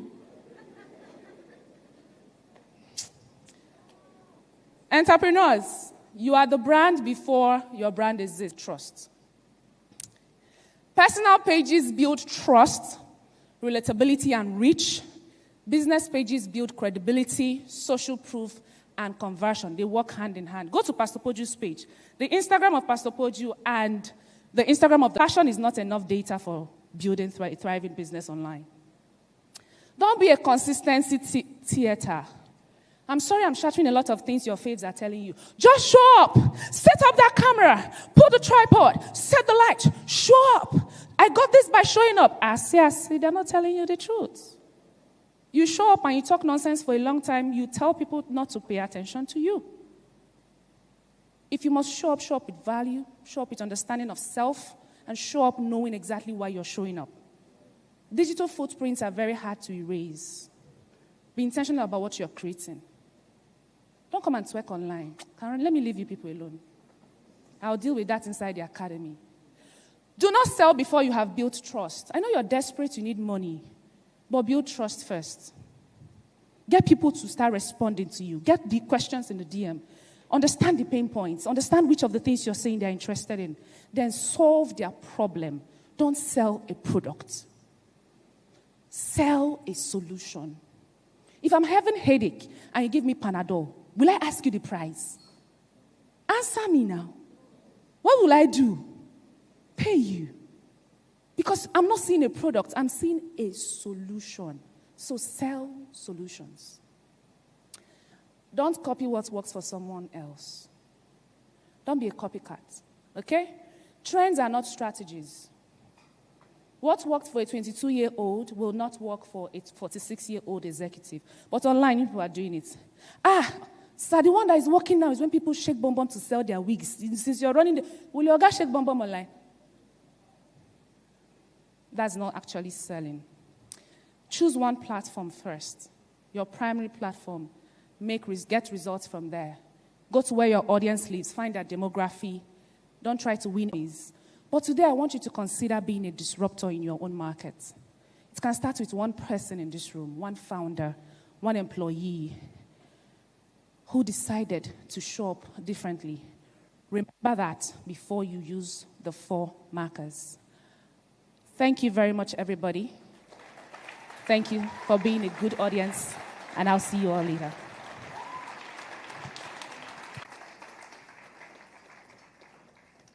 So let's be intentional about what we're putting online. Your reputation is being created, so either you're doing it passively or you will do it actively. Now let's quickly go into something deeper, not just about starting businesses, but sustaining them across decades. This next speaker represents experience, resilience, and multi-sector execution, the kind that only time and discipline can build. Sinari Bolade Daranijo is a distinguished entrepreneur, investor, and business leader with over 3 decades of experience building ventures across technology, telecommunications, manufacturing, security, oil and gas, and export trade. He is the CEO of Symbol Group, a diversified enterprise with multiple business interests, and serves on the board of trustees of the Lagos State Employment Trust Fund, supporting thousands of entrepreneurs and small businesses across Lagos State. Ladies and gentlemen, please give a round of applause for Sinari Danjo. Thank you, sir.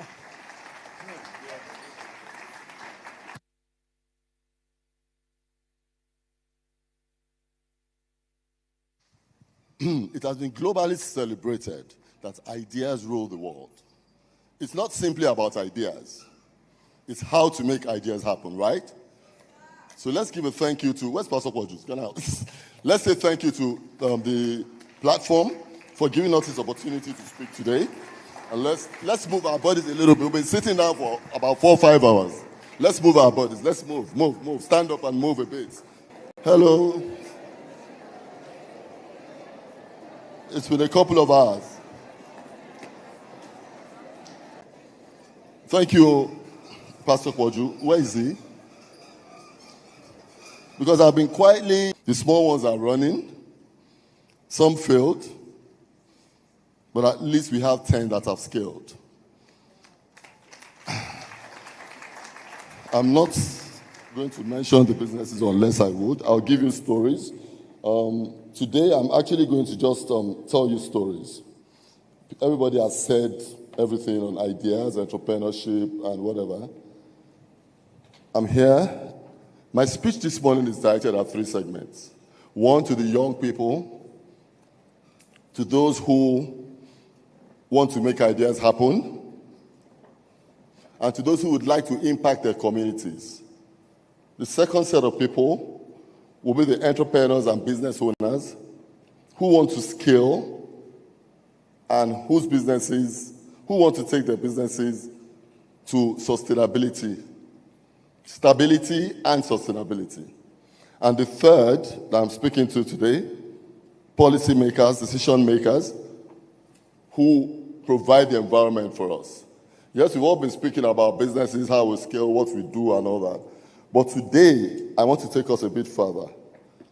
One of the biggest challenges of people living in Africa is that we all want to follow the rules and teachings of the business school. Who created the syllabus of the business school? It's not Africa. Our platform, our environment here is completely different. I'll tell you for free, Africa is a survivor's den. Do the entrepreneurs agree with me? There's no structure. There's nothing. When did we start going out to reach out for grants? It's only when we went into tech a few years ago. There was no structure. There was no extra money. So you had to grow. Not all ideas are. Some ideas are for impact. Some ideas don't even happen. A lot of us get ideas that we don't implement. Why? Because if you don't implement that idea on time, you will see 10 other people saying the same thing that you're trying to do. Basically, turning an idea into a commercially viable venture takes guts, it takes resilience, faith, and the ability to see it to fruition. So talking to young people here, it's not that easy. It's not everybody that has an idea that necessarily needs to be a businessman. And please, entrepreneurship is not for babies. It's for people who are ready and set to run the race. You heard my sister talking about waiting 5 years for the mango tree to grow. That speaks to a lot of businesses as well. You have to grow it, nurture it before you get to the point of reaping. Now to the young people again. Money is not free. Money is not available without value exchange. If you have nothing to exchange, you ain't going to get a penny of my money.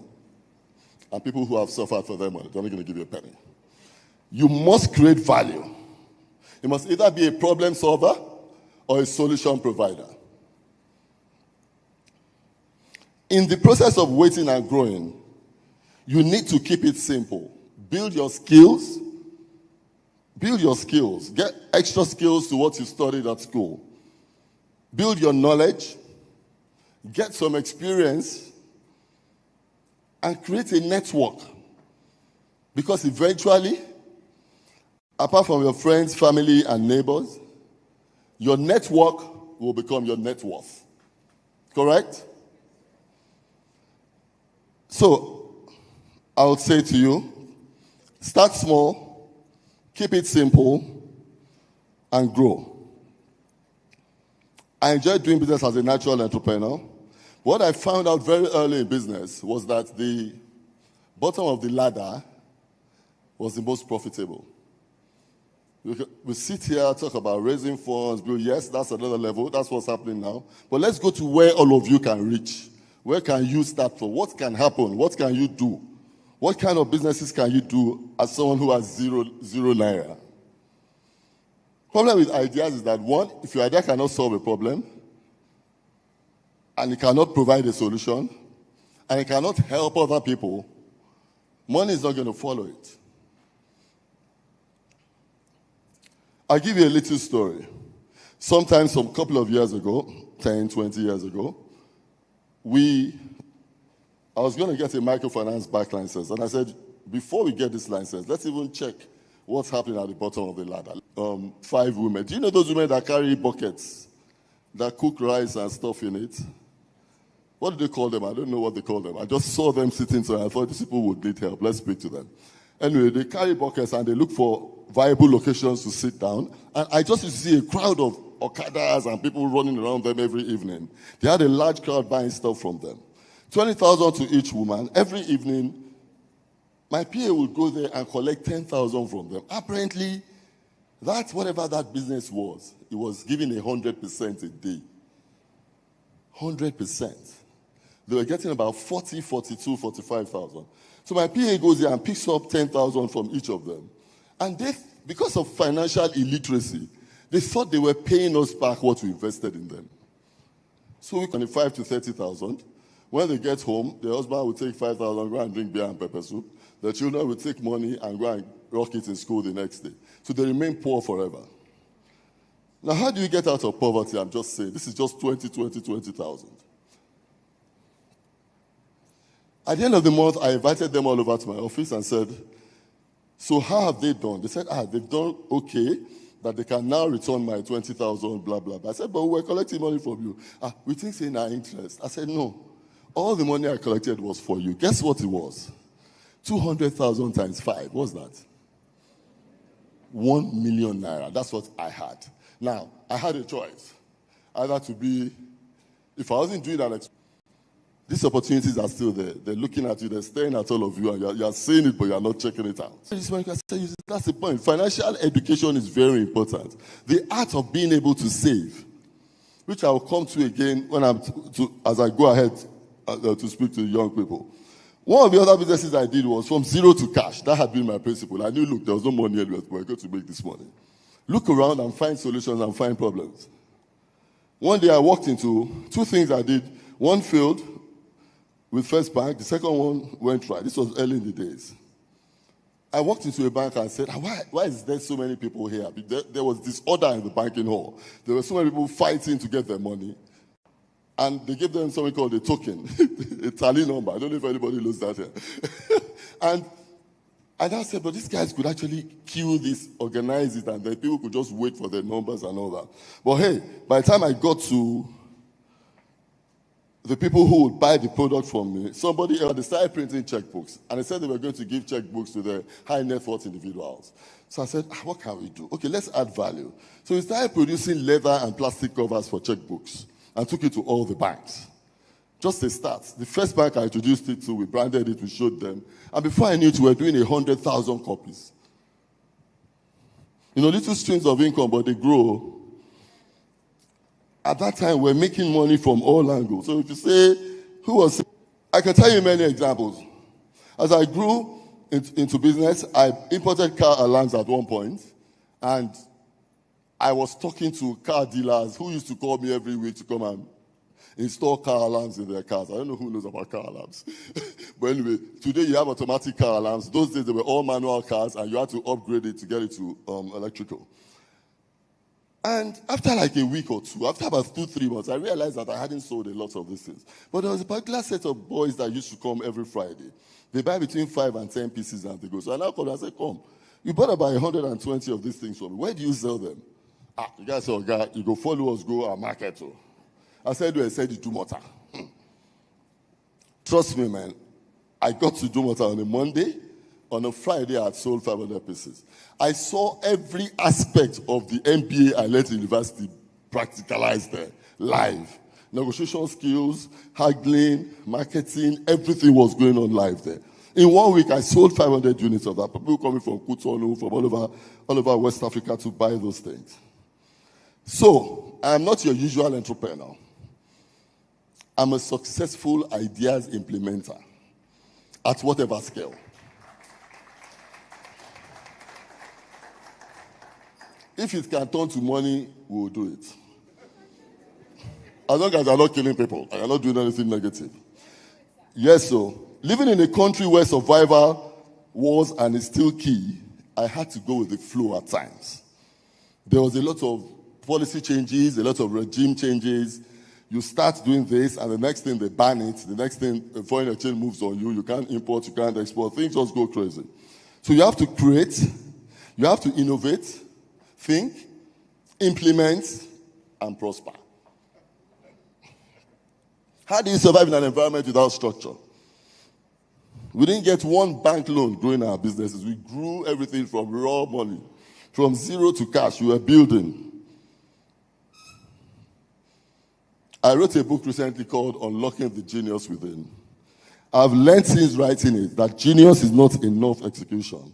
It's multiple streams of income, coupled with passive investments that can enable assured stability and sustainability. It demands discipline and the right foundation. So 1, seek structure and value exchange early in your business. 2, start building passive income as you grow. My experience with passive income shows that as you grow your business, these little drops that you throw on the side might be your savior or your collateral in future. The biggest mistakes entrepreneurs make is putting money back into their businesses, onto their failed businesses until it crashes. Then that's how you borrow someone 1 million naira and they come back 3 weeks later or 2 months later and say, oh God, the money has disappeared. I don't know how. What do you mean money disappeared? Because you didn't know when to stop. My core areas of investment as I grow in business was 1, real estate. You can't miss it with real estate. 2, stocks and shares with knowledge. Make sure nobody just tells you invest in this one because The people who control the stocks and shares sit behind the room. You must understand where you're putting your money and also when you're getting out. Don't put your money in any stock and share and go and sleep. Don't sleep, oh. By the time you sleep, they've cleared the money they want. Everybody's shouting. There's one particular share, everybody's shouting. When it comes out, you must know, what's your business? You buy a refinery. You better use your money well. Go and do your stuff. But at least he showed that 20,000 could grow. Real estate, you can't miss it. Every real estate investment I put my money in has not only doubled, it has quadrupled, it has, I don't know what to say. And I don't buy finished properties. I buy properties from scratch or land. Because you'll be amazed at the percentage increase that you get. An easy example was some land I bought in Ekpe recently, 1.2 million each in 2022. Today, each plot is 18 million. What have I done since 2022? So who told you that some of you cannot put 1.2 million down? At that SME level, you're not going to get any money to keep. But what has moved me from M to B today is real estate. If you value my assets, that's the pride that I used to tell you, yeah, I'm one of the people of the B level. Walk all the way down to the chain. So we have like over 100 people who are indebted and work with the business all the time. 5%. You have to be careful. So I've not been able to do that commodity trading thing where they say they will go and bring something from the north and it'll be 2% and they'll do it 5 times before it becomes 10%. I'm not touching that. That's not for me. But Elconsel now became the equipment supplier for most of the businesses growing at that time. The South African business, what were they called? The Zimbabwean business, all of them, Econet, MTN. We were supplying them antennas, we were supplying them radios, and we were getting very high-value LPOs. Today, we run an organization that provides solutions for government in the telecom system. That's a call center. We manage the emergency response call center for the state government. And with that, we have about 500 to 700 plus staff that work directly with us. We're a small business. We're a very small business. So, personally, I invest in businesses and I earn my money in trickles. So I probably have like 20 or 30 sources of income. So whoever taught me in MBA school to say, focus on how to make tire, chair and oversee. And also, I'm in a lot of different boards. So my income comes from several. I can't even, so if you ask me a question, what do you do? What did she say now? I'm an entrepreneur. I'll say I'm unemployed. I do have work. So don't ask me that kind of question. What do you do how? I sell nothing. But I pay salaries to 700 people a month. So that's enough impact in the society.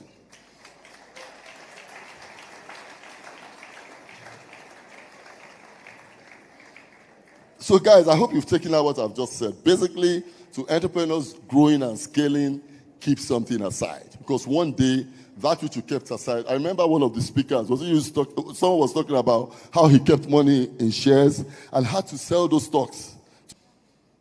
Yeah? And sometimes you might need to use them to buffer your business because you could lose money in business anytime. You are risk-taking. No matter how big your business is, one small push. You can see how the chief of businesses came out on TV and started shouting when they wanted to show him paper. Aliko, he said, oh, guy, you didn't talk for TV. He said, I go talk, oh, they won't kill me. I spoke out. It's not easy for entrepreneurs, man. It's not for babies. It's tough. It is, oh. So basically, I hope my small point, I'm not going to delve into what an idea is, but you need to be able to make your idea happen. And you need to know that scaling in this environment requires more than ambition. And you need to ensure that you are targeted towards stability and sustainability. Don't ever forget those two words when you are building a business. And also, very early in your business, make sure you structure. Structure early. So, what else? I cannot even tell you everything I've done. I've exported brooms to London, Ibale. I've exported yams to Spitalfield markets in London. I've exported charcoal. I've exported timber to Italy. door and window frames. They are looking for it. I explored. I went there to sit down. I got my money. 200% profit, not small cash. You must always have running money. Your structures are set, they're running, but everybody cannot be like me. I'm just a chronic entrepreneur. I just love to invest and, I don't know how to bid for a grant or stand before investors to ask for 100 billion. I don't know how to go debit before. I don't know how to go debit to credit, not credit and back to debit. Because I saw a lot of businesses in my time who set up businesses, they all had cars and all that. 2 years, they were all gone. They collected a loan from some people, finance houses. In 2 years, they all disappeared. And a lot of them ended in prison and police station. And we've seen so many people start and stop. I'm sure you understand what I'm saying. I've been here long enough to tell you, start simple. Be clear in your vision and understand your environment. Nigeria look at recently, the government just changed these policies as they like. Because we don't have people who are business people in government. They don't think like a business person will think. So tomorrow they just come and say, okay, we have banned importation of rice. Oh, okay, tomorrow go and set up a rice factory. In 2 weeks' time, your factory is not producing enough rice for Nigerians, so we have removed the importation. So if you find work, you better be collecting your salary. Ask that woman and said, 5 years to wait for mango to grow. It's not easy. So people came to me, and one young man came to me to do a presentation recently. And this guy was so neatly dressed. When he started talking to me, he said, that he had, and you'll still be waiting in the farm for 4 to 5 years. What will be happening to my money then? He said, nothing, 0 interest. Come on, get out. If I want to grow up, I'm carrying myself. I'll do his investment for my grandchildren. You, this yuppie-looking young guy, with your nice canvas, I can't give you money. You're not a farmer. I can't give you that kind of money. Is your father a farmer or your uncle? You're not a farmer now. Why should I give you money? So that's what happens. You get a lot of people come and clap, clap, clap. Appreciate enterprise. Appreciate enterprise. It's different. We're not talking theory here. We're talking as it is. So finally. I'm sorry, Kwadwo. We have to talk to these people. The role of government in making ideas happen. The leadership mindset is key to delivering value to the people. We all know that infrastructure development is a key factor to enhancing prosperity. You come back again. That's what they do. Here, you don't get any grant. The money that your mother brought out of her bed to give you with prayers, this is my whole life savings. So make sure you can double it. I know someone whose parents lost their whole house because of his idea. They became tenants in old age. I'm not joking. So there's no child that can come to me now with any idea. I will never sell my house for you. I hope you are listening, my children.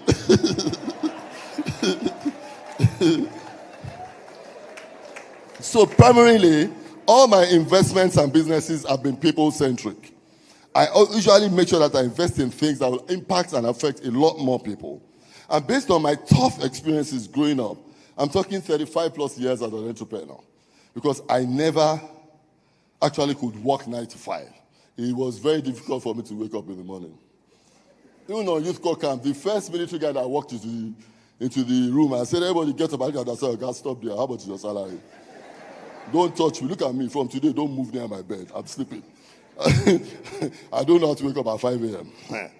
So the only time I ever got a bank loan was when banks actually come knocking on your door after receiving information from top corporates. Who is the banker here? Mabino. That you have juicy LPOs. They practically come and beg you to run the transaction through them. So they go to the MTNs, the Equinets, the Cadburys, and they get the list of the top LPOs. I get LPOs with knowledge, so I do a knowledge exchange. I go there, offer a solution, and I get the results. And it's okay. Supply us this, do this, and then that's what happens to us. We're zero top corporates. They have a way they classify the bigger corporates. They will always give you money for those LPOs. So money is available. They won't give you money out because they don't want you to throw people's money away. So go and prove yourself first before you come and get a loan. My biggest vision, my success, for me, success is not money because I will always get money. I don't need to have I was going to throw a question forward. Would you rather get a 1 billion naira contract? Listen carefully. Or a system that gives you 1 million naira a day every evening? Why don't you want contract? Contract. Who said contract? Raise up your hand if you want a contract. Before you get the paper for that contract, you go waka. How many times will you go to Abuja for one paper? And how much would they have collected from you before you collect the paper? Before they give you deposit. So if you have a system that works and gives you 1 million naira a day, 100,000 a day, 10,000 a day, you are a rich man. You are a rich man. I'm not my formula, but that's how life is. Life is easy. There's no stress. Everything you want, I can. I don't even know why Pastor Chupo invited me here today. Is it because you have been seeing me or this guy, I've seen him on preachers. They said, "This man, where do you live?" I said, "Don't worry. When I look at the sun outside, I think it's dark. I just go to the airport. I'm traveling. I'm going. I've tried. I've worked. I've worked for it. No. And it doesn't have to be any. I don't even have a bank balance of 1 billion naira, but I have multiple streams of income. That's a different formula I'm giving you today, a formula that nobody has heard before. But that's how to run it. Multiple streams of income. So, my interest in government started a couple of years ago when I said that we can't keep doing this. We need to give structure. Let's talk to these people and see what's going on. So, I think 20 years ago, there was this project that the federal government did during Obasanjo's regime. It was called You Win. Who heard about You Win? Anybody hear that heard about You Win? Right. So, You Win, Ngozi Okonjo decided that she would use You Win. She would give You Win to a stable organization that will help them do all the checking. So they now gave it to Lagos Business School, EDC, and employed us as consultants to work with them. So there were only about 10 of us. So we had the code to mark all the pitches and everything. So we had like 2,000, 3,000 pitches at that time, and they gave me like 500. This was work without money, but it was passion. So, but today, if you know how many successful entrepreneurs have grown from You Win, you'll be amazed. That was a federal government project that was extremely successful because they took it away from the hands of politics and gave it to private sector to deliver. And private sector delivered it properly. I don't know if in this room there's anybody who was part of that and who got a loan, but there's a lot of people that benefited from that. The other program that was done was SureP. Again, I was called to come and teach them what to do at one point. So we did, SureP was a project that was done during the Jonathan regime. They actually did go around all the local governments in Nigeria, they empowered, they upskilled, and they invested in different businesses. And that's how to grow a nation. Because really, a nation that does not make ideas happen cannot prosper. Am I correct? If ideas don't happen, the nation cannot prosper. We cannot be a monoproduct company. And the biggest resource we have in Nigeria is human resources. We have 220 odd people who have capacity and capability to deliver. But where are the structures to help them? There's no day that passes that I don't get a call for me 50,000 every day. Why? Because people just don't. Some people don't even have what to do. So my company played a major role in implementing the SureP program, which went a long way in impacting the nooks and crannies of this nation. And, basically they were reskilling, upskilling youth in all local governments, setting up sustainable businesses by creating hubs, infrastructure to support their growth.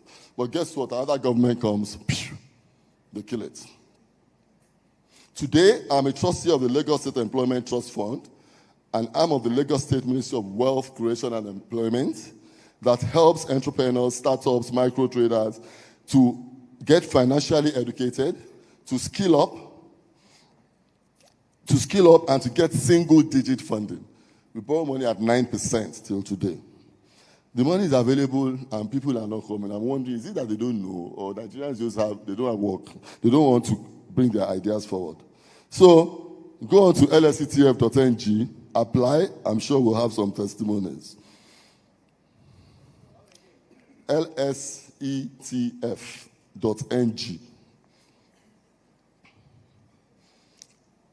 The deal with the trust fund is that they have a lot of top quality private sector individuals who form the board of trustees and work.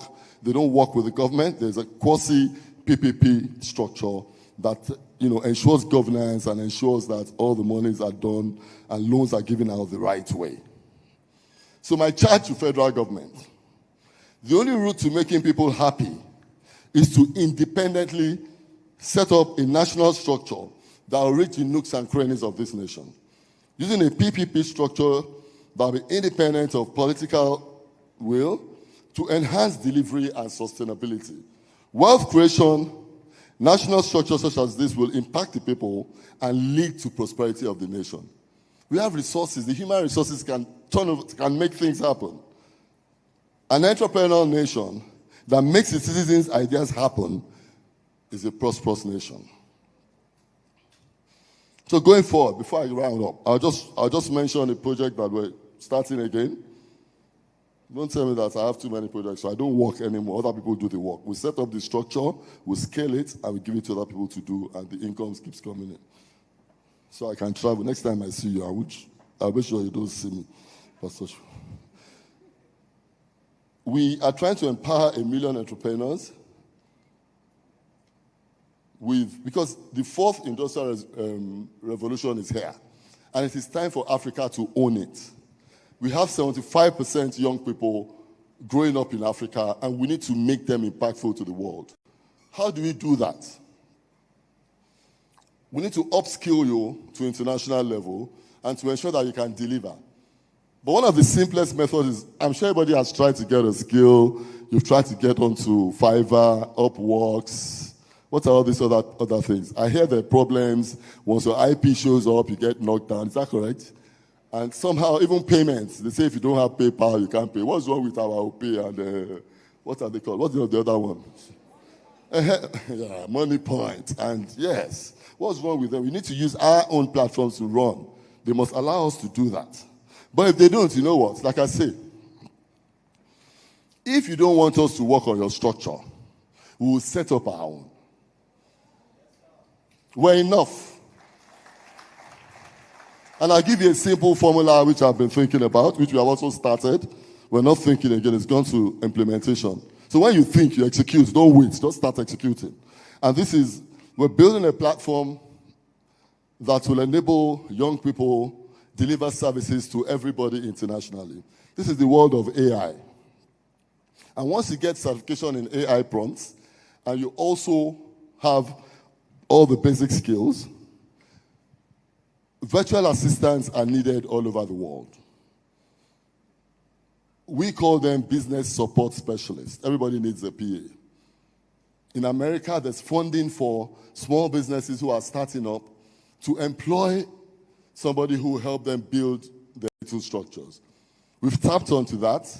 I was speaking at one of the talks at the Global Entrepreneurship Conference a couple of months ago, and when we muted this idea, we had 200 people register immediately. That yes, they won't mind getting people from Africa to help them to back up their businesses. So we're talking business support specialists. But I went further to say, okay, why are we even doing that? How many Nigerians live abroad? I'm sure there are more than 1 million. And I'm sure they need services in Nigeria. They want someone to go and see their mother, to go and see their father, to go and check the car they parked in the house, to go to their land that they bought in Iguero that the chief, the Baile has collected. And, so they need all that. So we can't sit here idle and not get connected to the world. So my job is to ensure that I establish the handshakes, and may God help us. Thank you, Pastor Poju. Thank you for this opportunity to impact my world. God bless you all. Thank you.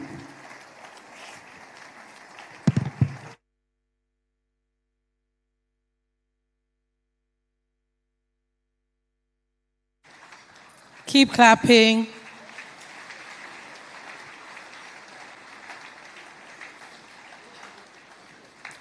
Right, please, just a reminder that we have stalls outside. We have over 100 service. Please take a seat. Thank you. Just to remind us that the second stage of this platform will be taking place outside. We have over 100 service-oriented organizations that are outside and ready to engage with you. You know, this is the platform. We network, and then we also see how we can collaborate.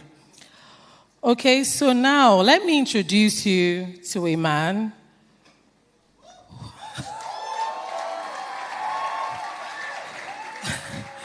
who doesn't just speak about businesses. He redefines how leaders think about growth, scale, and execution. Across continents and across boardrooms, across industries, he has consistently challenged one thing: can your idea survive reality? Vusi Tembekwayo is a globally acclaimed entrepreneur, venture capitalist, author, and one of Africa's most influential business thinkers. Widely known for transforming how leaders approach growth and execution. He's the founder and CEO of My Growth Fund Venture Partners, where he supports high-growth African businesses with capital, strategy, and scale frameworks. He's also the founder of the School of Scale, equipping entrepreneurs with the discipline required to build sustainable enterprises beyond ideas. Vusi has advised governments, multinational corporations, and founders across continents, consistently challenging them to move beyond inspiration into structure, systems, and measurable results. He represents execution at its highest level, where ideas are tested, stretched, and proven through scale. Ladies and gentlemen, get ready for clarity, structure, and truth. Please put your hands together and give a warm platform welcome to Vusi Tembekwayo. Come. Thank you so much. You're welcome. Thank you.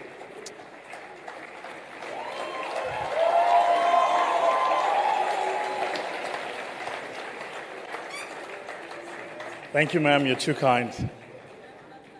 Whew, what a day. Good afternoon, everybody. Hey, Charlie. We are here. Biko Abego. We are here. Oh. Hello, family.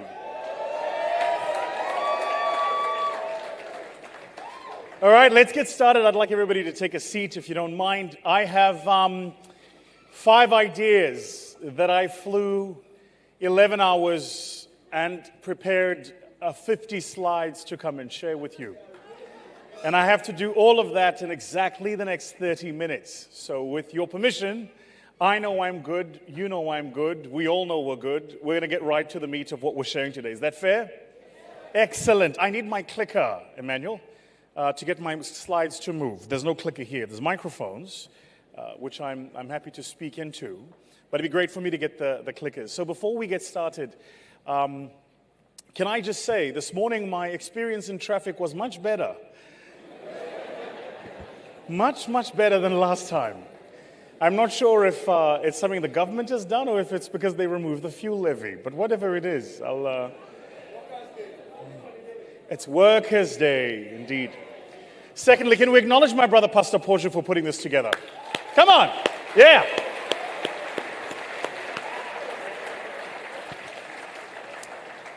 He's a gentleman and a scholar. He really is. I love the stuff that his media team has been doing, by the way, online. It looks absolutely great. And I know he's not here, so I know you're going to tell him for us. Let's give him another round of applause. Excellent.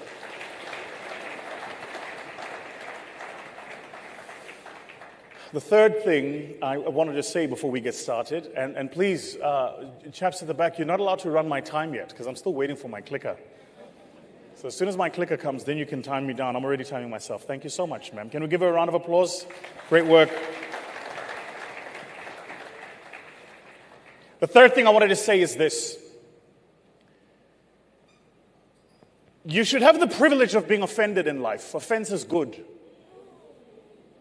Because offense means one of two things. One, that you care enough about whatever is being said, or two, that what you have believed has been so wrong that you're being challenged.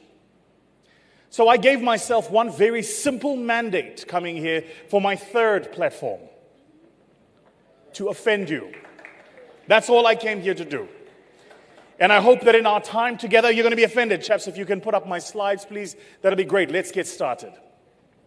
So I hope that in our time together, I'm going to share with you some ideas, share with you some principles, share with you some thinking that should offend you. You should have the privilege of being offended. Offense is fantastic. So on screen, typically what they do, my team forces me to do this, like, introduce yourself. I'm like, people know who I am. I know who I am. But I have, by God's grace, the privilege of being the founder, no longer the CEO, but I'm the founder and chairman of our School of Scale.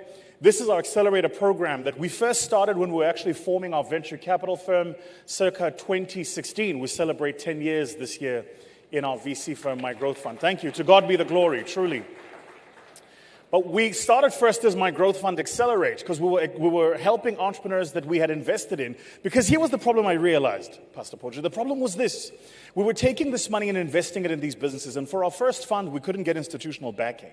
And so I was lucky that I'd exited a business. So I took my own money and I thought, well, if they won't give me the money, I'll put my own money down and I will prove the thesis.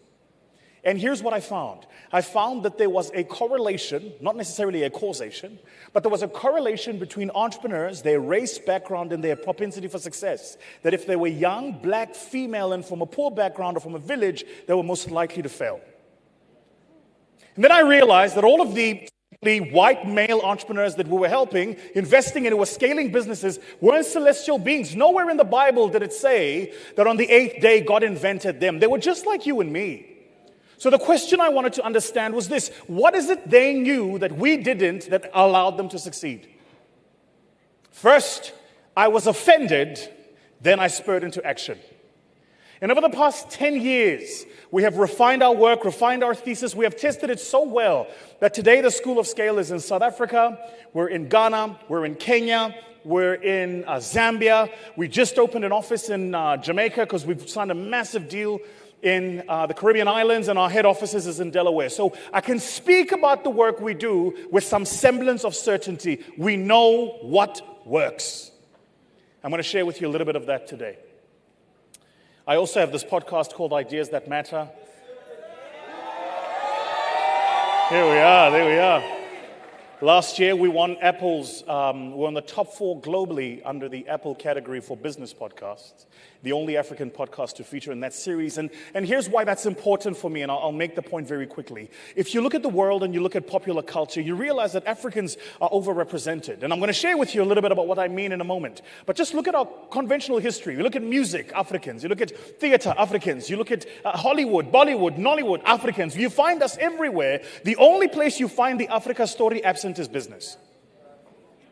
You look at our politics, Africans. Liberation movements, Africans. But the minute you talk business, commerce, P&L, balance sheets, suddenly the African voices are few and far between. And yet here is the problem. Every single one of our ambitions is not possible unless we control resources. And secondly, we come from the world's most resource-rich part of the world. How can we have the resources but be poor? Something is broken here, comrades. Anyway, I also chair Watermark Africa Fund. That's our private equity firm, now year 6, based out of the DIFC in Dubai. And most recently, I've been raising a fund called 154. I'm very proud of the name, by the way. 154, one continent, 54 countries. It's a Pan-African fund that targets family businesses, and effectively what we're doing with our thesis is we're looking for family businesses that are in generational transition. There is something fascinating happening in the world at the moment, and it's even more acute here in Africa. Generational business owners, family businesses. The person who founded that business is no longer old enough to run the business, but typically what's happening is their children don't want to run their business. They've all become chartered accountants and lawyers. They've gone on to work in other parts of the world, and yet they've built these businesses that are the bedrock of many of their economies. And so we're we're just about to hit first close in that business, and I'm very, very excited. And then apart from that, I write some books. Nothing major to mention there. Sold over 1 million copies. God is good. God is good. All right, let's get started. Just to make sure that we're all on the same page and to prove to you that I'm not an AI, and knowing how long you've all been sat down, I'm going to play a little game with you. I'm going to give you some emojis. The emojis are going to be a brand, and if you know the brand, just shout it out. Here is the first one. What brand is this? Emmanuel, can I get my coffee? What brand is this? No, it's not Vusitembe. Think about what this symbolizes. Netflix. Come on, use your third brain. Here's this. What about this one? What brand is this? Thanks, Manny.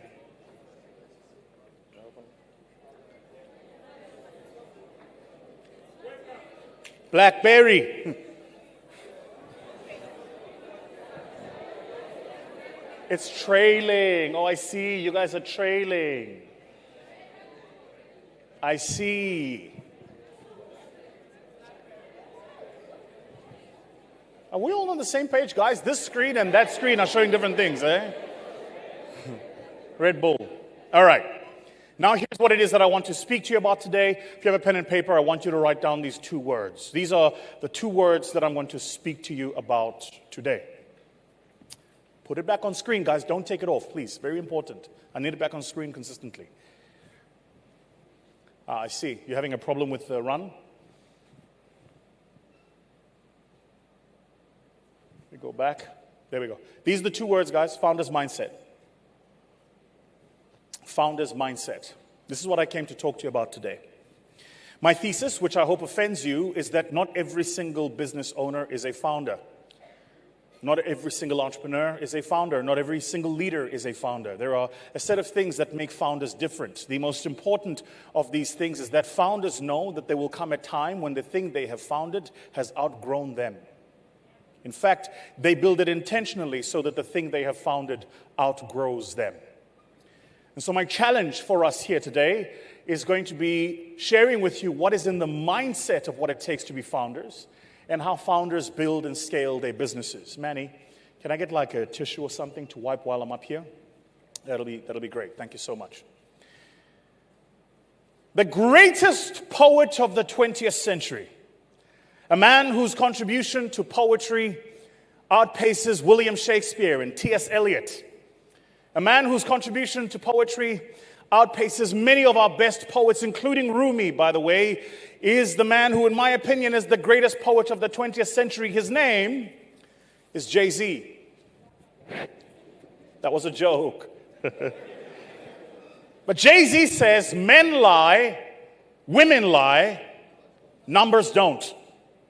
I'm a numbers guy. I live in the world of numbers. I spent most of last night running a Monte Carlo simulation on our recent capital raise. So I'm going to share with you some numbers here today. Now, for any of you who ever find yourself raising capital, I'm going to give you a little tip here. Don't forget, there's one of 2 things you need to do when you show numbers. First, if it's on a graph, it must be true. So always present your data on a graph. Secondly, if it's a statistic, always share it within 2 decimal places, because 69.98% just sounds a lot more certain than 70%. I'm giving you tips here. Write this down. Write this down. They're not paying attention, you know. Right. Some work done by PitchBook, and they're a publication that talks about the world of capital markets, venture capital, small businesses. They did some work to look at the number of deals that have been done where companies that were founder-led were bought. This is the actual graph of what that looks like. It starts in the year I was born, the year of our Lord, 1985, and goes up until May 1924. I'm going to break it down for you. Don't worry about it. Just let me help you understand it quite quickly. This is the number of actual mergers and acquisition transactions done every single year for all of these years. Said differently, there is more money looking to back founders' businesses than there are founders building businesses. So if you're not attracting the capital isn't the problem. You are. And a lot of what that you are has something to do sometimes with the business you're starting, often with the timing you're raising money, but more important than not, with the geography of where you're actually based. I'll show you what I mean in a moment. So again, I'm a numbers guy. I broke these numbers up into the trend lines, and I looked first at the first quartile period, and then I looked finally at the last quartile period. And what do you notice? Between 1985 and circa 2000, by the year 2000, there were 40,000 deals. 40,000 deals where money was buying businesses led by founders. There was only 12 months in a year. So that's about 3,800 businesses being bought every month. There's only 4 weeks in a month. That's about 1,000 businesses a week. There's only 5 working days a week. That's 200 businesses every single day, somebody transacting and buying a business that somebody has built. And by the way, none of these people are angels. They are just human beings. They're just like you and me, and they just figured out a way. And that number had grown. By the time we got to the year 2020, it was around 60,000. These numbers are, and it's going to increase. I'm not sure if you're aware of this, so I'll share it with you very, very quickly. There is a statistic that says over the past 5 years, the United States has printed, listen to this, the United States over the past 5 years has printed 50% of US dollar currency that it has printed since the existence of the United States. The comrades are not following me. The United States was founded, you could argue the time, but it was founded circa 1776 at the Gettysburg Address. Abraham Lincoln, 7 years ago, our forefathers set foot on this continent and brought forth a new nation. That was 1776. And between 1776 and 5 years ago, all of the money that they printed, for all of the problems that they printed, all of the USD that ever went into the global economic system, not only physical money, but digital money that goes into your computers as well, until 5 years ago, they have now printed half of that over the last 5 years. There is more money today than there are good ideas and good founders, and I am absolutely certain of it. The question is, how do we unlock it? And that's what it is that I came here to share. Well, first we need to start with where we are. Let's look at your own economy here. What are you guys, $340 billion economy, give or take? It depends on what's happening with the Naira. I can't laugh, but I laugh.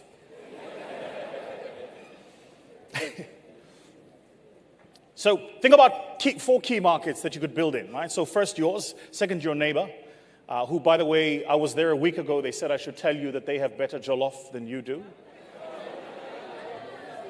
Not my words, Charlie.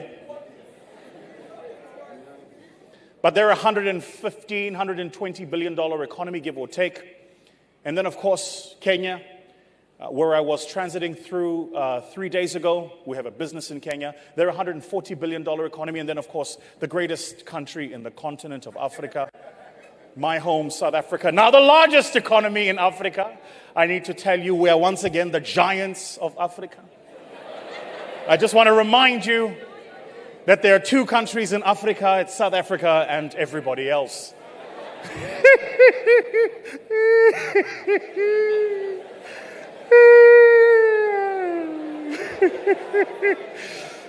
Don't worry, that's the rich man's laugh. When you're rich, you laugh like that. That's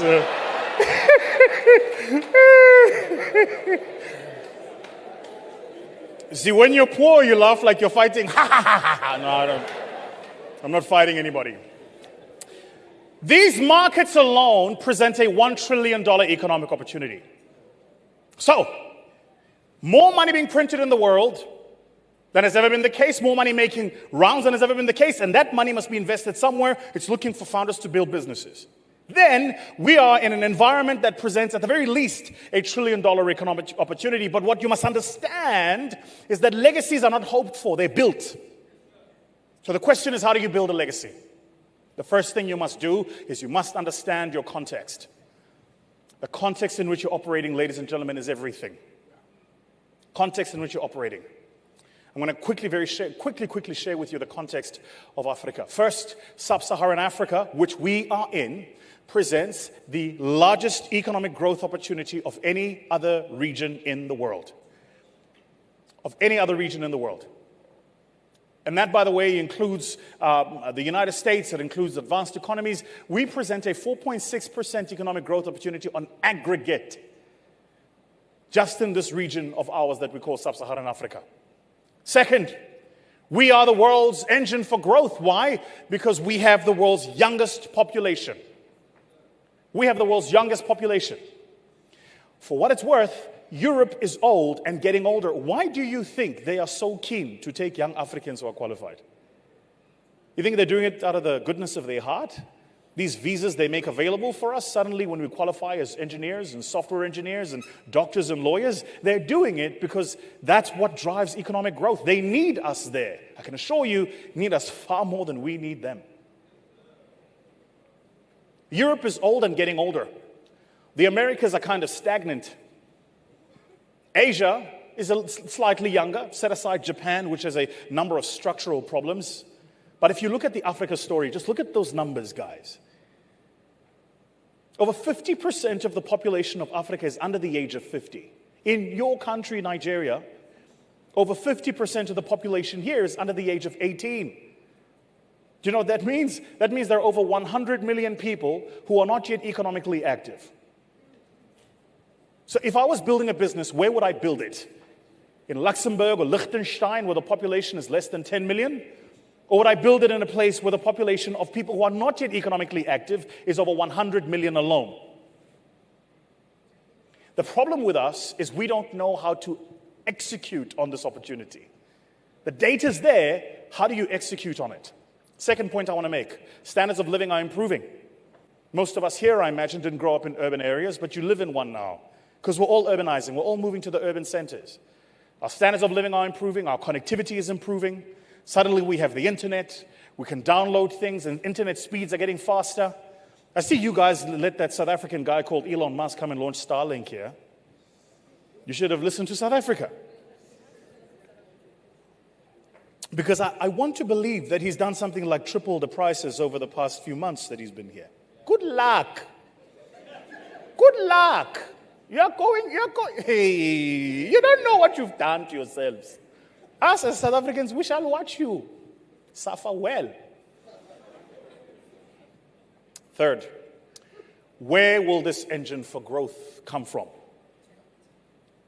So I'm going to give you two comparative analyses. The first I'm going to do is show you the world's largest companies 10 years ago and circa now. And then I'm going to ask you, what does this look like in Africa? These are the world's largest companies in 2011. And what do you notice? Of the top 10 largest companies in 2011, only 3 are technology firms. The other 7 are not technology firms. Now fast forward 10 years. And suddenly 10 years later, only 2 are not technology firms. This was 2021. This is pre the IPO of SpaceX, which is about to take place. It'll be the largest IPO in the history of IPOs. Until recently, that record has been held by Saudi Aramco. A lot of people don't know what the Aramco in Saudi Aramco stands for. It's the Arab American company, because it was the Americans that helped the Saudi Arabians actually create much of what is today their oil industry. Their relationship goes back many, many decades. This is the world. Fast moving and moving into the technology space. Now look at us. Come to Africa. These are Africa's largest companies. Of course, dominated by South Africa. Of course, dominated by South Africa. Just sharing with you that you guys don't feature there. No, I joke. But what do you notice? About 3 of those are technology businesses. Much of them are actually agricultural and mining businesses, because the truth is, Africa is still an economy of holes. That's what Africans are really good at. We're very good at holes. We're good at digging them and pulling things out of them, mining, or digging them and planting things into them, agriculture. It isn't to say we shouldn't use the technology advantage, but it is to say we need to play for the game we have been gifted. So I came to ask a question: who here is going to build the business for the future? So that was the first point I want to make. Second point I want to make. Capital follows scale. Capital follows scale. Tosin was talking earlier about his journey at Money Point. And what did you notice when he first opened his presentation? He shared with you guys the macro data of how big their business is. He wasn't sharing that with you to impress you. He was sharing it with you to let you know capital follows scale. He's been able to attract the capital he's been able to attract because he's been able to build a business that's scaled as fast as his business has scaled. I should say it's something that I'm constantly moaning about to my own peers in South Africa about. The rate at which yourselves here have been able to scale technology businesses is just mind-blowing, absolutely mind-blowing. But capital follows scale. And if capital does follow scale, then what are the 4 things you need to scale? This is what the data tells us. The first reason most entrepreneurs in Africa don't scale is because they don't know how to synthesize their operations. Tosin was talking about it. He spoke about standard operating processes and procedures. He spoke about running a rules-based environment rather than a people-based environment. In our environment, we call it synthesizing the operations so that even if you are not at work, work continues. The second is most African entrepreneurs don't know how to implement growth drivers. Every single business has 3 things that if you did, the business grows. Everything else is traffic. And so what most African entrepreneurs do is you're managing noise. The role of a leader is to remove the noise and focus on the signal. So let me ask you here today, those of you running a business, what are the 3 things that if you did today, your turnover would double? Do those things. Everything else is noise. And if you don't know what those 3 things are, your homework when you leave here is go and find out what are the 3 things I should be doing. Third, build based on insights. This is probably the one I feel most passionately about. When you first start a business, you succeed because of instinct. But to scale a business, you'll succeed because of insight. You start a business because you feel it in your stomach. You can get a sense that something's going to move. Someone says to you, this is what we need. And so you start trying something, testing something, going to market with something, and you go, wow, this actually works. That's instinct. But what you've got to figure out are what are the tools and technologies I need to put in place to move from instinct to insight. Instinct is what I feel. Insight is what I know. And so too many of us are still 10 years or 5 years into a business, and you're still running it by how I feel. And then the last. When you're managing people, if you do not have the ability to align incentives, you will fail. Your people must have incentives that are directly aligned with the business objectives you want to drive. Tosin's called it structure. It's exactly the same idea. I'll prove it to you. This deck that I'm sharing with you, this is my 4th keynote this week.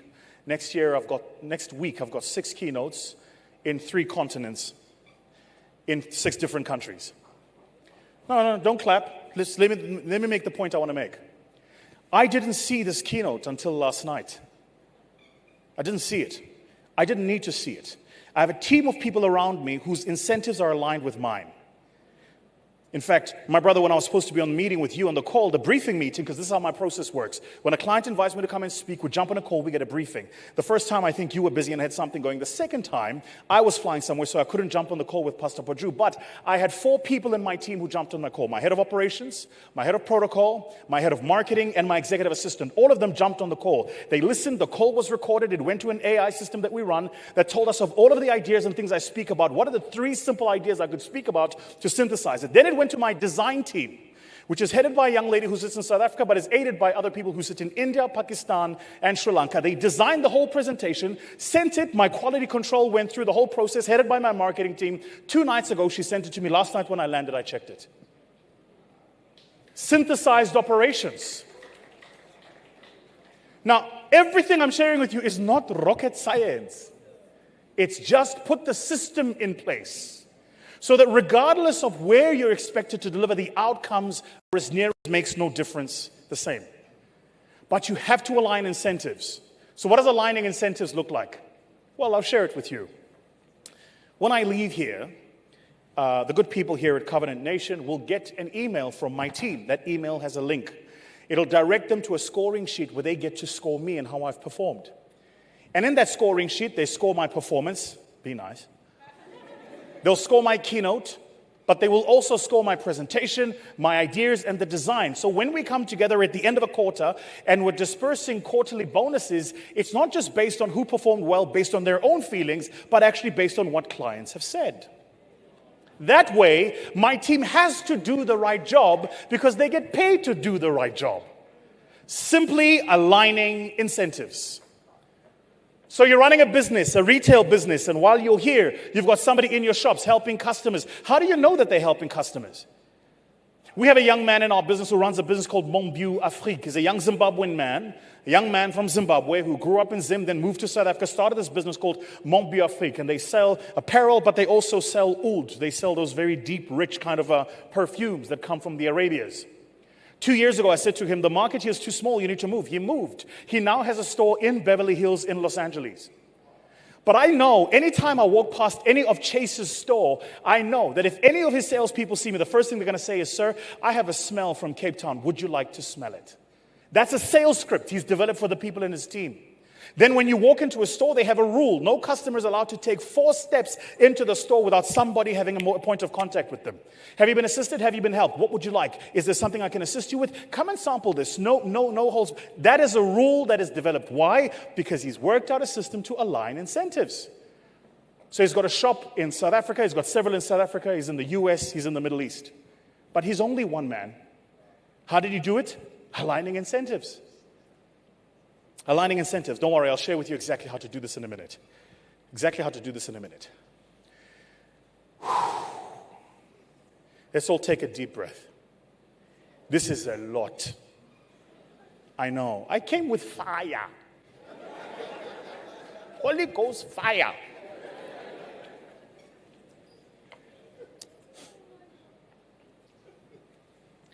I told you there's levels to this thing. Entrepreneurship is not just entrepreneurship.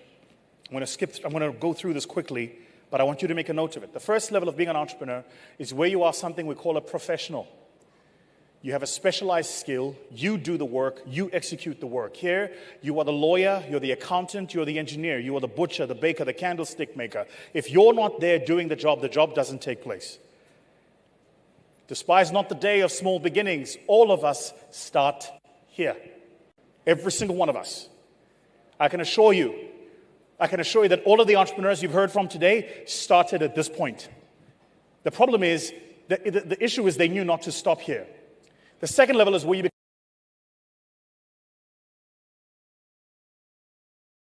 If you can't take 90 days away from your business and your business still runs, you are not an entrepreneur. You are self-employed.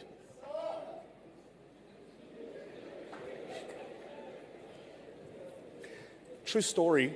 I said that at a conference in the US, and this lady at the back said, bullshit! And she threw something at me. I'm not joking. Because it's an offensive idea. It's an offensive idea. How many of us here have been running a business for 5 years, but you can take 3 months and your business runs? It's an offensive idea. It really just is. And by the way, some businesses you can't do that with. And that's okay too. What is a self-employed person? A self-employed person has 2 or 3 trusted people around them to whom they give parts of the work that are non-value adding. So if you've ever been to a dentist practice or you've been to a lawyer's practice, there is somebody at reception, there is somebody handling accounting. The doctor or the dentist doesn't handle the reception, they don't handle the accounting, but they will assist you, right? Yes, that doctor or dentist is no longer just a professional, they are now self-employed. Yet, there are some doctors or dentists who run dental practices, and there is a doctor and a dentist who runs a dental practice. It's pretty clear this is not a skills issue. This is a structure issue. So the second level is where you become self-employed. The third level is where you become a business owner. There are a few things that differentiate these, and I'm really skipping through it. We do a 2-hour masterclass on just this material. But there are 3 things that differentiate this. The most important thing about business owners is this. They spend time writing down the rules and the code for their business. Not implementing it, writing it down. So the question for us in this room is, how many of us here have spent time writing down the rules and the code for your business? Emmanuel, who's been helping me. Emmanuel, stand up, let them see you. Lovely young lad, sir. He's really great. Emmanuel, who's been helping me with my protocol when I arrived. Emmanuel, I called you last night when I got off the plane and I said to you, they're taking me through the bus, right? Had we spoken before that? So where did I get Emmanuel's number from? We have a system internally in the firm. that when we briefed the client would have sent us some information. Emmanuel's number was on that system. My head of protocol got his number. And my head of protocol is off preparing for me to be where I'm going when I leave here. So he said, this is the young man you're going to deal with. I said, I can go to Nigeria. I know Pastor Poju is my brother. We're good. So I land, and Emmanuel and I started speaking immediately. I come off, this is a true story, I come off the bus, as I go into the airport, Emmanuel had another young man who came to meet me. I forget his name now. I think his name was Moses or something like this. Another young man who came to meet me says, sir, I'm so-and-so from Covenant Nation. I'm going to take you through the whole process. Which means someone here at Covenant Nation knows that when you're receiving VIP guests, you want them to go through the airport experience at Mutala. Love the airport, but we need to talk about that experience. But somebody here knows well enough to make sure that your clients go through that experience seamlessly. It doesn't happen by osmosis. Somebody wrote it down. Do you get it? If you don't get it, forget about it. Thank you, Emmanuel. You can sit. A level above that is where you become an entrepreneur. An entrepreneur doesn't just write the rules, they implement the rules and they scale the rules. Follow me here because what I'm about to say next really matters. When you start implementing the rules, a few things go wrong. This is the difference between real life and your Excel spreadsheet. The Excel spreadsheet said, by month 6, you should be turning a profit. Do you know why it said that? Because you put in a set of assumptions that allowed you to think you can dictate reality on Excel. But you can't. So when you start implementing your rules, the real world is going to slap you back. You implement rules about etiquette and how your people are supposed to receive clients, and then suddenly you realize you have employed people who don't have a culture of hospitality. Which means you either fire them or train them. That's reality slapping you back. You implement rules about how customers are supposed to pay you 15 days before you do the work, and then suddenly you realize your biggest customer wants to pay you 30 days after the work is done. That's reality slapping you back. So what happens when you start scaling these rules is entrepreneurs fall into this thing. It's 2 words, write it down, write it down. Implementation fatigue. It's when you do and you test and you try and you fail. Then you do and you test and you try and you succeed. And you go, whew, oh, that worked. And the minute you think it's worked, the next time you try it, it fails again. Have you ever had somebody in your business do something they know not to do even though you've told them not to do it? That's implementation fatigue. Here's what happens. And anybody in this room who's been in a relationship with the same person for longer than 10 years knows what I'm about to say is true. The same person is important. There comes a point when you fall out of love and into life. At the beginning of your business, you're in love with it. It's a great idea. It's the first customer, second customer, third customer. And as they're experiencing it, you're loving it. Then comes a time when you're just tired. You're tired of waking up early. You're tired of not making payroll. You're tired of missed installments. You're tired and you're tired and you're tired. That's when you're no longer in love. You're now in life. And that is the valley where scale goes to die. Because at that point, you have one of 2 options. And I myself have been at that point several times, so I know what I'm about to say is true. The first option is stop and go back. I'm going to stop and go back to the small business I used to run when I used to deal with the customers and I delivered the work to the customers and I loved my business. 90% of people stop and go back. But there is a special 10% who push through, who understand that the way to break that isn't to get smaller, is to get so big that that doesn't matter. I can assure you that of every single one of the entrepreneurs who've spoken to you here today, all of us are dealing with some or other problem. That's business. Business equals problem. I have a rule with my team. I don't mind dealing with a problem. I do mind dealing with the same problem twice. I deal with a problem the first time. We write down rules about how we fix this problem. Then I hire somebody to fix the problem because my time is too expensive to fix problems. Nobody pays me to fix problems. They pay me to find opportunities and to monetize them. That's why I hired you. You are the problem fixer. I am the problem identifier. It's very nice for me. I find it, you fix it. That's business. There's an old expression, the poop flows downhill. That's where it comes from. That's why the best place to learn about business is to learn business from somebody who's built a business. Because they will give you all of the problems they don't want to deal with. And by the time you start running a business, you know exactly how to deal with those problems. I'm cognizant of time. And then that last note is how to be a founder. How to be a founder. What do founders do different to everybody else? It's quite simple. Founders plant a vision, man. And then they build people around them who can go and make that vision true. That's what founders do. And I don't want to preach here, but that's the lesson we learned from our Lord and Savior. The man was only here for 3 years, and he built the world's fastest growing, largest company we have ever seen. And he did it just by training, think about it this way. He did it just by training 12 people. That's all he did. He gave them a simple idea and a simple message. And he spent 3 years with them, and he trained them.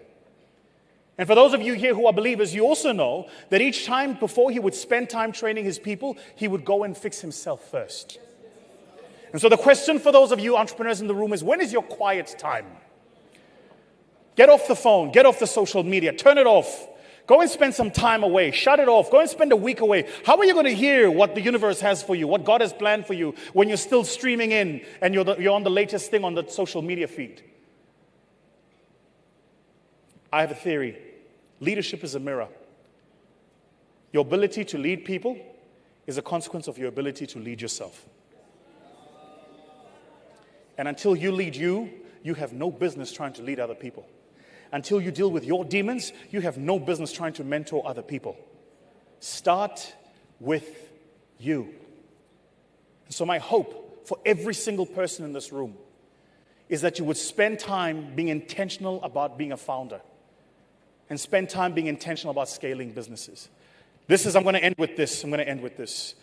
I come with tools, so here is a tool for you guys. We built a DNA tool. I built it actually for the team here that you can take as an entrepreneur. And what this tool does is it allows you to understand your own space, your own strengths, but also your own areas of development. The reason the tool is important is so that when you leave here from this conference, you have a diagnostic report that tells you what are you good at and what are you not good at. This tool focuses on 6 key areas of entrepreneurial development. That if you can learn which of these 6 key areas you are strong at and which of these 6 key areas you are weak at, it'll also give you a diagnostic of things you need to go and do so that you can improve yourself. So, I want to thank you so much for the opportunity to be here with all of you. I want to thank you so much for the invitation to come and spend some time with you. And I want to thank you so much for the opportunity to share the stage with some of the incredible speakers that I saw before I got up here. I was excited for the invitation. Then I saw who was speaking. I was like, yeah, I've made it. Mama, I've made it. Can I share one last thing before I go? Can I?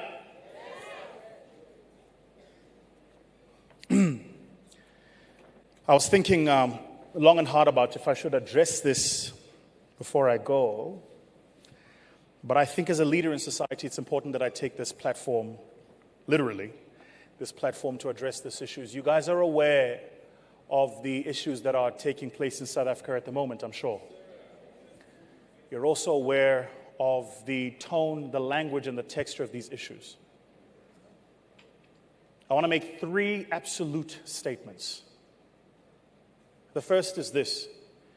Contrary to what you're seeing on the media, South Africans are not xenophobic. Contrary to what you're seeing in the media.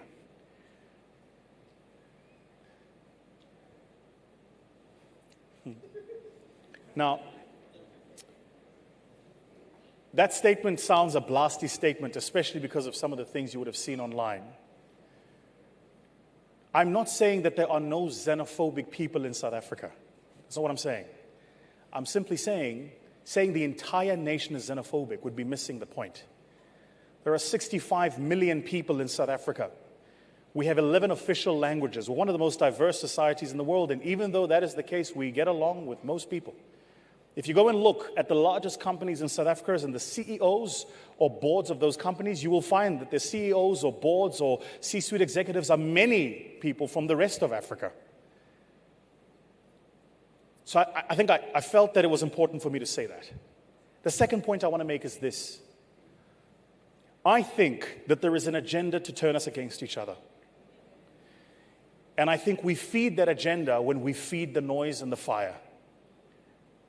And so what I'd like to think we can do is to reach across the divide, have actual conversations, understand what's happening, as they say in Kenya, kwa ground, on the ground, so we can find each other. And then the third point I want to make is this. I was in Ghana last week. I went to the Kwame Nkrumah Museum. While I was in the Kwame Nkrumah Museum, I learned that Kwame Nkrumah, the man who is arguably the liberator of Africa, the first liberated nation in the continent of Africa was Ghana, 1957.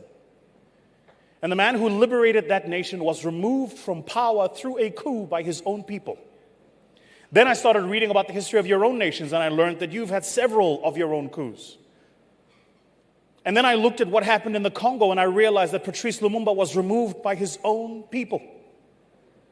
And I say all of that just to make this simple point. We as a people have to do better, man.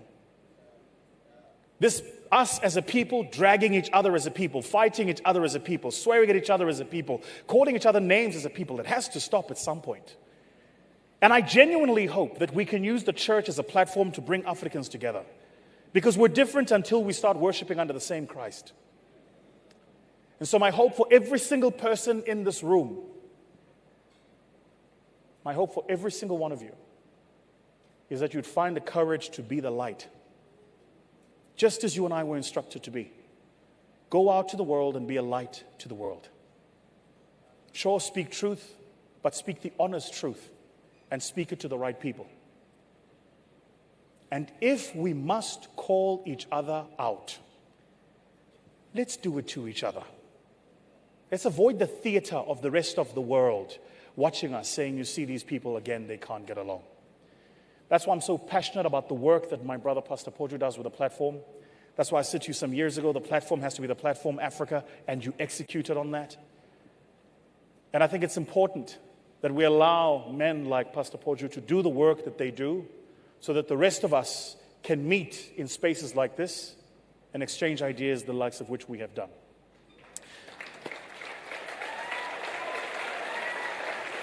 What I'm going to do, sir, every single thing that I prepared here was just for this conference. I'm going to share the entire deck with your team. You may have it, and you may share it with everybody here, however you do through your distribution channels. Thank you so much, everybody, for the opportunity to be here. I'm truly and honestly humbled. Thank you.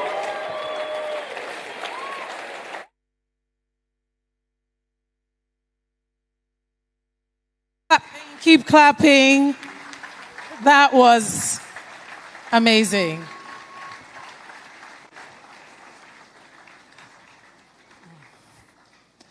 Now, thank you, everyone. Please, you can be seated. So now we are going to be transitioning to the second part of the platform, which is where we go out to the stores and engage with the vendors that are there. That's the second part of this conference. I do want to mention, however, that one of our speakers, Mr. Darani Joe, has a book called Unlocking the Genius Within. You can find this outside in one of the stores. And then for the 150 million grant by the Young Professional Bootcamp, we have people that will be outside the hall that can take your questions. You identify them with a banner. So please go there so you can get information on how you can apply and participate in this wonderful opportunity.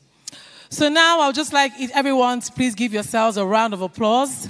You've been an amazing audience, and I know we have all learned so much from here, and we're going to keep the conversations going. As said before, the hashtag for today is the platform ideas. Please use that and tag us when you put your learning. So now if everyone could just go outside to the stalls, we are going to be changing transmission to see that area. Thank you, everyone, and enjoy the rest of your day.